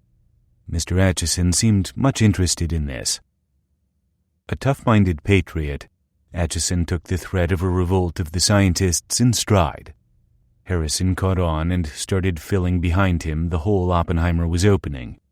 After he shepherded the physicist to a meeting with Robert Patterson, the Undersecretary of War, he advised Patterson to talk to Groves and obtain his views, which are quite different from those of the scientists. A month later, Oppenheimer got a chance to present his case to the president himself. Intricate urbanite and blustery farmer, Harvard elitist and Midwestern autodidact, they repelled each other snappishly. In the winter of 1945 to 46, Oppenheimer told an interviewer 2 decades later, hysteria centered on our hypercryptic power and the hope of retaining it. I saw President Truman and he told me he wanted help in getting domestic legislation through. The first thing is to define the national problem, he said, then the international. I said, perhaps it would be best first to define the international problem. I feel we have blood on our hands, Oppenheimer remembered adding, and Truman replying, never mind, it'll all come out in the wash. Closer to their meeting, Truman still felt indignant at Oppenheimer's presumption, writing Acheson in 1946 that Oppenheimer was a crybaby scientist who came to my office and spent most of his time wringing his hands and telling me they had blood on them because of the discovery of atomic energy. It was Truman, after all, who had decided to drop the bomb and had blood on his hands. Truman's indignation disguised his own great uneasiness about bombs that destroyed entire cities. In the last days of the war, Los Alamos had cast a 3rd plutonium core for shipment out to Tinian, where a Fat Man high-explosive assembly was ready to receive it. Truman decided not to authorize its use and told his cabinet why. Secretary of Commerce Henry Wallace noted the president's reason in his diary. Truman said he had given orders to stop the atomic bombing. He said the thought of wiping out another 100,000 people was too horrible. He didn't like the idea of killing, as he said, all those kids. In October, not long before his confrontation with Oppenheimer, already impatient with Soviet intransigence in Eastern Europe, Truman had complained to his budget director, Harold D. Smith, "There are some people in the world who do not seem to understand anything except the number of divisions you have." Smith had rejoined in the Jimmy Burns mode, "Mr. President, you have an atomic bomb up your sleeve." And Truman had concluded somberly, "Yes, but I am not sure it can ever be used." Oppenheimer decided to leave Los Alamos and return to teaching and research. He had offers from at least Columbia, the Institute for Advanced Study, Berkeley, Caltech, and Harvard. He chose Caltech, but he soon found himself traveling to Washington almost weekly as the government discovered his talent for advice. On his last day as director, October 16th, at an outdoor ceremony that nearly everyone on the Mesa attended, he received a certificate of appreciation for the laboratory from Groves on behalf of the Secretary of War, expressed pride in the work the laboratory had done, and then shadowed the bright day with strong words about the potential consequences. Today, that pride must be tempered with a profound concern, he told the men and women who had teased the prepotent mechanisms into existence. If atomic bombs are to be added as new weapons to the arsenals of a warring world, or to the arsenals of nations preparing for war, then the time will come when mankind will curse the names of Los Alamos and of Hiroshima. The peoples of this world must unite, or they will perish. By their works, he said, they were committed to a world united before this common peril in law and in humanity. That the peril of atomic war was common to all the nations of the world was an idea Niels Bohr had brought to Los Alamos. The charismatic Oppenheimer was fast becoming Bohr's spokesman. Was there, in fact, opposition at Los Alamos to working on the bomb, as Oppenheimer had warned Acheson and Patterson? Most of the civilian staff at the laboratory signed a public statement early in September warning of the danger of an atomic arms race and urging efforts at international control, but that is not the same thing as opposition. Norris Bradbury, the vigorous, Berkeley-trained Navy physicist whom Oppenheimer nominated in September to take over the laboratory's direction, offered the only report of opposition the record contains, and it sounds like Oppenheimer's. There was one school of thought, Bradbury said, which held that Los Alamos should become a monument, a ghost laboratory, and that all work on the military use of atomic energy should cease. Anyone who might have been opposed was free to go, of course, and presumably, like Oppenheimer, did so. Those who stayed remember primarily confusion and insecurity. There was continual uncertainty about the future, says John Manley, who had helped Oppenheimer organize and run the place. It was a miserable time. Manley recalls that Oppenheimer thought I should leave at the end of the war. I didn't take his advice. Whatever he was advising privately, in formal council, Oppenheimer stressed the need for continuity, as two British observers reported. Oppenheimer made it clear that any large exodus would be a limitation on the future freedom of action of the project and should be avoided.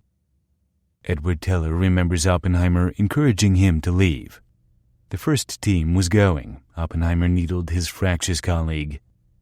Teller did not want to see Los Alamos close up shop. Beta proposed he consider taking over the theoretical division, and Teller poured out his frustrations.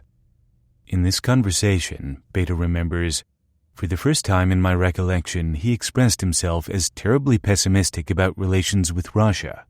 He was terribly anti-communist, terribly anti-Russian. Teller said we had to continue research on nuclear weapons. It was really wrong of us all to want to leave. The war was not over, and Russia was just as dangerous an enemy as Germany had been. Without question, Edward Teller was consistently and vocally anti-communist throughout his long life. Reading Arthur Koestler's Darkness at Noon at Los Alamos soon after the laboratory opened its doors in the spring of 1943 finished the process of determining him in that conviction. But he also had a personal stake in seeing Los Alamos continue its work post-war. He had passionately championed the development of a thermonuclear explosive, a superbomb based on hydrogen fusion that might be 100 or 1,000 times more destructive than the atomic bombs had been, since Enrico Fermi first suggested the idea to him at Columbia University one afternoon in September 1941. And about the superbomb in particular, the scientific leaders of the Manhattan Project were clear. Although the scientific panel in its report to Stimson on August 17th found quite favorable technical prospects of the realization of the superbomb, Oppenheimer told George Harrison the next day that, in Harrison's paraphrase, the scientists prefer not to do that unless ordered or directed to do so by the government on the grounds of national policy.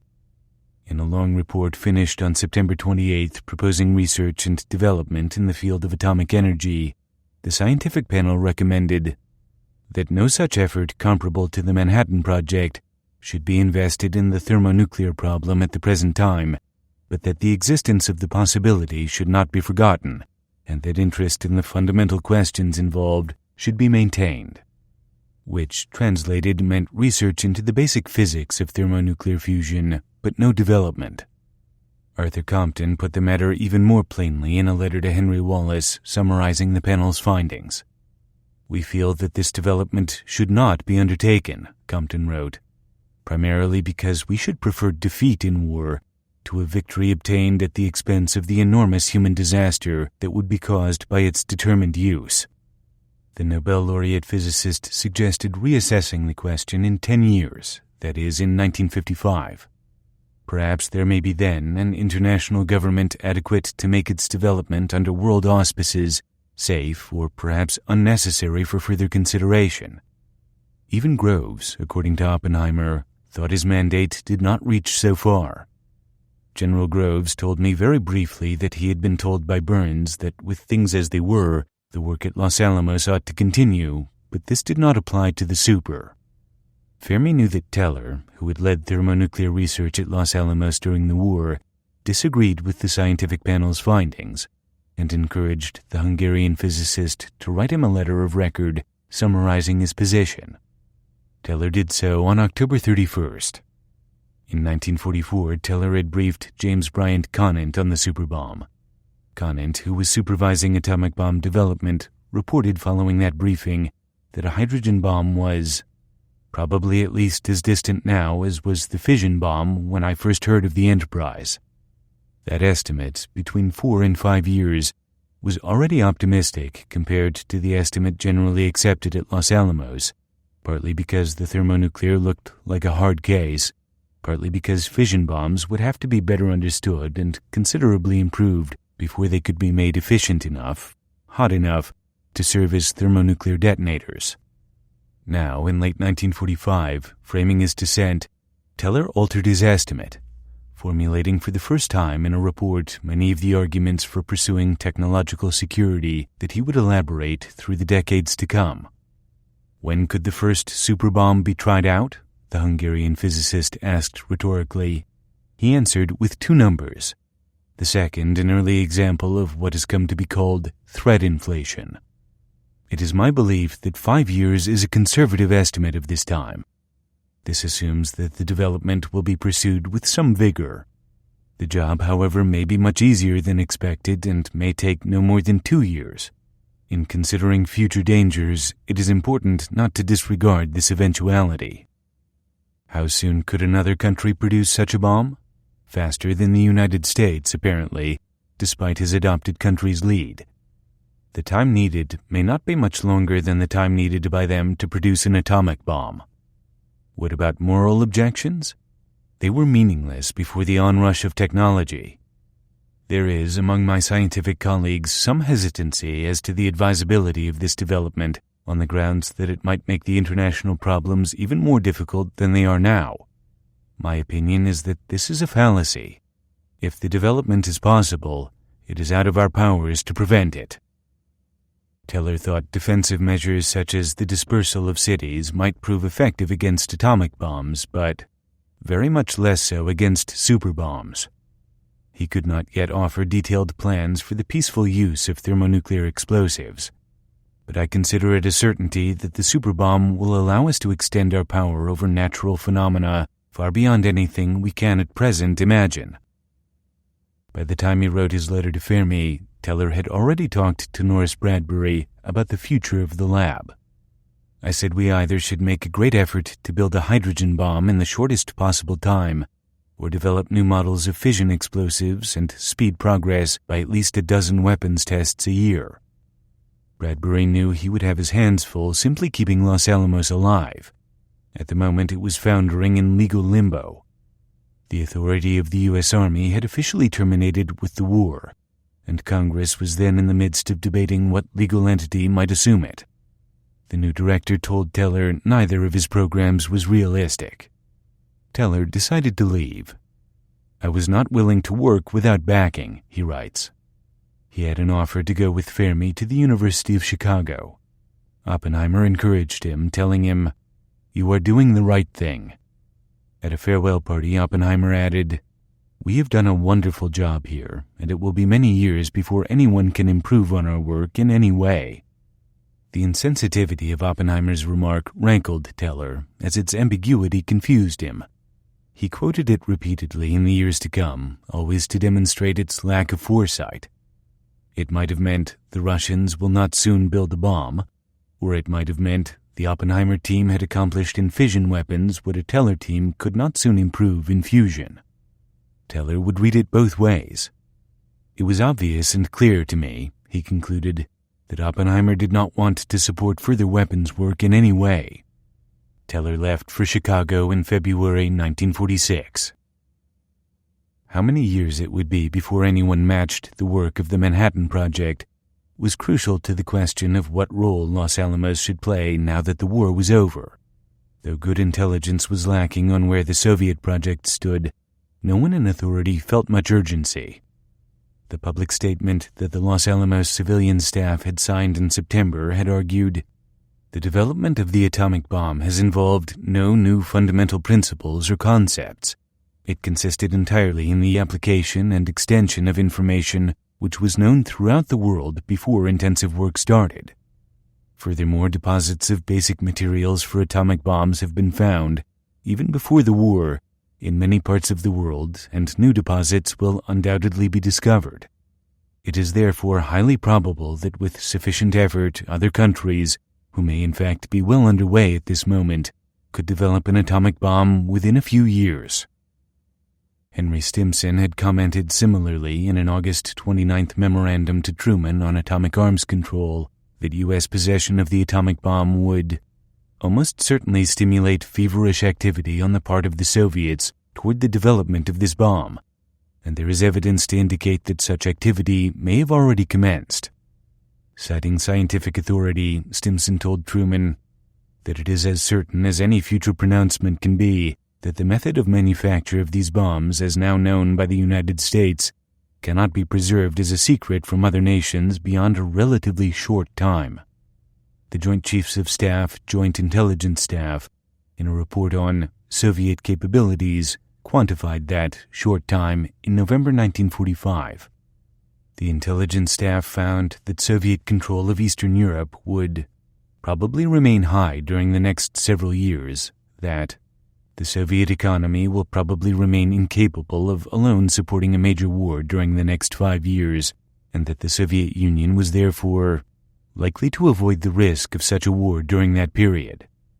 But, concluded the intelligence staff, the Soviets are believed to be capable of developing atomic weapons within 5 to 10 years, and will make every effort to do so as soon as possible. This conclusion, so much more conservative than that of the young Los Alamos scientists, followed from a pessimistic assessment of Soviet industrial capability. The evidence in Soviet industrial history, the military intelligence staff believed, does not warrant the assumptions that the USSR can accomplish the research, planning, and designing stages with modern technical efficiency, that they can execute a huge construction program without appreciable delays, or that they will be able to promptly eliminate the bugs in initial production which impede full-scale manufacture. Of even these conservative conclusions, Groves was not convinced. The Manhattan Project commander asked his assistant, Brigadier General T.F. Farrell, to review the question of Soviet capability with some of the industrialists and engineers who had developed the uranium isotope separation installations for the Manhattan Project at Oak Ridge, Tennessee. Farrell reported back on October 12, 1945 that, starting now in an all-out effort, the Soviet Union could successfully make an atomic bomb in a relatively few years. The likeliest Soviet approach, Dobie Keith of the Kellex Corporation thought, was plutonium production via an operation like Hanford. Another Kellex man thought the Soviets would develop uranium isotope separation by gaseous diffusion, which a third Kellex man thought they could achieve within 3.5 years. But Groves held out for a much longer interval of U.S. atomic monopoly. Whenever asked, year by year after the war, he always said, 20 years. Groves based his argument partly on an extremely conservative assessment of world resources of high-grade uranium ore and the Combined Development Trust's success at cornering the existing world reserves of that ore. In April 1944, Alvin Weinberg remembers, Los Alamos physicist Philip Morrison had reported that not more than 20,000 tons of uranium was in sight in the whole world. It was generally assumed within the Manhattan Project, says Weinberg, that separated plutonium-239 and uranium-235 was always going to be rare and expensive. One reason why nuclear power generation, even for military applications such as driving submarines, appeared to be a distant prospect in 1945. Groves forwarded a slightly more generous estimate of world resources to Ernest Lawrence in Berkeley a few days after the end of the war. 20,000 tons of ore of 10% or better uranium content in sight, 50,000 tons presumptive, 30,000 tons of 0.1 to 10% ore in sight, 100,000 presumptive, and 400,000 tons of 0.05 to 0.07% ore presumptive, with lower percentage ore essentially unlimited, but noted sourly, I have no confidence in these figures. Footnote: uranium at low percentages is ubiquitous in the Earth's crust, which is why so many houses have radon in their basements. Radon, a gaseous product of the radioactive decay of uranium, seeps from stone foundations. End footnote. Groves understood that ore supplies were plentiful at lower percentages for any country which chose to invest in refining them. Far more significant from his point of view was what he believed to be the primitive state of Soviet industrial technology. The Soviet Union, he wrote dismissively in the Saturday Evening Post in 1948, simply does not have enough precision industry, technical skill, or scientific numerical strength to come even close to duplicating the magnificent achievement of the American industrialists, skilled labor, engineers, and scientists who made the Manhattan Project a success. Industrially, Russia is primarily a heavy industry nation. She uses axle grease where we use fine lubricating oils. It is an ox cart versus automobile situation. Soviet mistrustfulness would get in the way as well, Groves thought. If the U.S. had shipped the complete blueprints of the Manhattan Project to Russia on VJ Day, they would waste a couple of years searching suspiciously for a gimmick in the plans, which they would be confident some American had fiendishly inserted to assure Russia the privilege of blowing herself off the map. He was more right than he knew, but his timetable was off. A fair portion of the complete blueprints had been shipped well before victory in Japan, and the couple of years that Stalin's and Beria's suspicions had cost the Soviets had already expired. Nor was Soviet technological and industrial ability taken seriously elsewhere within the U.S. government in the late 1940s. Herbert York, who worked on electromagnetic isotope separation at Oak Ridge as a graduate physics student during the war, remembers a joke popular in Washington in those days. The Russians couldn't deliver an atomic bomb in a suitcase, the joke went, because they didn't know how to make a suitcase. Norris Bradbury's vigorous advocacy saved Los Alamos. He was a very complex man, Raymer Schreiber describes him. In outward appearance, he was not particularly impressive. Medium build, rather on the skinny side if he kept his tendency toward a potbelly under control. Rather craggy features, hair short, grayish blonde and sparse, clothes casual and tending toward bagginess. Even in casual conversation, he was not very exciting. He was not good at small talk, but when he was on laboratory business, the words came out pell-mell, and his brain generated them faster than he could articulate. He could also sit back patiently and let people argue at great length. He was no orator, but spoke with quiet self-confidence. Bradbury encouraged people to stay. He told them they were needed. The use of nuclear energy may be so catastrophic for the world that we should know every extent of its pathology, he said. How bad can this bomb be? One studies cancer. One does not expect or want to contract it, but the whole impact of cancer on the race is such that we must know its unhappy extent. So it is with nuclear energy released in this form. It can be a terrible thing. We cannot hide our head in the sand. We must know how terrible it is. He told them the nation needed the bomb. The project cannot neglect the stockpiling or the development of atomic weapons in this interim period. Strongly as we suspect that these weapons will never be used, much as we dislike the implications contained in this procedure, we have an obligation to the nation never to permit it to be in the position of saying it has something which it has not got. The world now knows we have a weapon. How many or how good it does not know. To weaken the nation's bargaining power in the next few months during the administration's attempt to bring about international cooperation would be suicidal. As a technician, Bradbury was offended by the crudeness of the weapons they had designed. We had only scratched the surface of atomic bombs, he would recall. We had, to put it bluntly, lousy bombs. We had a set of bombs which were totally wrongly matched to the production empire. They would go to work, engineering a new weapon whose aims should be increased reliability, ease of assembly, safety, and performance. In short, a better weapon. Possibly in 6 months, possibly in a year, maybe in a few years, weaponeering will stop. But our present lead is our chief weapon in procuring a peace.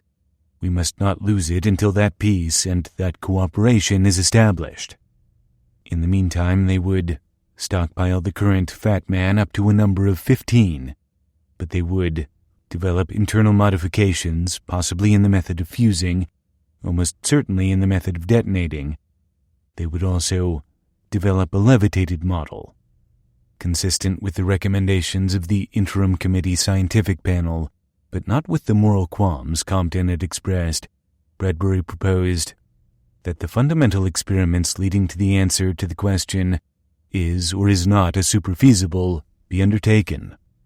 These experiments are of interest in themselves in many cases, but even more, we cannot avoid the responsibility of knowing the facts, no matter how terrifying. The word feasible is a weasel word.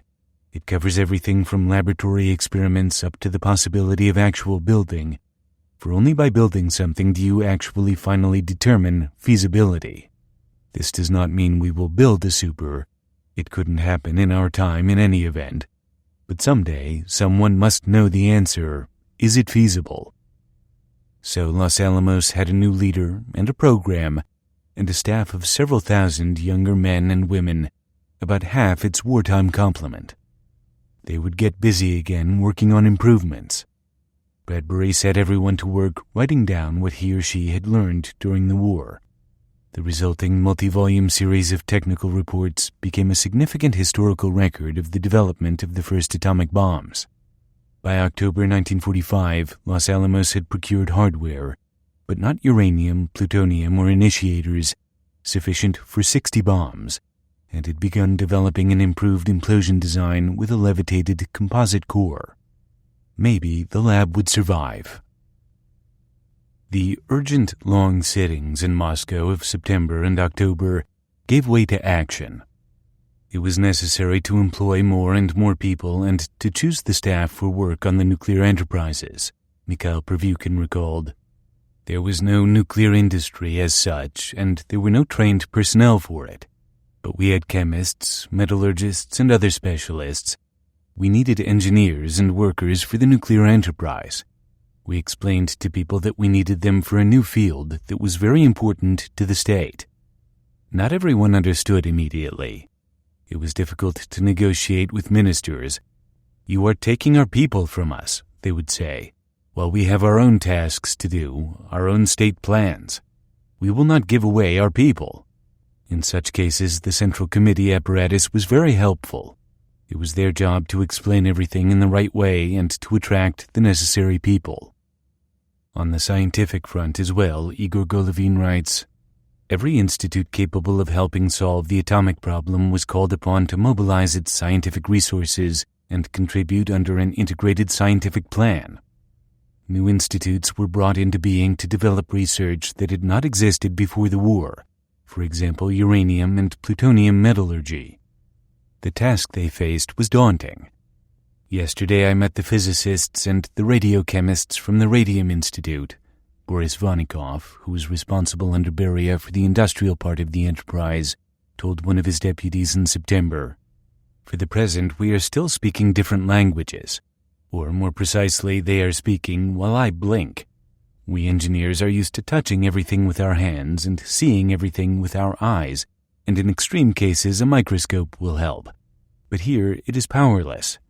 It makes no difference. You won't see an atom, and even less will you see what is hidden inside it. And on the basis of this invisible and intangible thing, we have to build factories and organize industrial production. They pushed ahead.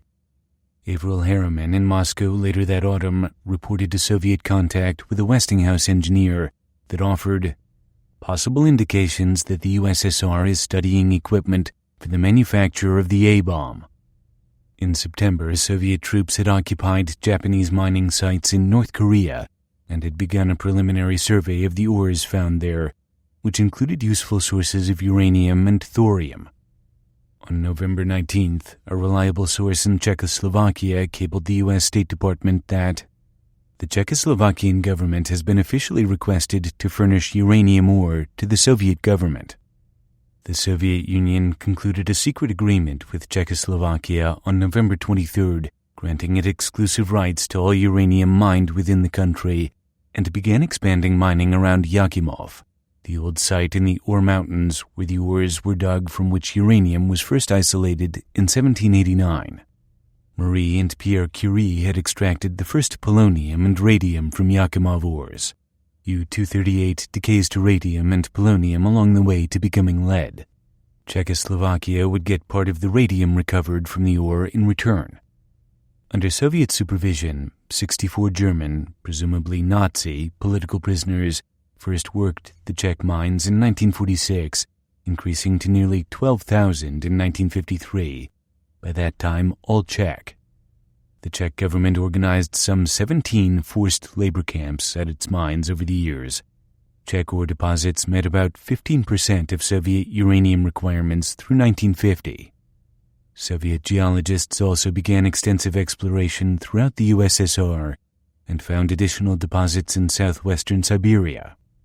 By Groves's standards, the Siberian ore was of low quality, but the Soviets sorted out the best pieces by hand during mining and concentrated the material to 1% or better locally before shipping it to the refinery. Domestic sources met about one-third of Soviet uranium needs through 1950. Although the first F-1 reactor at Kurchatov's Laboratory No. 2 was still in the planning stage, a government commission in October inspected and approved a location east of the Urals for the Soviet Hanford, where the first big plutonium production reactor and extraction facility would be built. The Chelyabinsk tractor plant in Chelyabinsk province, Kurchatov's ancestral home, had merged during the war with the evacuated Kharkov diesel works and parts of the Leningrad Kirov plant to become a major tank production complex known popularly as Tankograd.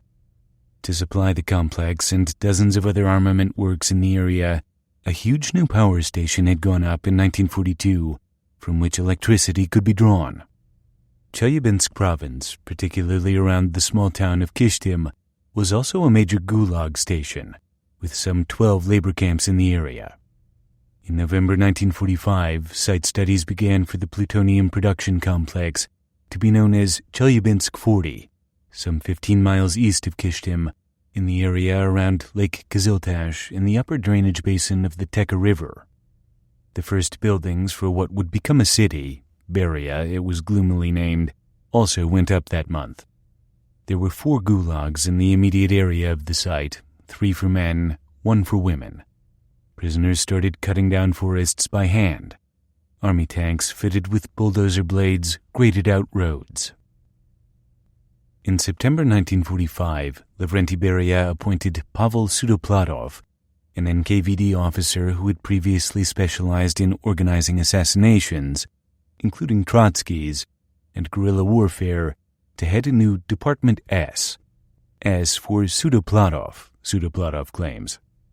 Beria charged the new department with reviewing, translating, and communicating to Soviet scientists the vast information collected on the Anglo-American atomic bomb program that only Kurchatov and a few select assistants, including Hariton, had been allowed to see before.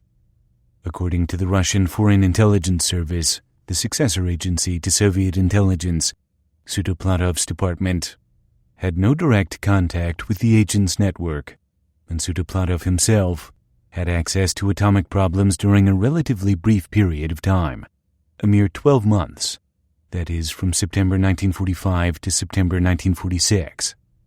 Sudoplatov evidently initiated almost immediately an ad hoc, bungled NKVD attempt to extract technical information from Niels Bohr, who had returned from the United States to his institute in Copenhagen immediately after the end of the war in Europe. The NKVD officer's recollection of the incident, recorded late in life, is garbled, and his co-author's attempts to clarify it in the 1994 book Special Tasks garbled it further and, not incidentally, libeled Bohr. Bohr did inadvertently communicate information of use to the Soviet program, but the information he communicated came from the Smith Report, a public source, and its value was a consequence of General Groves's attempts to suppress sensitive technical information from one edition of that report to the next. The Smith Report, the detailed report on the science behind the Manhattan Project, was released to the press in a lithoprint edition reproduced from a typed manuscript. The xenographic copier had not yet been invented, on August 11, 1945. 6 copies of that first edition went to TASS, the Soviet news agency, in mid-August. TASS immediately passed this compendium of valuable information about the U.S. bomb program to Soviet intelligence. Princeton University Press then published a typeset, hardbound edition of the Smith Report titled Atomic Energy for Military Purposes on September 1st. Copies of the Princeton edition also went to Soviet intelligence, which was preparing a translation. Between the lithoprint and typeset editions, however, a significant change occurred. General Groves, remembers physicist and security advisor Arnold Kramish, was horrified to discover that the lithoprint version contained some items that he considered sensitive. They were deleted from the Princeton edition. The most important of these items was a single sentence. In spite of a great deal of preliminary study of fission products, an unforeseen poisoning effect of this kind very nearly prevents operation of the Hanford piles, as we shall see later.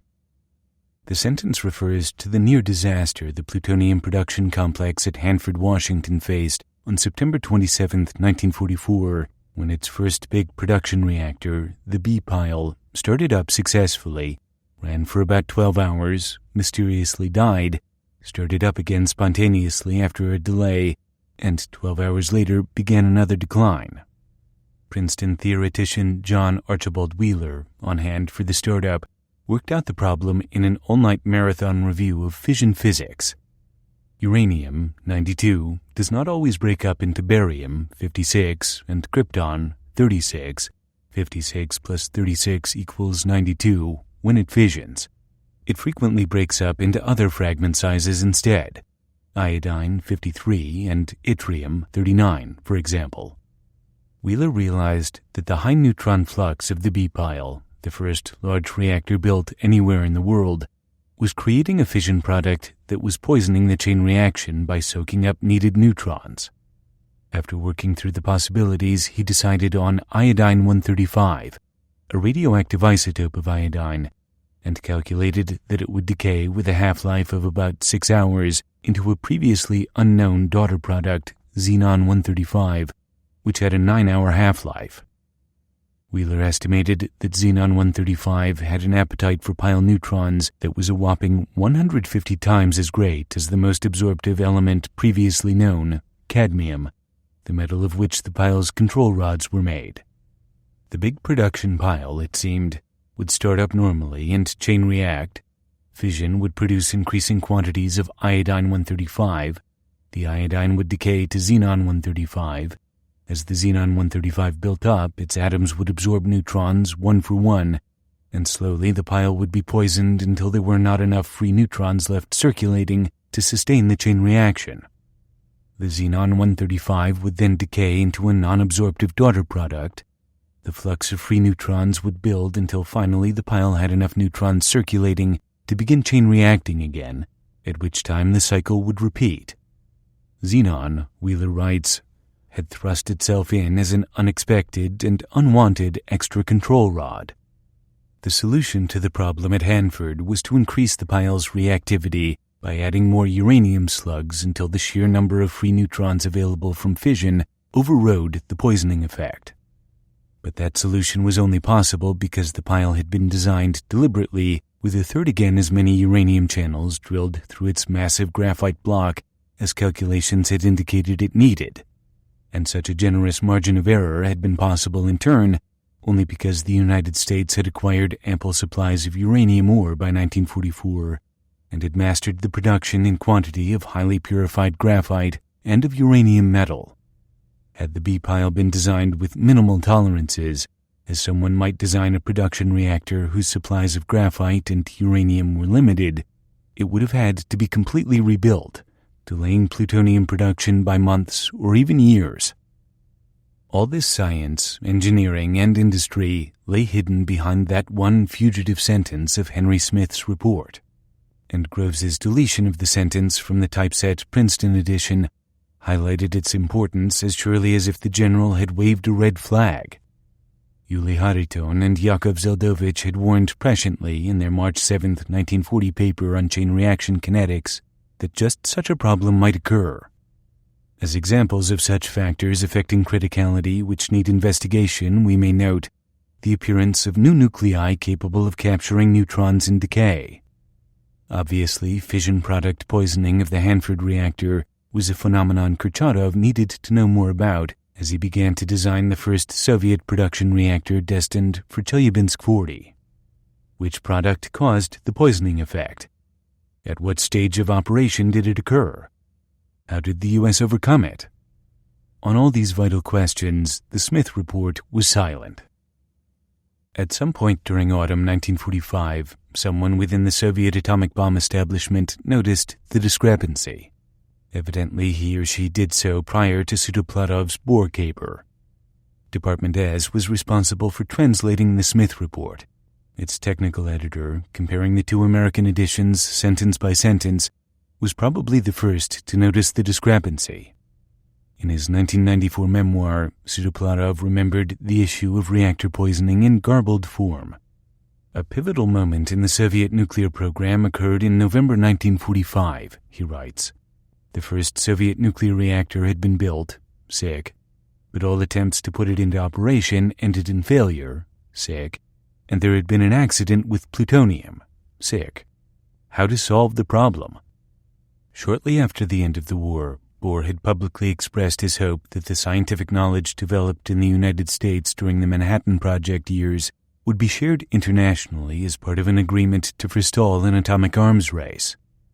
Superficially, Bohr's position on secrecy sounded like the argument that NKVD agents had used to prospect successfully for espionage in Britain and America during the war. To people of Beria's and Sutoplatov's mentality, Bohr's vision of an open world pioneered by scientific sharing seemed an appeal for collaboration. We decided to turn to Bohr, Sudoplatov recalls. We took a young worker from my department S, a young theoretical physicist, and we sent him to Bohr. Denmark at the time had recently been liberated from the Germans by the Red Army. Denmark was still under German occupation on VE Day, and attitudes in general to Soviet Russians were especially warm. The young Soviet physicist, Yakov Petrovich Terletsky, had been drafted into service with the NKVD from outside the Soviet atomic bomb program. As Terletsky tells the story, Sudoplatov drafted him with Beria's approval to review translations of the voluminous intelligence materials the NKVD had collected and to brief Kurchatov's scientists.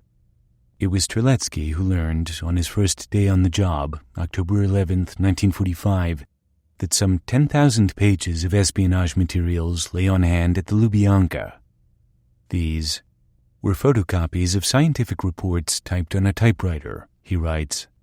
At the top of every report was a standard stamp from the American state security agencies warning that the report was secret. After only 4 days of reviewing this unfamiliar material, Terletsky's specialty was statistical physics, not nuclear physics. The young scientist was ordered to report to the Bomb Project Technical Council on what he had learned. He was warned not to reveal the source of his information. He was to say it came from a fictitious Bureau No. 2, implying a parallel bomb program. Most of the scientists and managers who were members of the Technical Council knew at least informally of the extensive NKVD collections, however. few would have been fooled. The boar caper followed a week after Terletsky's technical council report, when a messenger rousted him from sleep on a Saturday night and drove him to the Lubyanka for a meeting with Beria that never materialized. Sudoplatov turned up instead and asked Terletsky if he knew Niels Bohr. What physicist didn't know Bohr? Terletsky writes with literal-minded incredulity. From further hints, it became clear that a meeting was to take place with Niels Bohr. I was sent home and warned that I should maintain readiness and not leave town, even on Sunday. But where would I have gone at that time anyway? The following week, Sudoplatov briefed Terletsky in detail. He would meet with Bohr in Copenhagen and ask him questions about the American project. Sudoplatov imagined that Bohr was inclined against the Americans, and it could be expected that he would help us. Kapitsa would supply a letter of introduction. Terletsky met with Kapitsa, who pointedly advised him not to ask Bohr many questions, but to listen to what Bohr had to say. Before he left for Copenhagen, Terletsky had his worn-out wartime clothes replaced with NKVD tailoring, starting with underwear at some top-secret tailor's shop, and met with Lavrenti Beria. To get to Beria's office, Terletsky remembers, he had to pass through a room filled with armed officers who carefully looked us over, and then wait in an outer office, which reminded me of nothing so much as the dressing room adjoining a public bath, with Sudoplatov and other Department S representatives already at hand, and a 400-pound torture specialist and Beria confidant named Bogdan Kabul. Egg-shaped, Terletsky calls him. The gang filled the time joking about the hot Scandinavian girls Terletsky was likely to meet. Finally, Beria received them. When we entered, Beria got up from behind his desk, which was deep within an enormous room, and went up to a large conference table. Then I was introduced to the People's Commissar. He was of average height, aging, with a skull that narrowed slightly toward the top, with severe features and no shadow of warmth or a smile. Beria did not give the impression I had expected from seeing his portraits before, of a young, energetic member of the intelligentsia wearing a pince-nez. Everyone sat down at the big conference table. In the middle of the table was a large, white marble ashtray in the shape of a polar bear with little ruby eyes. That was the only object on the long table, and it was obvious that no one used it. Beria questioned Terletsky about his background. He asked the young physicist and Sudoplatov how they envisioned their assignment. Terletsky says he was completely unclear as to what I was supposed to ask Bohr. Sudoplatov professed to have no idea. Then it emerged that Terletsky's English was too poor for conversation with Bohr, and that the NKVD officer who would be accompanying him, Lev Vasilyevsky, Sudoplatov's deputy, only knew French. Beria assigned a translator. Terletsky got the impression that no one had thought his mission through. To cobble together a list of questions, he writes, Beria summoned Vanikov, Vanikov's deputy, Avrami Savinyagan, and the scientists. Less than an hour later, Kurchatov, Hariton, Kikoin, and Artsimovich arrived at the Lubyanka. When Hariton heard that a novice like Terletsky was being sent to question Bohr, he told Beria bluntly that it would be better to send Zeldovich. He would worm all the fine points of the atomic problem out of Bohr, Terletsky remembers Hariton explaining. Beria cut him off, Terletsky continues, saying in his harsh Georgian accent, "We don't know who would worm more out of whom." Beria had no intention of sending someone out of the country who had knowledge of the Soviet program and who might be kidnapped or might defect. He ordered the scientists to prepare a list of questions. They went off to do so. In the hallway, Hariton tried to talk Terletsky out of the mission. Terletsky understood all too well that he had no choice but to go. Sudoplatov required Terletsky to memorize the questions the scientists had prepared and Beria had approved, and charged the naive young operative not to deviate from the list. Since writing down Bohr's answers might make the Danes suspicious, Terletsky was expected to memorize the answers as well. Off Terletsky, Vasilyevsky, and the translator went to Copenhagen, Terletsky marveling along the way not at the girls, but that the people on the streets were well dressed, the stores filled with goods, and all sorts of food, including sweets and fruits in abundance. A communist member of the Danish parliament approached Bohr and asked him to meet with Terlecki, telling him the Soviet physicist carried a letter from Kapitsa, Bohr's old colleague at Cambridge University, and wished to deliver it to Bohr in confidence. Bohr's response was blunt. He could not agree to secret arrangements of any kind. If a Soviet scientist wished to speak with him, the meeting would have to be open. Bohr immediately communicated the contact to British intelligence, which notified Groves. Terlecki in Copenhagen followed up with a letter on November 13th asking for an open meeting. Bohr agreed to meet the next morning. As a precaution, he asked his 24-year-old son Olga, also a physicist, to sit in with him, and stationed another son in an adjoining room with a pistol in case the Soviets had kidnapping in mind. Olga Bohr remembers the encounter. Terlecki brought with him a letter of introduction dated October 22, 1945, from Kapitsa. Kapitsa sent along recent scientific publications from his institute. The conversation with Terlecki first dealt with Kapitsa and other personal acquaintances among Russian physicists. Terlecki then raised some technical questions concerning atomic energy, to which my father answered that he was not acquainted with details, and referred Terlecki to the report recently published by the U.S., Smith Report. According to Terlecki, Niels Bohr talked at length about Lev Landau, with whose political safety he apparently continued to be concerned, and about preventing nuclear war, and gave the Soviet delegation a tour of his institute. Terlecki remembered vividly, 25 years later, Bohr saying that in his opinion all countries should have the atomic bomb, and Russia first of all. Only by extending this powerful weapon to other countries could we guarantee that it would not be used in the future. Bohr never once expressed such a reckless idea anywhere in the West, nor, it seems, did he promote nuclear proliferation to Terlecki. In Terlecki's contemporary notes of his questions and Bohr's answers, he quotes the Danish physicist on just this issue.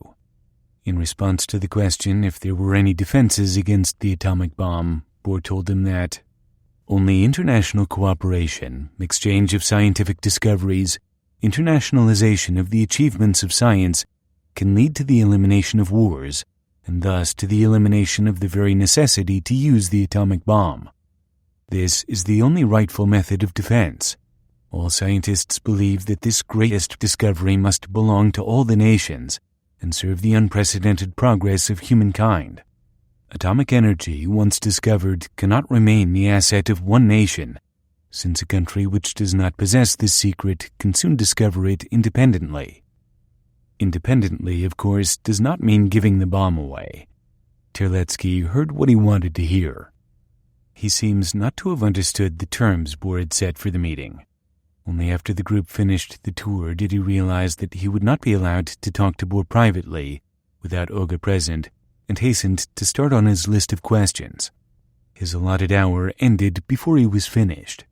He was frantic. "I already knew what happened when you didn't obey Beria's orders," he writes, and Beria's orders were to ask Bohr all the questions on the list. Bohr must have understood the reason for Terlecki's discomfiture. He agreed to meet again on November 16th. Terlecki completed his questioning that Friday.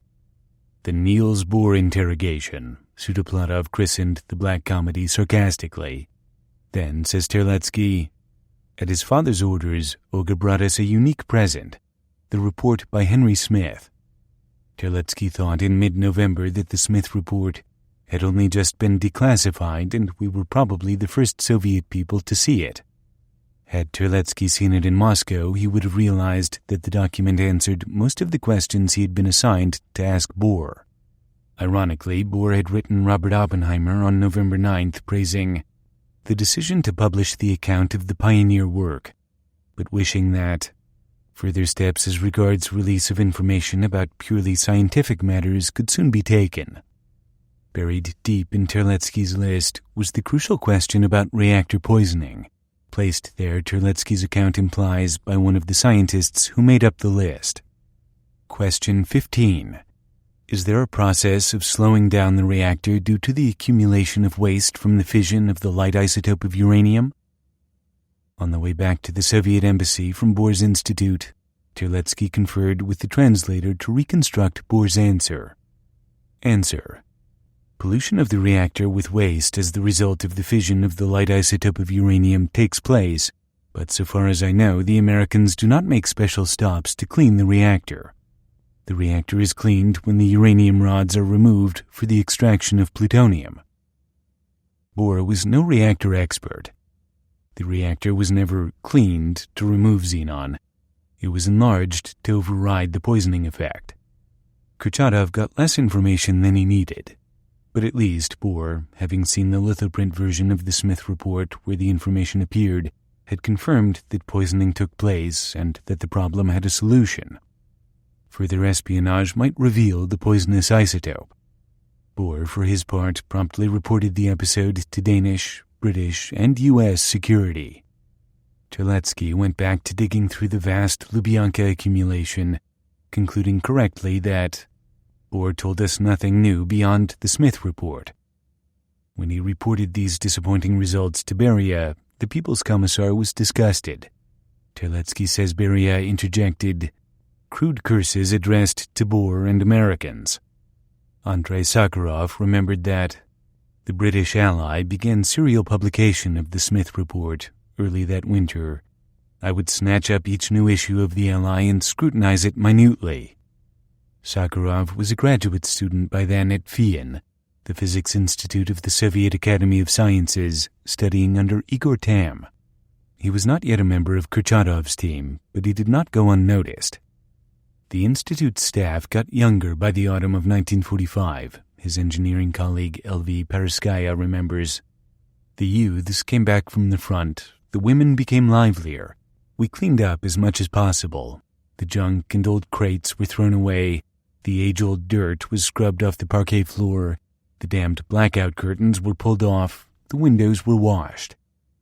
The laboratories became light and spacious. Perovskaya and Sakharov together washed the enormous window at the end of the Institute's main corridor, and Sakharov was proud of his work. Now I've learned to wash windows, he told Perovskaya. This may come in handy. Here's a man who will always be himself, Perovskaya decided.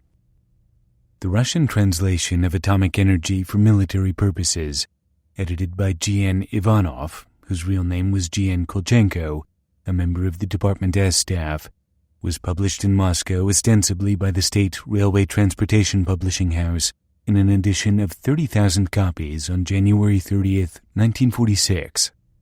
The text followed the Princeton edition but included the deleted sentence on reactor poisoning.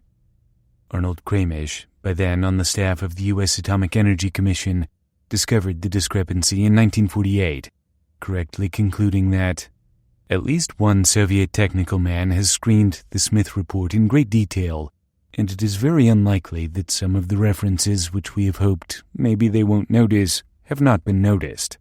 With particular regard to fission product poisoning, we must realize that that information most certainly has been compromised.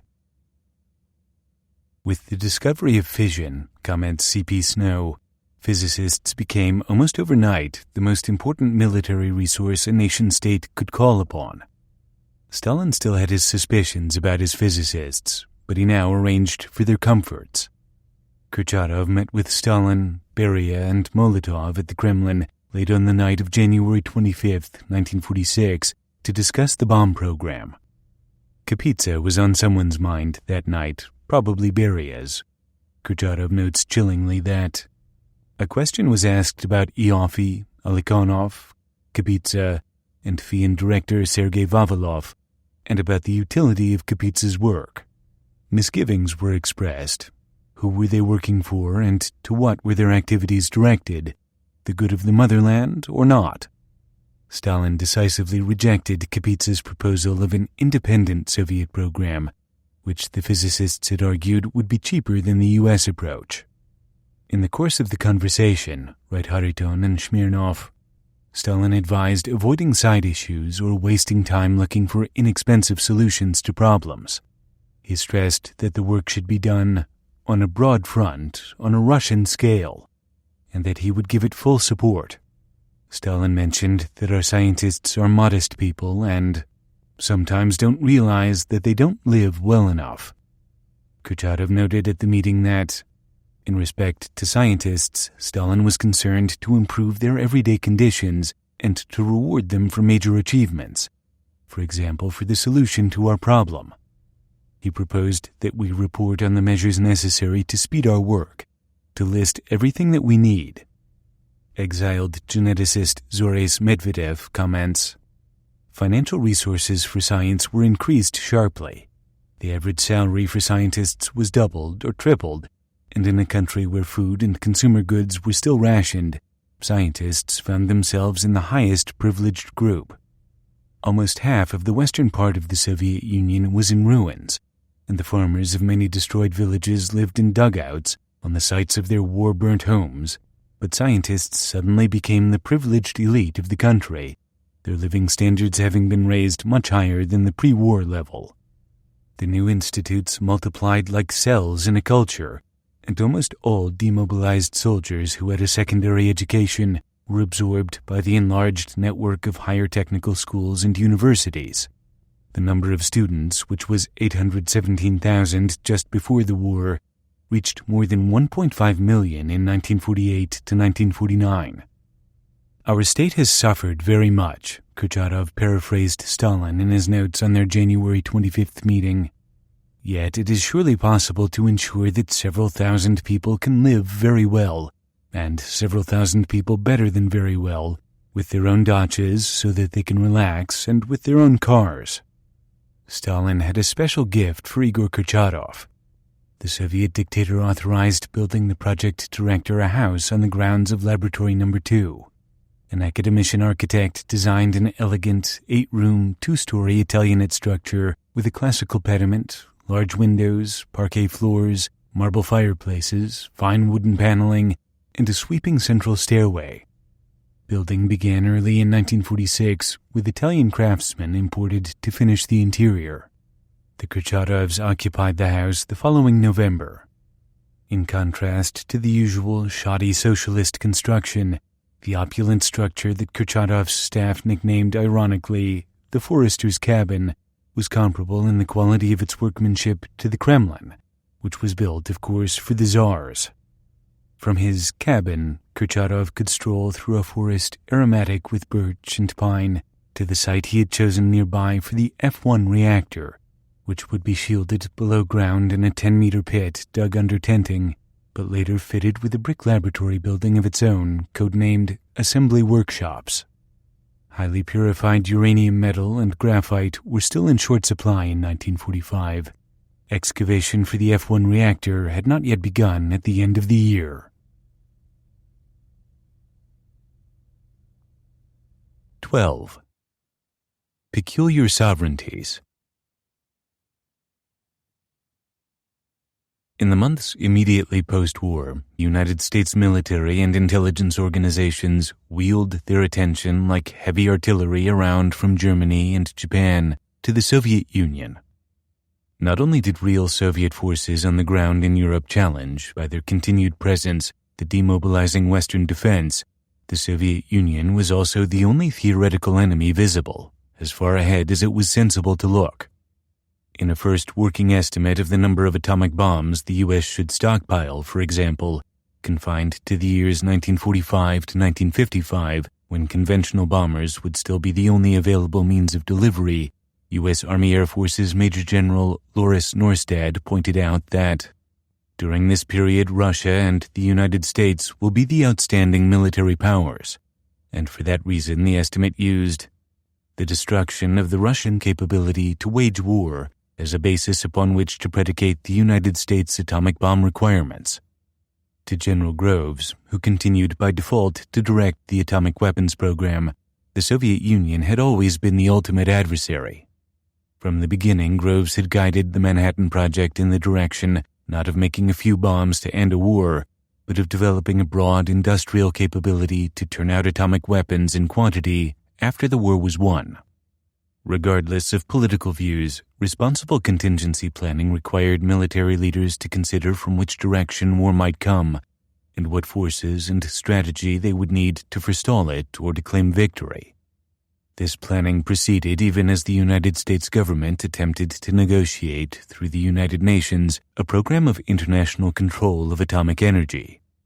Such cross-wired confusion about the application of nuclear energy to war and international relations would trouble American atomic policy for years to come. On August 8, 1945, between the Hiroshima and Nagasaki bombings, U.S. AAF General Carl Spaatz, anticipating plans for a post-war atomic bomb program, stressed in a memorandum that the atomic bomb is essentially an air weapon, and there must be a plan for orderly transition from the present to a post-war basis which envisions our ability on short notice to deliver atomic bombs. Spaatz proposed that the 509th Composite Group, which had been organized under Colonel Paul Tibbets to drop the first atomic bombs, should remain intact as a nucleus for an expanded program. Spaatz was commander of the Pacific Air Force at the time. In 1946, he became commanding general of the Air Forces. The 509th, renamed the 509th Bomb Group, which operated the only aircraft equipped to carry atomic bombs, moved to Roswell Army Base in Roswell, New Mexico, soon after the war. The U.S. Joint Chiefs of Staff met secretly before the atomic bombings of Japan and approved a new policy of striking the first blow, surprise attack, in the event of an atomic war. The first strike policy found embodiment subsequently in a planning document issued on September 20th, 1945, which stressed that during a crisis, while diplomacy proceeded, the military should be making all preparations to strike a first blow if necessary. Surprise attack went against previous U.S. military policy, which had been formally defensive, as well as national tradition, but the change was not gratuitous. To the Joint Chiefs, it seemed to follow logically from a realistic assessment of the destructiveness of nuclear weapons. Whoever struck first with such powerful weapons was likely to carry the day. Offense, the Joint Chiefs would assert 2 years later, recognized in the past as the best means of defense, in atomic warfare will be the only general means of defense. In that spirit, by October 1945, the JCS Joint Intelligence Committee began drafting a plan for a first strike on the Soviet Union of 20 to 30 atomic bombs, a number based on a realistic assessment of currently available resources of ore and manufacture. The plan foresaw 2 scenarios that might require such a strike: in retaliation for Soviet aggression, or when the Soviet Union became capable of attacking the United States or of repelling a U.S. attack, as preventive war. Groves also mulled preventive war in those first heady months of nuclear monopoly. If we were truly realistic instead of idealistic, as we appear to be, he wrote in a secret report, Our Army of the Future, we would not permit any foreign power with which we are not firmly allied and in which we do not have absolute confidence to make or possess atomic weapons.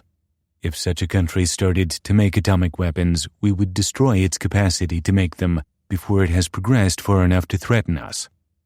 The Joint Intelligence Committee plan explored doing just that. What the U.S. military planned contingently, and some military leaders vigorously advocated, was not official policy. The U.S. government never endorsed or authorized preventive war. Harry Truman evidently found the idea morally repugnant as well as politically suicidal. Such a war is the weapon of dictators, the president said publicly in 1950, not of free democratic countries like the United States. But the extreme conviction that the only sure way to protect America from what one Air Force General, Nathan Twining, would call the whims of a small group of proven barbarians was to destroy the industrial capacity of the USSR preemptively, to strike Soviet cities by surprise with atomic bombs, that is, with the potential loss in a few apocalyptic days of tens of millions of human lives, persisted within the military, the US AAF in particular. Neustadt's more ambitious study of September 1945, which incorporated the strategic chart of Russian and Manchurian urban areas that Groves had seen in late August, found that the Soviet Union could be defeated at the outset of a war if the United States destroyed 66 Soviet cities of strategic importance, neutralized a few air bases the Soviets might use outside the USSR, and isolated the battlefield by atomic bombing such tactical targets as the Dardanelles and the Kiel and Suez Canals. For these purposes, and estimating that only 48% of the bombs would get through and find their targets, Norstad concluded that the United States would need to stockpile 466 atomic bombs of Nagasaki scale. The USAAF general sent his study to Groves for comment. Groves dismissed this first air effort impatiently. It underestimated the destructiveness of atomic bombs, he told Norstad, and overestimated how destructive they would need to be to disable a city. My general conclusion would be that the number of bombs indicated as required is excessive. The day before Norstad sent his study to Groves for review, September 14th, he and USAAF Lieutenant General Hoyt Vandenberg had been appointed to a board headed by Carl Spaatz charged to report on the effect of the atomic bomb on the size, organization, composition, and employment of post-war air forces. A few of Norstad's findings made their way into the report the Spaatz board issued in October, but overall its conclusions were cautious. It noted that the USAAF knew very little about atomic bombs because of Manhattan Project secrecy, which the president had recently extended post-war. The weapon was large, heavy, enormously expensive, and definitely limited in availability. For these and other reasons, the Spaatz board recommended that the USAAF wait and see, concluding that the atomic bomb does not at this time warrant a material change in our present conception of the Air Force. The board proposed assigning a bloodhound to follow the trail, a new deputy chief of air staff for research and development, and recommended appointing Curtis LeMay, just back from Hokkaido in his long-range B-29. Production that autumn from Oak Ridge and Hanford confirmed the limits the Spaatz board had assessed. Oak Ridge separated 1.063 kilograms of U-235 per day at a daily cost of $158,300.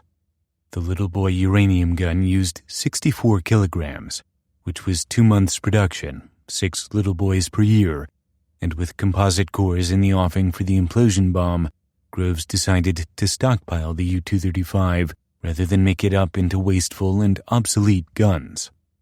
Hanford produced about 4 to 6 kilograms of plutonium per month, enough for about 10 to 12 Fat Man bombs per year, with just over 6 kilograms of plutonium per core, but composite cores would need only 3.2 kilograms of plutonium each, plus 6.5 kilograms of U-235. So the only bomb assemblies Los Alamos produced for the rest of the year and during 1946 were Fat Man designs, now called Mark IIIs, which could accommodate a solid Christie core or a new composite. The composite, however, could not be certified for military use until the design had been tested at full scale, and no such test was in the offing. Effectively, then, the U.S. production of U-235, by far the larger quantity of fissionable material, was long-term reserve with no short-term military application. Before Curtis LeMay took up his new duties of research and development, he went on leave back to his native Ohio, spending a few weeks with my family, he said, getting acquainted with them once more in the midst of the most beautiful Indian summer I have ever seen. On his way to Washington in November, he found time to speak at the Ohio Society of New York. Like most returning veterans, he was full of feeling and of resolve.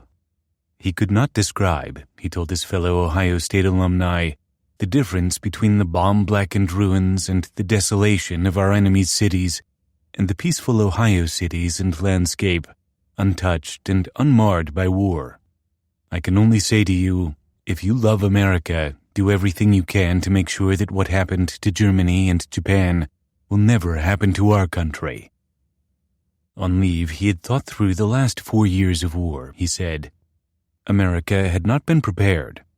She escaped the ruin visited upon other nations because she was given time to prepare and because of distance. But in the next war, LeMay warned, distance will be academic and there will be no time for preparation. The next war would be launched in the air. It would be fought with fantastic new weapons. December 7th, 1941 will seem like a quiet day in the country in comparison with the first day of the next war. The next war would be a war of rockets, radar, jet propulsion, television-guided missiles, speeds faster than sound, and atomic power. They had not had enough bombers at the beginning of the last war, LeMay recounted in horror. American unpreparedness extended to the point where on September 1st, 1939, the day Hitler smashed into Poland, United States strategic air power consisted of 19 poorly equipped heavy bombers. Before the next war, the Air Force must be allowed to develop unhindered and unchained. There must be no ceiling, no boundaries, no limitations to our air power development. Then LeMay came to the contradiction that he would chew over for years to come. First, he offered one of his touchstone concepts. No air attack, once it is launched, can be completely stopped.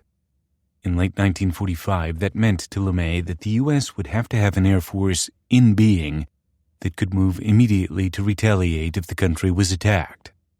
But if no air attack can be completely stopped, then retaliation would not protect the country. It would only destroy the enemy's country in turn. That threat of retaliation, that preparation, might be sufficient to prevent attack in the first place. If we are prepared, it may never come. It is not immediately conceivable that any nation will dare to attack us if we are prepared. So, in November 1945, Curtis LeMay was already thinking in terms of what came to be called deterrence. But it was only not immediately conceivable that an enemy might attack us if we were prepared. Evidently, it was still conceivable if conditions changed. International gangsters have twice made the mistake of leaving America until last. They will not make the same mistake a third time. And if they did not, if they were not deterred, what then?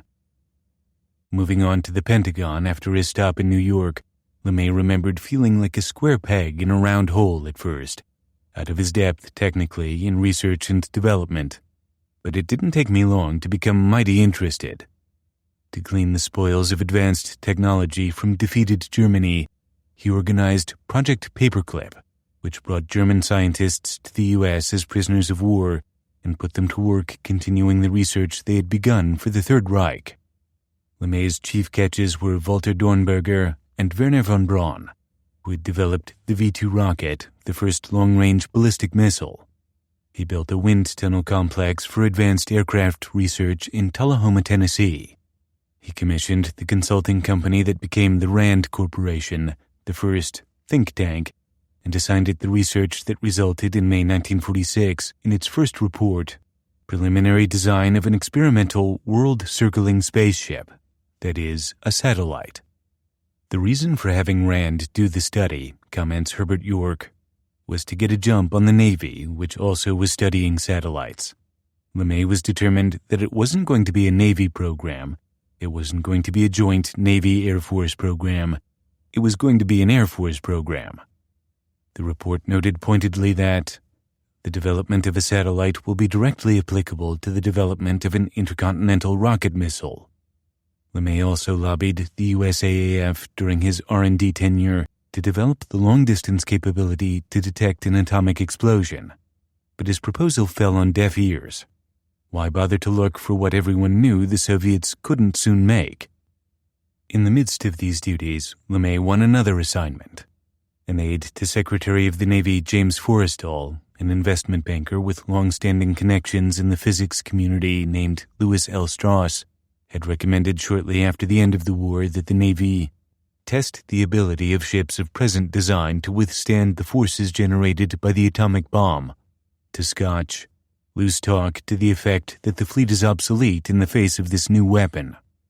Such talk, Strauss feared, would militate against appropriations to preserve a post-war Navy. An alert young Democratic Senator, Brian McMahon of Connecticut, made a similar proposal on August 25th. The Navy negotiated with the USAAF. The two services agreed to a joint project to atomic bomb a fleet of surplus Japanese, German, and U.S. ships moored at anchor. The Joint Chiefs appointed a subcommittee to plan the exercise. To head the subcommittee, they chose Curtis LeMay. Operation Crossroads, to be carried out on Bikini Atoll in the Marshall Islands, would be LeMay's second atomic bombing command. The destruction of Hiroshima and Nagasaki by single bombs shocked and frightened the world. Americans in particular felt vulnerable for the first time to devastating attack, a reaction in part to having been the first to inflict such attack on another people. A great debate started up in the United States in the months after the war about war and peace. There were calls to outlaw the bomb, calls for world government, visions of one world or none. Even Edward Teller briefly embraced internationalism, writing in the new Bulletin of Atomic Scientists that nothing that we can plan as a defense for the next generation is likely to be satisfactory. That is, nothing but world union. After a time of confusion about appropriate legislation, the Truman administration backed civilian control of atomic energy domestically. Internationally, in an agreed declaration with Britain and Canada concluded on November 15, 1945, it supported action to prevent the use of atomic energy for destructive purposes and to promote the utilization of atomic energy for peaceful and humanitarian ends. Such action required a plan. Jimmy Burns, as Secretary of State, got the job of devising it.